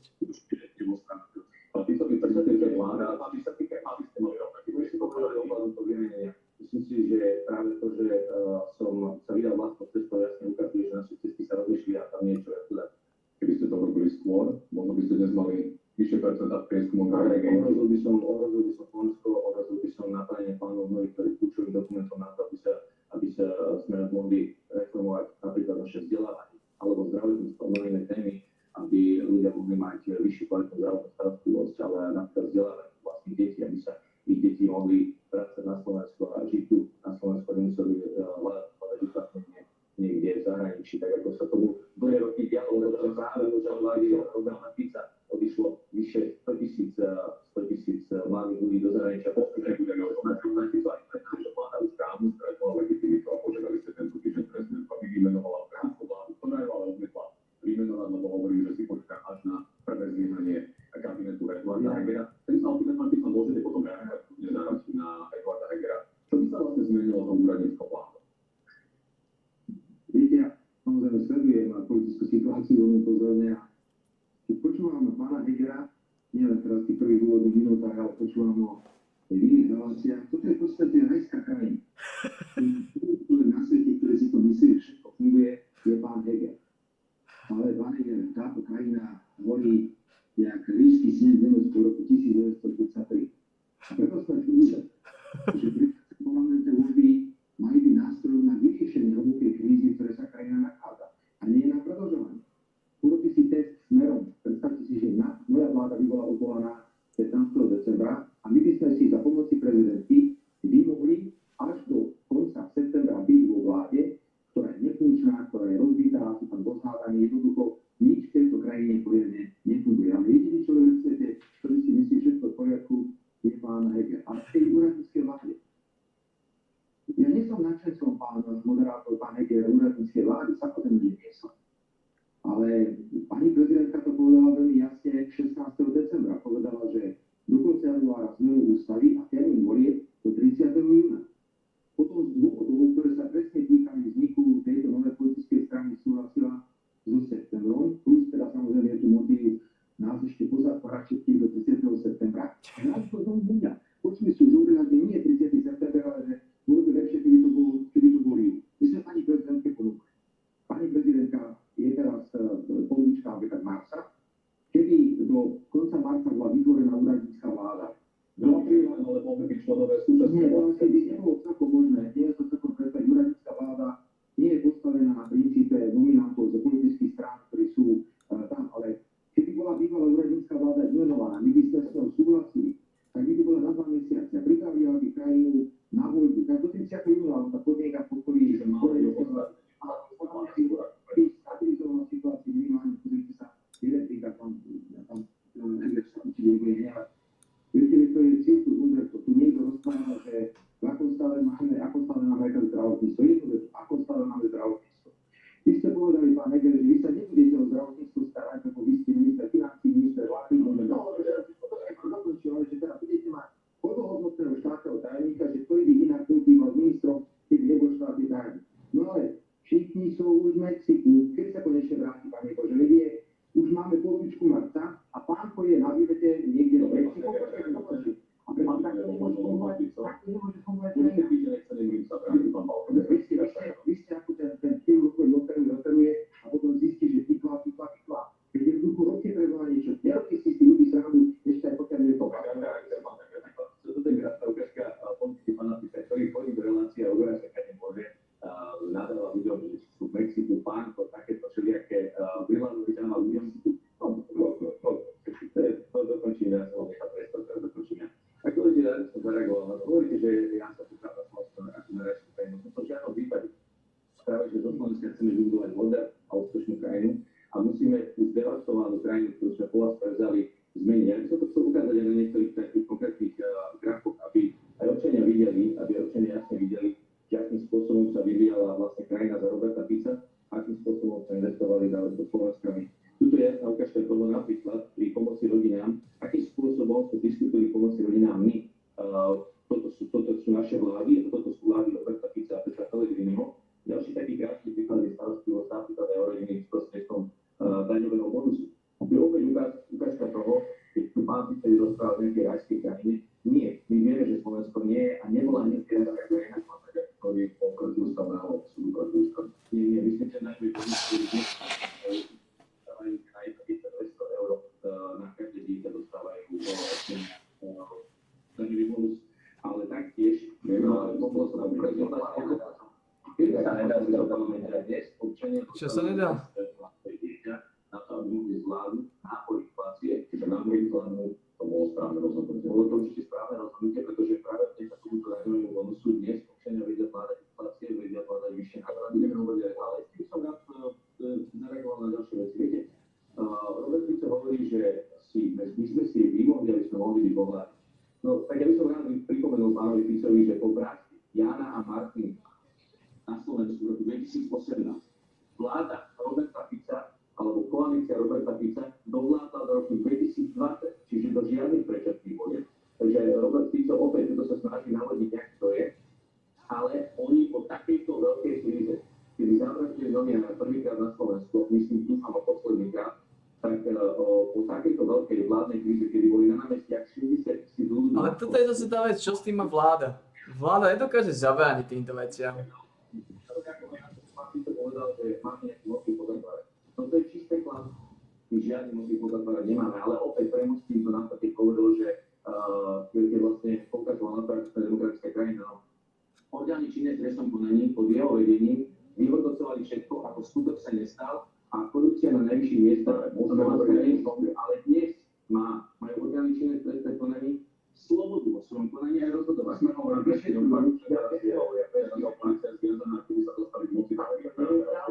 je pravda a ukážkou toho je, či ich vlastní nominanti dobrovoľne vypovedajú a rozkrývajú korupčný systém, ktorý tu budovali za vlád Roberta Fica. Takže povedzte mi, keď únos Vietnamca Robert Kaliňák, dvorný top priateľ Roberta Fica, povedal, že tento skutok sa nestal. A dnes nemecké súdy, nie slovenské súdy, nemecké súdy povedia, že tento skutok sa stal a dokonca Slovensko malo na tom podiel. Tak mi povedzte, čo tu hovorím, keď som to jasná ukázka toho,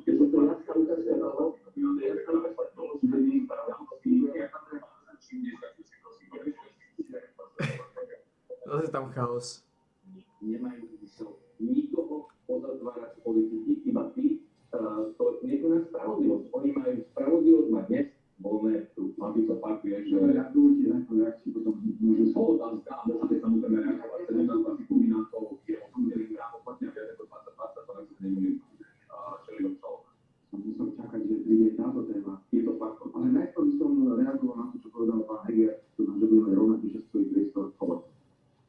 No viete, pán Heger, ak teda všetko je tak dobré, ako hovorí, že brzíte všaké krátky a ďalšie veci, tak vy teda vysvetlíte, prečo vaša vláda padla. Vysvetlíte mi, prečo máte rekordnú nedôveryhodnosť. 90% verejnosti vás nechce a všetci si želajú predčasné parlamentné voľby.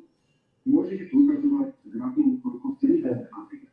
Fakt, že 40% rodín na Slovensku žije od výplaty do výplaty. Fakt je ten, že ste rekordne zadržili Slovenskú republiku. A musíme povedať jeden údaj, ktoré je najpodstatnejšie.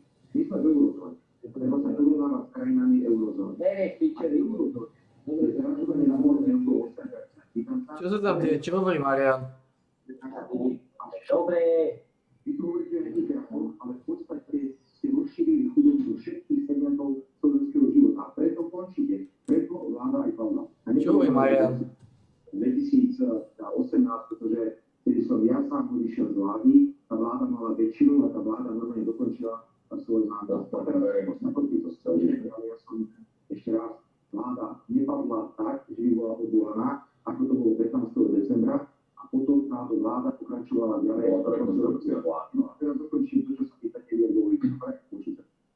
Pán Heger tu naznačuje čosi zase, že v podstate polícia má voľné ruky a oni si robia len to, čo majú robiť, nikto ničo nevie. Tak, dve veci a potom vám niečo pustí. Mám 30 sekúndov nahrávku a teraz vám niečo pustí.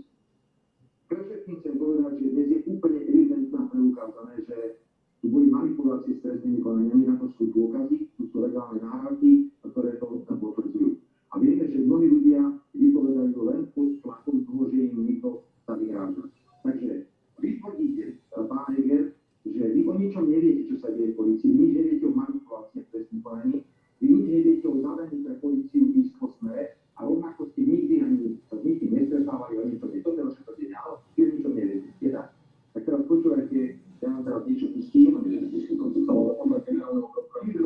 Vydržte, teraz niečo pustím.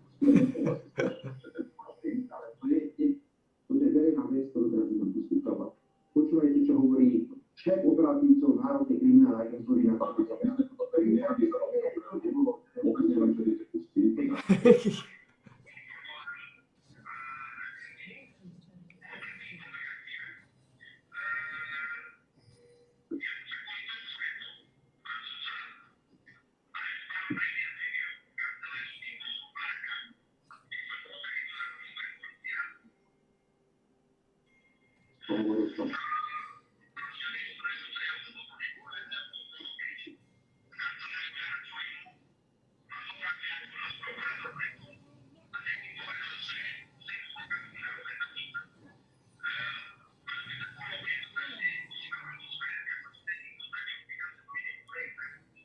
Toto hovorí šéf operatívcov Národnej kriminálnej agentúry, ktorý hovorí o tom, že bol večer u pána Kanku v jeho kancelárii v Typose a v tej kancelárii bol pán Heger. Dobre, pán a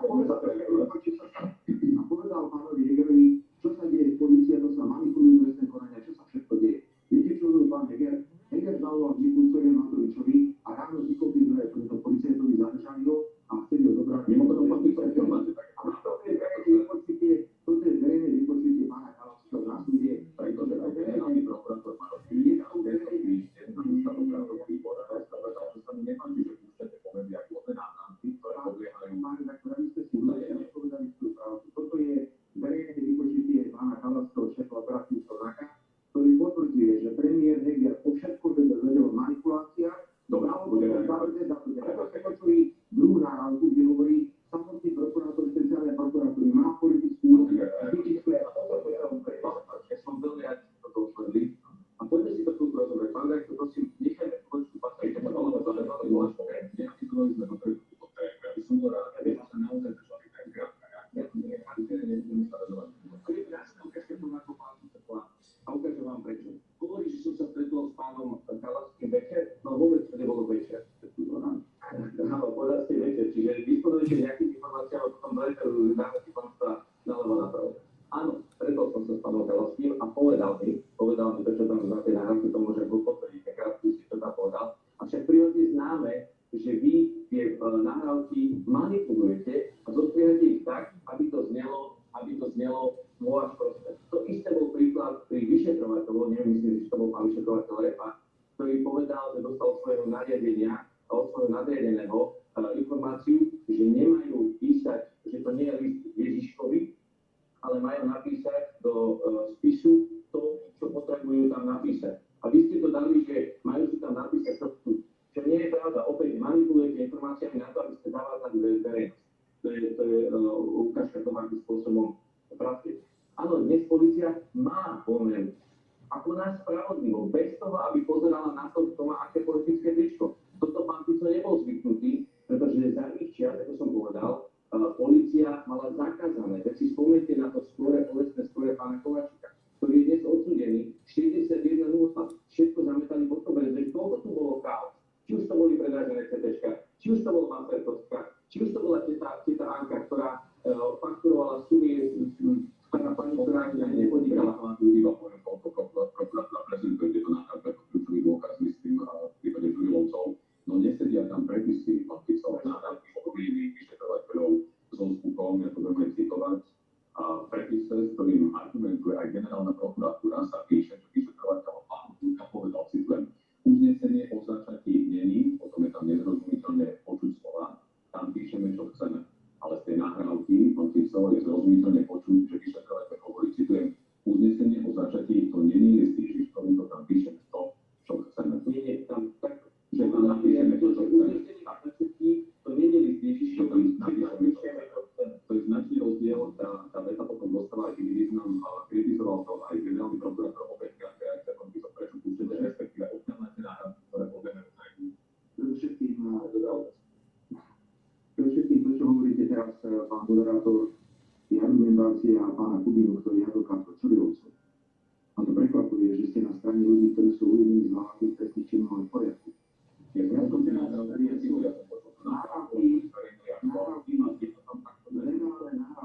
Legálne nahrávky, ktoré boli prepísané v uznesení generálnej prokuratúry, jednoznačne potvrdzujú, aké manipulácie s trestnými konaniami prebiehajú. Dokonca to bude pokusy o vážne zločiny. Ale ja nemám túto nahrávku, ja teraz to riešim úplne inak. Hovorím, ale on si púšťali teraz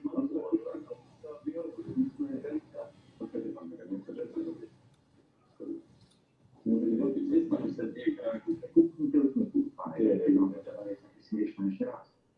Nahrávky, ktoré boli použité v rozhodnutí generálnej prokuratúry, ktorým bolo zamietnutá sťažnosť Čurilovcov, sú legálne získané nahrávky. Tam sú prepisy týchto nahrávok v uznesení generálnej prokuratúry.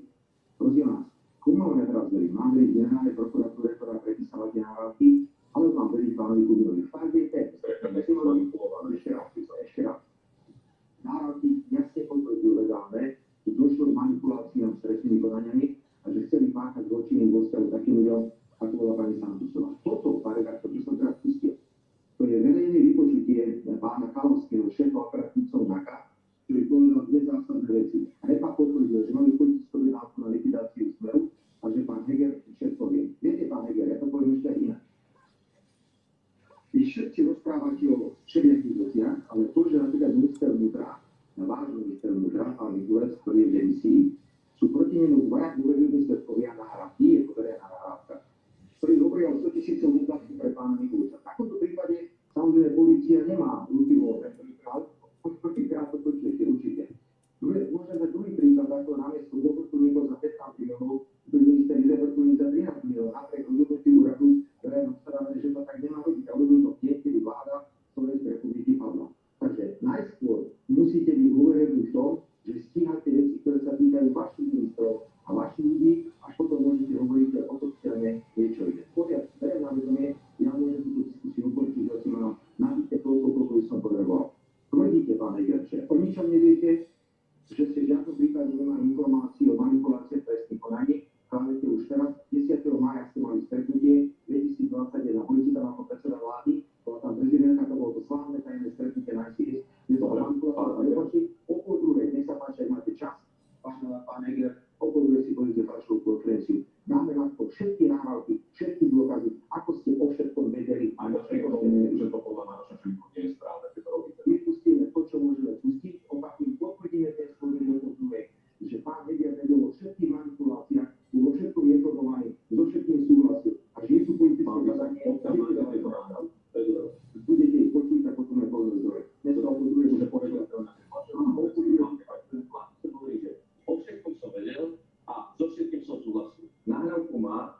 pán Kalavský povedal informáciu, krátku informáciu, to nie je po prvé všetko, a po druhé tam vôbec nie je povedané, že som so všetkým súhlasil, takže, ale vypočujem si rád, ukážte teda verejnosti tie nároky, ale prosím, ukážte povedzte verejnosti, odkiaľ tie nároky máte, pretože to sú nároky, ktoré zrejme nie sú úplne verejné, ale v poriadku, však my to vysvetlíte snad. Už tak nie tak ľudia predkladáme. To je náhoda, že sa s vami stretne napríklad v pondelok, je jednak dovolené. V pondelok sa s vami stretol rád povedané. Povedal som, ako čo je polícia ráno vykopil dvere, zachodili ho. To je náhoda. Ak sa snažíte povedať, že to je môjim zapričením, Však to bolo aj vykopil Matovičovca.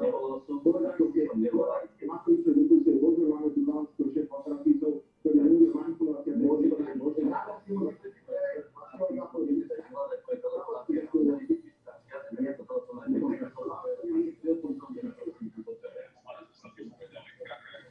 Pretože pán sa stále používa taký pojem, že my stíhame opozičných politikov.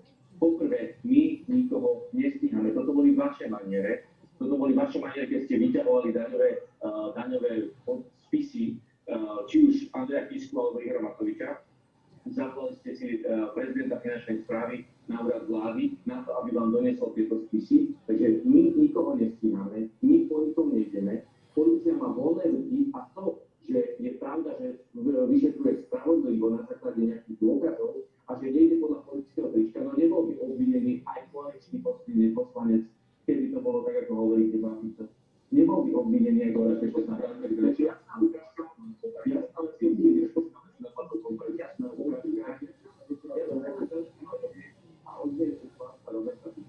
Pretože polícia má voľné ruky, to môže vyšetrovať slobodne kohokoľvek.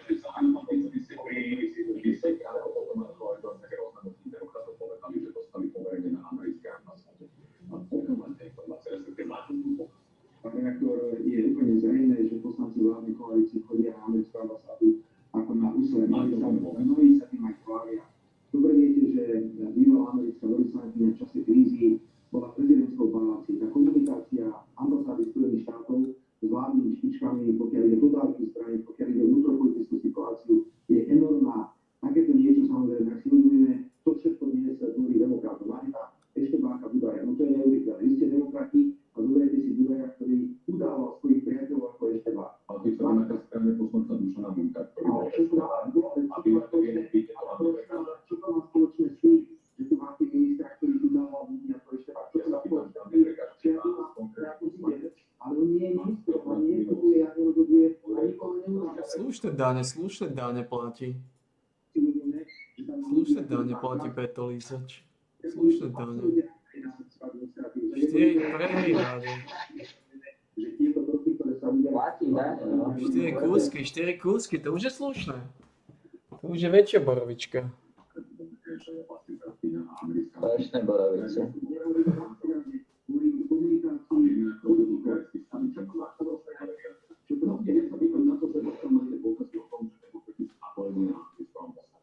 Ak si zoberie, že tam majú pána Káčera a pána Nadia, tak to je viac napojený na americkú ambasádu, ako ti to dáš. Máte tu záujem americké ambasády na Slovensku, v tomto prípade aj záujem Slovenskej republiky a dovolil by som si reagovať aj na to ešte. Viete, vy, váš poslanec a bývalý riaditeľ sociálnej poisťovne, váš blízky priateľ pán Minko je bol EŠTB a tam si to obhajujete, ako by sa nepovedalo. Pri Jánovi Budajovi, o ktorom je jasné, že to EŠTB nikoho nezradil. Je to človek, vďaka ktorému máme dnes slobodu a demokraciu na Slovensku. A vy si dovolíte ho nazvať, vy, člen komunistickej si dovolíte nazvať toho človeka, že je Eštebák. Prepáčte, pán Fico, to svedčí o vašom charaktere. Ďalej. Poviete, že to je napojený na americkú ambasádu. No tak bolo to vaša vláda, bolo to vaše rozhodnutie, že ste kúpili stíhačky F-16 od americkej vlády. Taktiež bolo to vaše rozhodnutie, že ste kúpili americké vrtuľníky Black Hawk, hoci bez výbavy predražené, alebo respektíve, ale naozaj je fakt, že zase Jaroslav Náď povedal nám ako Jana Budaja, že by bolo dobré ísť ďalej s novými ľuďmi. A on to dokonca povedal pre denník SME. Bola taká iniciatíva pred pár rokmi v Českej republike, ktorá sa volala Ďakujeme, odíte. Myslím si, že bez ohľadu na to, či bol alebo nebol nájdený nejaký údaj dôkazy, čo tam uberá si. To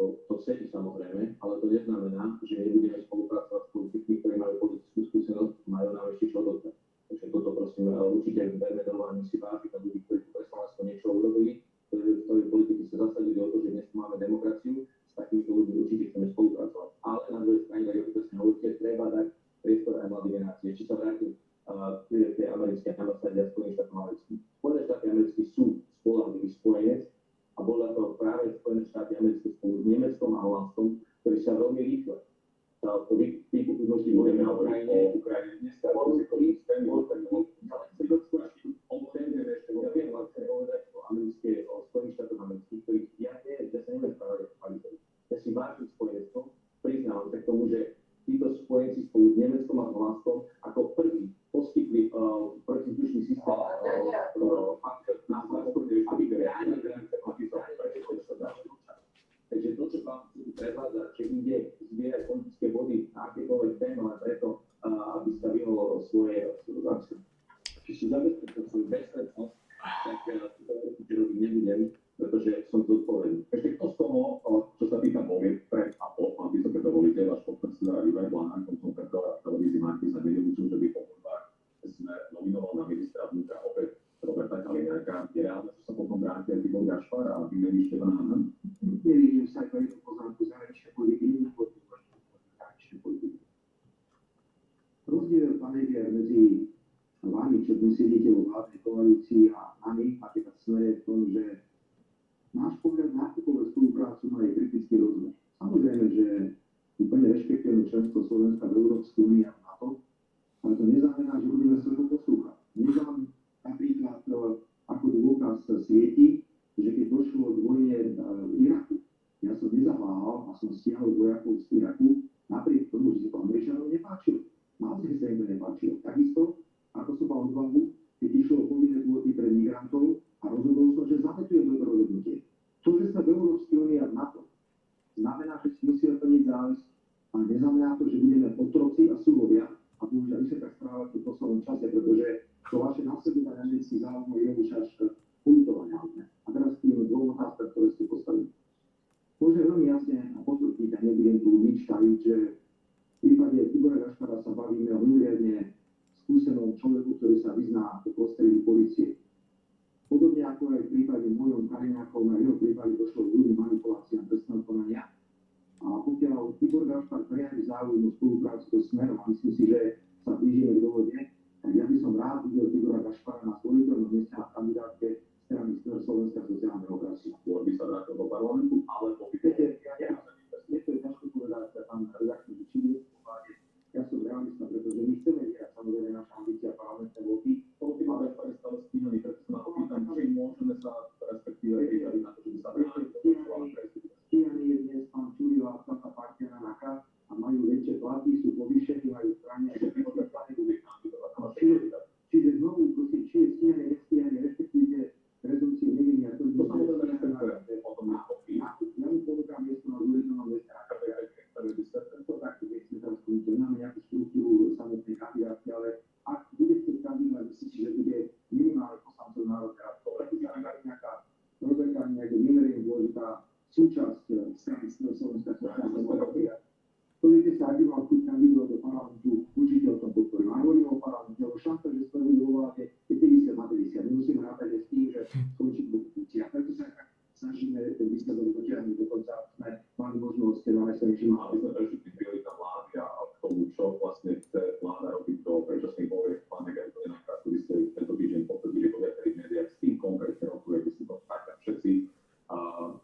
Kto z nich je najreálnejšie k tomu, že sa pridá k demokratom? Naozaj, Nikola Zurinda, Lucian Kvižník Osobová, Ivan Kočok, s kým... Ona má projekt Jablko. S kým je reálne, že sa naozaj ešte spojíte? Jablko. Ona má Jablko. Čo sa týka spolupráce, rokujeme s stredoprávne politickými silami, zároveň rokujeme s ľuďmi, ktorí sa totočňujú s našou víziou, ako náhle budeme mať akúkoľvek dohodu uzavreť, bude príjemné konkrétne dohodnúť. Čiže napríklad regionálna a Milan Majerský vás označil za Olano 2 a odmietol tú spoluprácu. V žiadnom prípade nie sme Olano 2, komunikujem s viacerými, tak som povedal, aj lídrami politických strán, ale taktiež aj s ľuďmi, ktorí sa totočňujú s našou víziou.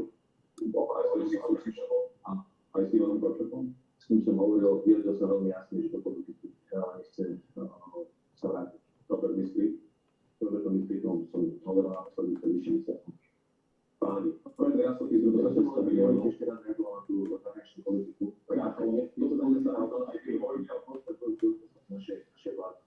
Pán Fico hovorí, že mali kritický rozmer o svojej politike. No tak pán Fico opäť nemôžeme opomenúť to, že práve vaša vláda kúpila stíhačky F-16, kúpila letovky americké. Nechajme si toto na Rusko. A na vojnu. Pán Heger, naozaj. No to pán Fico musí tú podržiavať aj ale prosím, rešpektujte to a vrátime sa k tomu. Nedávajte priestor na to, aby som reagoval, že máte dostatočný priestor a budete na ňo reagovať a si vystúpiť zo stíhačkami projektmi a teda posledne vám, ale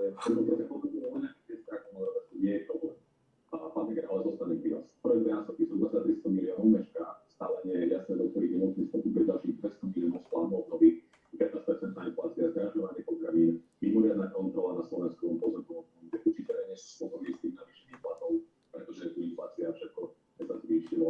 Onedlho vyprší platnosť koaličnej zmluvy, koncom marca sa neviem, aspoň takto deklaroval pred pár týždňami Boris Kolár. Ako to bude vyzerať z toho pol roka? Na čo sa chcete zamerať? To, čo sa týka koaličnej zmluvy, je budú štandard, že pol roka pred voľbami by to stalo platiť. Čo sa týka učiteľov, zvýšenie platov nastalo vyššie 20%, ale to dohoda priamo s učiteľmi a s ich odborovými zväzmi, takže nestačí im to. Nestačí im to, lebo hovoria o tom, že tak máte nejakú dobré úlohu, že sa máte teda všetko zdražilo podľa aj podľa odborárov. Takže skrátka tých plat nestačí. Čiže ja by som mohol prezovať, že niečo bude. Takže čo sa týka učiteľov, uzavreli sme v lete na minulom roku dohodu o zvýšení, že tak všetko roka budú mať 10% navýšenie a na 1. septembra 12% navýšenie, čo spolu viac ako 20% navýšenie. Je to historické navýšenie, ktoré sme učiteľom dali. A samozrejme, že okrem toho, žiadne navýšenie nebude. Vy ste ma nechali, prosím, dokončiť myšlenky, ktoré mám také to tak, že dobrý chcem dať priestor. Naozaj vystupuje, a to bude a ja si to dopadne aj v niečom vlastne obrajdu. A teda, keď sú učiteľe nespokojní, aby 20% stačí, či je reálna šanca, že sa tento rok dostajú ešte pred predčasnými voľbami nejakého navýšenia. Pán Bolia, uzavreli sme dohodu učiteľov a to, čo som jasne povedal, je to navýšenie viac ako 20%. Inflácia je, tak to ste povedali, čiže sme ale tak historicky viac ako aj viac nebudete. Chcem sa tomu dostať do ľudia. Čiže zároveň každému rodičovi sme dali 200 eur na dieťa, zo 40 eur, ktoré dával Robert Fico. Čiže keby sme zohľadňovali infláciu, tak by sme išli na 50 eur, ale my sme išli na 200 eur. Či sme každému rodičovi pomohli, aby mohol zvládať vyššiu infláciu, ktoré hovoríte. Zároveň pripravujeme jednorázové dávky tým, ktorí sú najzraniteľnejší. Aj pán minister práce na krajine jasne povedal, že pripravuje ďalší balíček na to, aby sme tým najzraniteľnejším, tým najohrozenejším opäť pomohli, ako sme to robili niekoľkokrát za posledné roky. Aby sme mali jednorázové pomohli. Pomáhame v rámci možností a pomáhame výrazne viac. Pretože ak si spomeniete, keď tu bola veľká ekonomická kríza, tak inflácia narastla o viac ako 3% body. U nás je inflácia dnes na úrovni spred krízy, veľmi tesne na úrovni spred krízy. Po druhé, vláda Roberta Fica bola schopná priniesť ľuďom iba šrotovné. Za nejakých 40 miliónov eur. Aj to si museli ľudia kúpiť nové auto, vyťahli svoje úspory a dostali nejakých turistov na auto. My ľuďom dávame peniaze do ruky. Zároveň sme veľmi jasne zastropovali ceny energií. Elektrická energia ostala na úrovni roku 2022. Čiže slovenské domácnosti ako jediné v Európe nezaznamenali nárast elektrické energie oproti predchádzajúcemu roku. Čo sa týka plynu a tepla, iba o 15%, maximálne 20 eur. A toto sú opatrenia, ktoré že táto vláda sa povedala tak vec.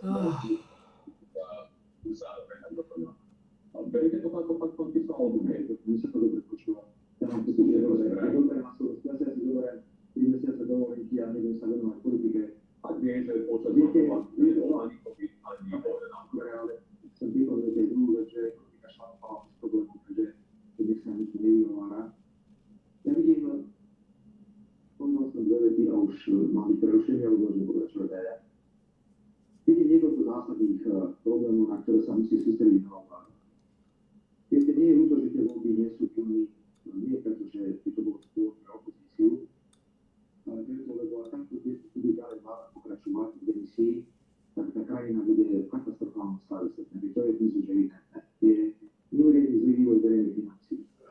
Tak sa pozrieme na stupeň zadlžovania tohto štátu. Ja mám jednoduchú otázku, pán Heger. Vy určite budete mať jeden problém s ústavným zákonom o rozpočtovej zodpovednosti, ktorý hovorí o 55% verejného dlhu. Už vás uvolovať nemôžeme, lebo tu ste utopiení, tak vám to si nemôžeme. Ale budete mať povinnosť predložiť vyrovnaný rozpočet, budete mať povinnosť robiť pomerne významné rozpočtové škrty. Čiže veľmi bude záležať, v akom stave odozdajú títo páni, ktorí vodili všetky verejné financie v roku 2020 v septembri vládne verejné financie. Druhá veľká výzva, na ktorú sa treba sústrediť, je povolnosť to je 30% zdražovanie, pokiaľ ide o potraviny. Iné krajiny, napríklad Francúzsko, robí jasné dôvody s obchodnými reťazcami. Iné krajiny hľadajú riešenia, ako je zníženie DPH. Keď sa napríklad znižovali DPH na základné potraviny na 10%, vláda sa na to len pozerá. Vy ale zároveň tvrdíte, že to problém obchodných reťazcov to nie je pravda, pretože na vyššie marže platia výrobcovia a dodávateľia. Pán redaktor, treba si uvedomiť ešte jednu vec, že to nie je iba otázka zdražovania. Samozrejme, že sú to objektívne faktory. Ale musíme si uvedomiť, že nikdy nemali obchodné reťazce tak obrovské zisky, ako majú teraz. Ale obchodné reťazce iba na dodávateľov a majú obchodné reťazce a rekordné zisky. My od nich budeme žiadať len väčšiu mieru solidarity. Pýtam sa, prečo keď sme my zaviedli bankový odvod a to bude fungovať? Táto vláda ho zrušila. A tým teraz myslíte, čo stane? Čo reťazce, keď hovoríte o nadmerných ziskoch? Hovoríme. Napríklad cesta je taká, si teraz zoberieme, že sú to obchodné reťazce, ktoré mali zisk do jedného roka 150 až 190 miliónov eur, čo je jednoducho šialené. Treba sa dohodnúť s obchodnými reťazcami na tom, že sa urobí zoznam základných potravín a pri týchto základných potravinách pôjdeme aj do zníženia DPH, aj do zastupovania úvertných cien. Citácia predseda Slovenskej aliancie moderná obchodu Martin Karičovič predený tento týždeň povedal, že spájať nás s tým, že zneužívame zdražovanie na vyššie zárobky a že treba reťazce viac regulovať, je to nescestné. A tiež povedal, že cenové regulácie základných potravín v susednom Maďarsku sa nakoniec premietli do toho, že ostatné potraviny nabíjali celkovú infláciu na najvyššiu úroveň celej Európskej únii a prípadné regulácie cien, po ktorých bola predseda Smeru, by nemuseli poškodiť iba samotné reťazce, ale aj spotrebiteľov. Miera solidarity, o ktorú žiadam obchodné reťazce, bude znamenať, že to, čo je zoberané na zisku, lebo tie zisky sú enormné, sú rekordné, sa dostane do podpory ľudí pri nákupe základných potravín, že nemá žiadny vplyv na ceny iných výrobkov. To, že teraz zastropovaných 13 základných potravín nestačí podľa vás. 13 základných potravín je kým zastropovaný? Nič také teraz momentálne nie je. Ale to Slovensku nefunguje sa budete a budete sa ako kúrnej cenu. A to zastropovaná cena potravín, keď maslo pomaly kúpite za 4 eurá, že pokiaľ nie je akcia. Ale hovorím o akcia. A ešte vytvoríme aj druhý trend, veľmi nebezpečný, že začínajú obchodné reťazce, aby nemuseli ďalej zdražovať, tak hovoria, že radšej budú znižovať gramách výrobkov, objekt výrobkov, budú preukázať nejaký konkrétny účet. Sú zdražovaní veľmi jednoducho. My čakáme ďalšie zdraženie ďalšieho vesela 15-20%, čo robíte? Nerobíte nič. Nehovoríte nič, pretože škoda, keď tie hodiny sú v júni, keď boli v septembri riešenia sú, ale neviem, ako sa do toho dajú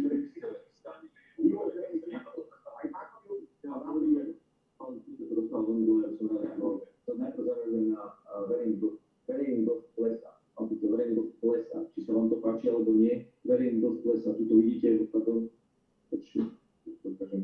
jasne vidíte, tuto klesajúci trend, to je verejný dosť, ktorý klesa. Čiže ak hovoríte o tom, že verejné financie zadlžujeme enormne, tak verejný dosť klesa. Čiže za vás, a vy ste povedali jednu dôležitú vec, za vás ekonomika šlápala. No áno, pretože ste nemali COVID, ktorý tu 100 rokov nebol v Európe, nemali ste vojnu u suseda. Vy neviete ani si predstaviť, akých spôsobov je potrebné mať takýto čas. Keď tu bola jedna ekonomická kríza, tak ste občanom nevedeli vôbec pomôcť. Dali ste im drobné, dali ste im almužbu. My dnes občanom dávame peniaze do vrecka, dávame im do ruky peniaze. Tak som ukazoval, opäť to rád ukážem. Toto je vaša práca, ako ste vyrobili. Rodinám ste nepridávali absolútne nič ste nepridávali. Každý rok mali rovnaké peniaze. A my sme v kríze pomohli občanom, keď dávame 200 eur. Čiže to je dvojnásobok toho, dvojnásobok toho, čo by prezidentí po 30. septembra. Čo je tam? To budete ešte viac, sa budete povedať, som rád zareagoval, mám to naozaj veľký priateľ. Vy ste nevedeli, že som povedali ste teraz konkrétne. Áno, to je dobré, čiže lebo hovoril tu pán Fico o tom, že dohodu s vetercami. No však sme urobili dohodu s vetercami, že nebudú spať, ale treba si uvedomiť, že vstupy Si tu?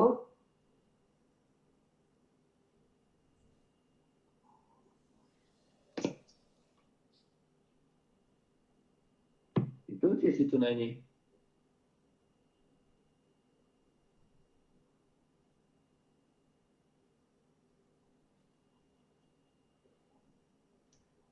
Kam odišiel? Ja chcem peniaze do vrecka. Čo? Kedy mi dá Heger peniaze do vrecka? A si tu? A prečo mi nedal Heger peniaze do vrecka? Neviem, počúvaj. je samozrejme ovplyvňujúce, ale práve tento občanov dávajú peniaze do dôchodcov. Dávajú peniaze do ruky. You're not welcome. Vám si vyšli.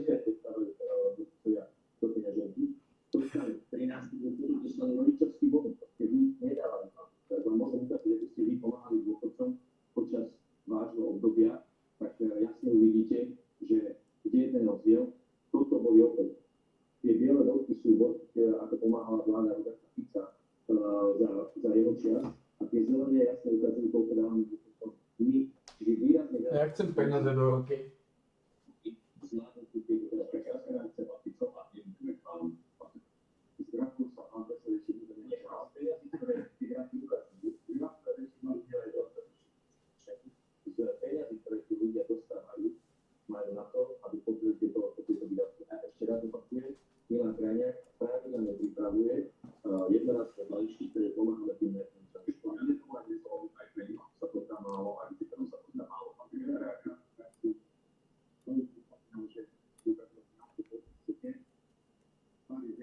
predseda, je nám prúdko klesajú ránici. Ten pokles ráni je viac ako 5%. A pokiaľ ide o zražovanie, máme na Slovensku dvakrát rýchlejšie ako ostatná krajina do eurozóny. My máme povedzme 16%, inak ten priemer do eurozóny je okolo 8%. 40% rodín žije tak, že vedľa žije, že sa mesačného príjmu rozprávate na ten 70% nákladov pomáhate. A smiete ešte na to, keď hovoríte, že aký dôchodcu pomáhate. To je automat, ktorý sme my zavedli, ste dokonca nič inak. Vy ste iba aplikovali zákon, ktorý bol prijatý na naše územie. Smutné ešte aj to, a treba to pripomenúť, že celá sociálna politika tejto vlády sa poznala, že najskôr zrušili naše opatrenia a teraz ich znovu prijímať. To bude zadarmo. Najskôr zrušili skripov, teraz ich zaviedli. Príkladov pre prváčika, aby dostal peniaze na školské, potom zrušili, teraz to zaviedli. Máte viedol, ktorý sa predstavil za naše vlády, máte majú historické zisky, a nikoho to netrápi. Samozrejme, za tejto vlády bohatí by ste mať viac a chudobní by ste mať menej. A to znamená, že ten argument, že tí ľudia opäť zaplatia na pán redaktor, prečo teda idete zaviesť? Obchodný, pokiaľ ide o zákonný úvod, opäť na stole, a tu máme v Národnej rade Slovenskej republiky aj prejde. Ale ak majú banky obrovský podiel na ziskoch tohto štátu, našou povinnosťou je tlačiť banky, aby takisto ako tie obchodné reťazce preuzavrali solidaritu. Viete, sú to všelijaké čísla. Ja znovu poviem nízke číslo, pretože ten graf nehovorí pravdu. Za naše vlády bol verejný dlh, nerepnite sa, bo som ja, že sa to nerepnite, keď rozpráva, pokiaľ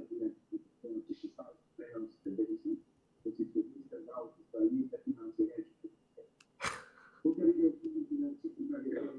o veľmi krátko, náš verejný dlh bol 50%. Verejný dlh je momentálne na úrovni okolo 40% a majú problém s ústavným zákonom o rozpočtovej zodpovednosti. Oni majú predložiť, pán guvernátor, návrh 2024 vyrovnaný rozpočet.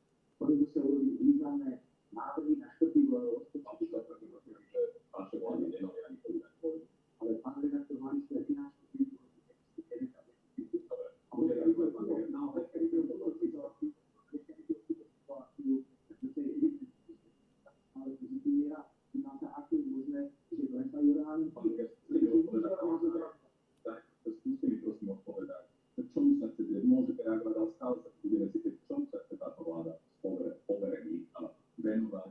Skúste jednu prioritu do konca septembra. Aby sme si vedeli predstaviť, vytočím vám koaličná zmluva, to nie, aby si povedali, že tam vzdelávania zavádzame momentálne opatrenie, ktoré nie sú v škôlkach, konkrétne ľudia budú mať výrazne viacej kapacít v škôlkach, budú môcť ísť teda od 3 rokov do škôlky, tak aby mali miesto. Keď bol spomínaný plantový odbor smerom, ja s tým napríklad súhlasím dlhodobo. Pán Fico ani nerozumie regulovanému odborom všetkých myšlenky, ako to využite, získali popánky 1 miliardy eur, ktoré sme použili 200 miliónov na malých, to je zaujímavé, to neborám, že vám nechceme neviem, ktoré samozrejme my dodržovanie nedovolí ten plán. To je tak, jak ste nebudeme dávať do úlohy, nedočtené na politike, tak to rozhodne robí to Fico. Čiže mohli príklad veľká investícia, prízemná investícia, navyše slovenská investícia bolo. Keď hovoríte o vedu zeleného, ja chápem, že vám Fico nemá deti v tomto veku a keď na budete ľudia povedať, že nejaké vedu zeleného obedu zadarmo nepočíta, mám 4 deti a nikdy, aj za ich čas, že to nemá obedu zadarmo. Nikdy, prepáčte, to nie je záležité, kto to platí. Rodičia platili tie obedy.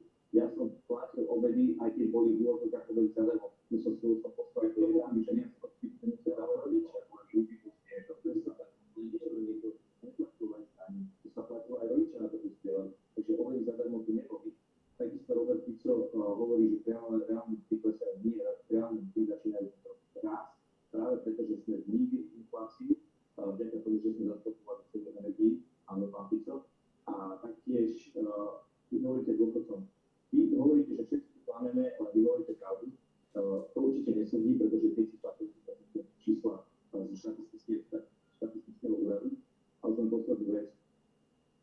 Dôchodcom sa slúbovali nejaký dôchodový z roku 2010 pred voľbami a vládli ste v najlepších čas napriek tomu, ste ho nevedeli dať. Dali ste im ho podľa vašich slov 2 týždne pred voľbami roku 2020, aby ste zastavili pád vašich preferencií, aby ste získali aspoň a to taký volebný bod.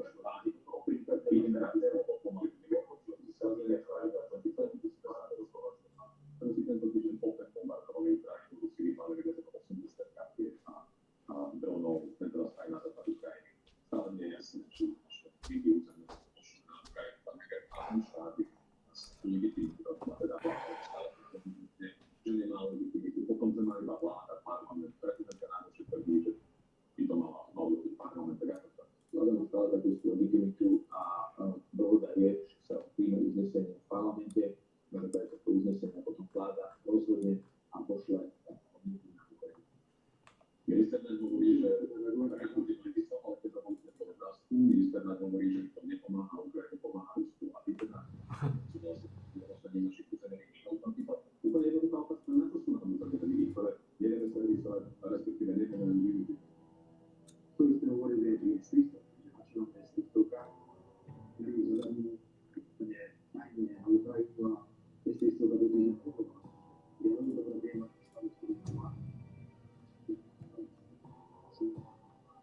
To si nevyšli to čisto spokojúvať a cítiť časový projekt,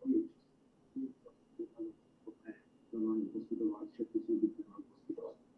Ale pán minister má neklamal si povedať, že ste to nechodí na Ukrajinu. On už tam bola. Bezpečnostný bol. Nie, právne vlastne ministrovanie. Dobrá, poďme, čo teraz povedal. Musím tú priamosť, aby nezavádzala pánie. Výsledok Slovenskej republiky je napísané, že štát obrany môže byť zákon, čo je dovolí zákon. A fyzické osoby môžu robiť všetko, čo je zákon zakazuje. Dnes nie je žiadny štátny orgán na Slovensku, ktorý by podľa ústavy Slovenskej republiky má právo prijať rozhodnutie o vyzvaní výkonov a území Ukrajiny. Teraz hovorí o ústavu. Vedzte, kto návrh poznáte objeť a posiel zbranie na Ukrajinu, lebo to nikomu ničoho nepomáha. Dnes sú ďalšie a ďalšie vrty, ako si nasie, tak sa za rokovací stôl. Znovu, žiadne investovanie Národnej rady nemôže validovať, napraviť to, že ste v demisii a že nemôžete príjmať viac rozhodnutia. Nemôže to urobiť prezidenta Slovenskej republiky. Musíte zmeniť ústav. Ak to chcete urobiť, musíte zmeniť ústav. Ja veľmi jasne hovorím. Tak ja že validovať má to vydať na že to nie je možné urobiť inak. Žiadny štátny orgán nemá takú kompetenciu. Ak sa bude vládna koalícia zmeniť ústavu, rozchádzajú si tá koalícia a možno na to získajú asi. Naše vlastne na to nezískajú, tak to pochopiteľne ľudí môžu. Ale ústavnoprávne dnes môžeme príjmať milióny českých národov.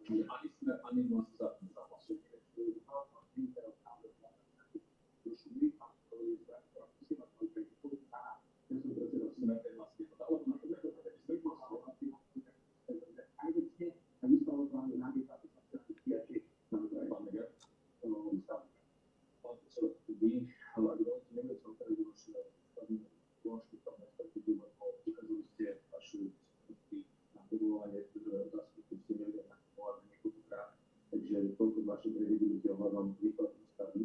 Čo sa týka Bigo 29 aj S-300, za to dostávame peniaze z spoločného európskeho obierového nástroja, takýmto spôsobom pomáhame Ukrajine a zároveň dostávame peniaze.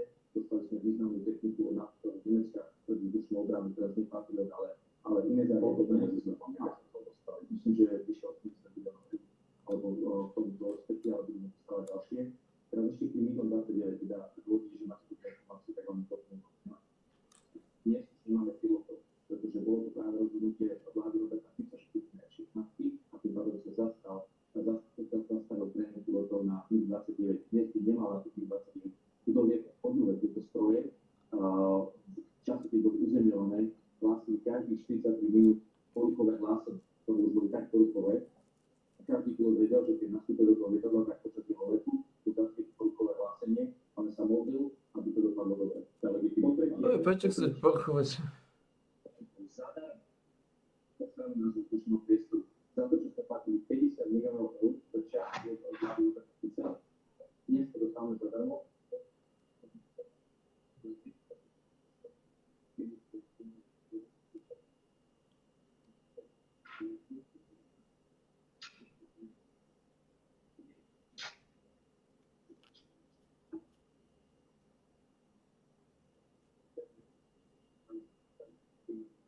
To je fús bačkor.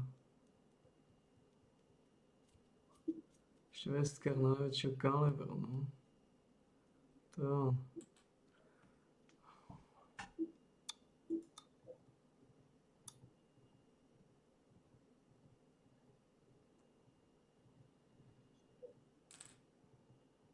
Čo Švédska? Čo je taká tichá?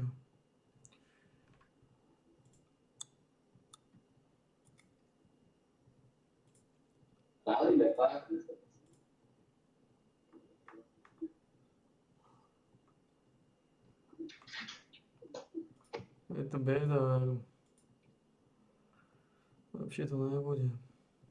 Ja zaspávam už. Je často zaboliť. Zvaj to zmradné vtáčata.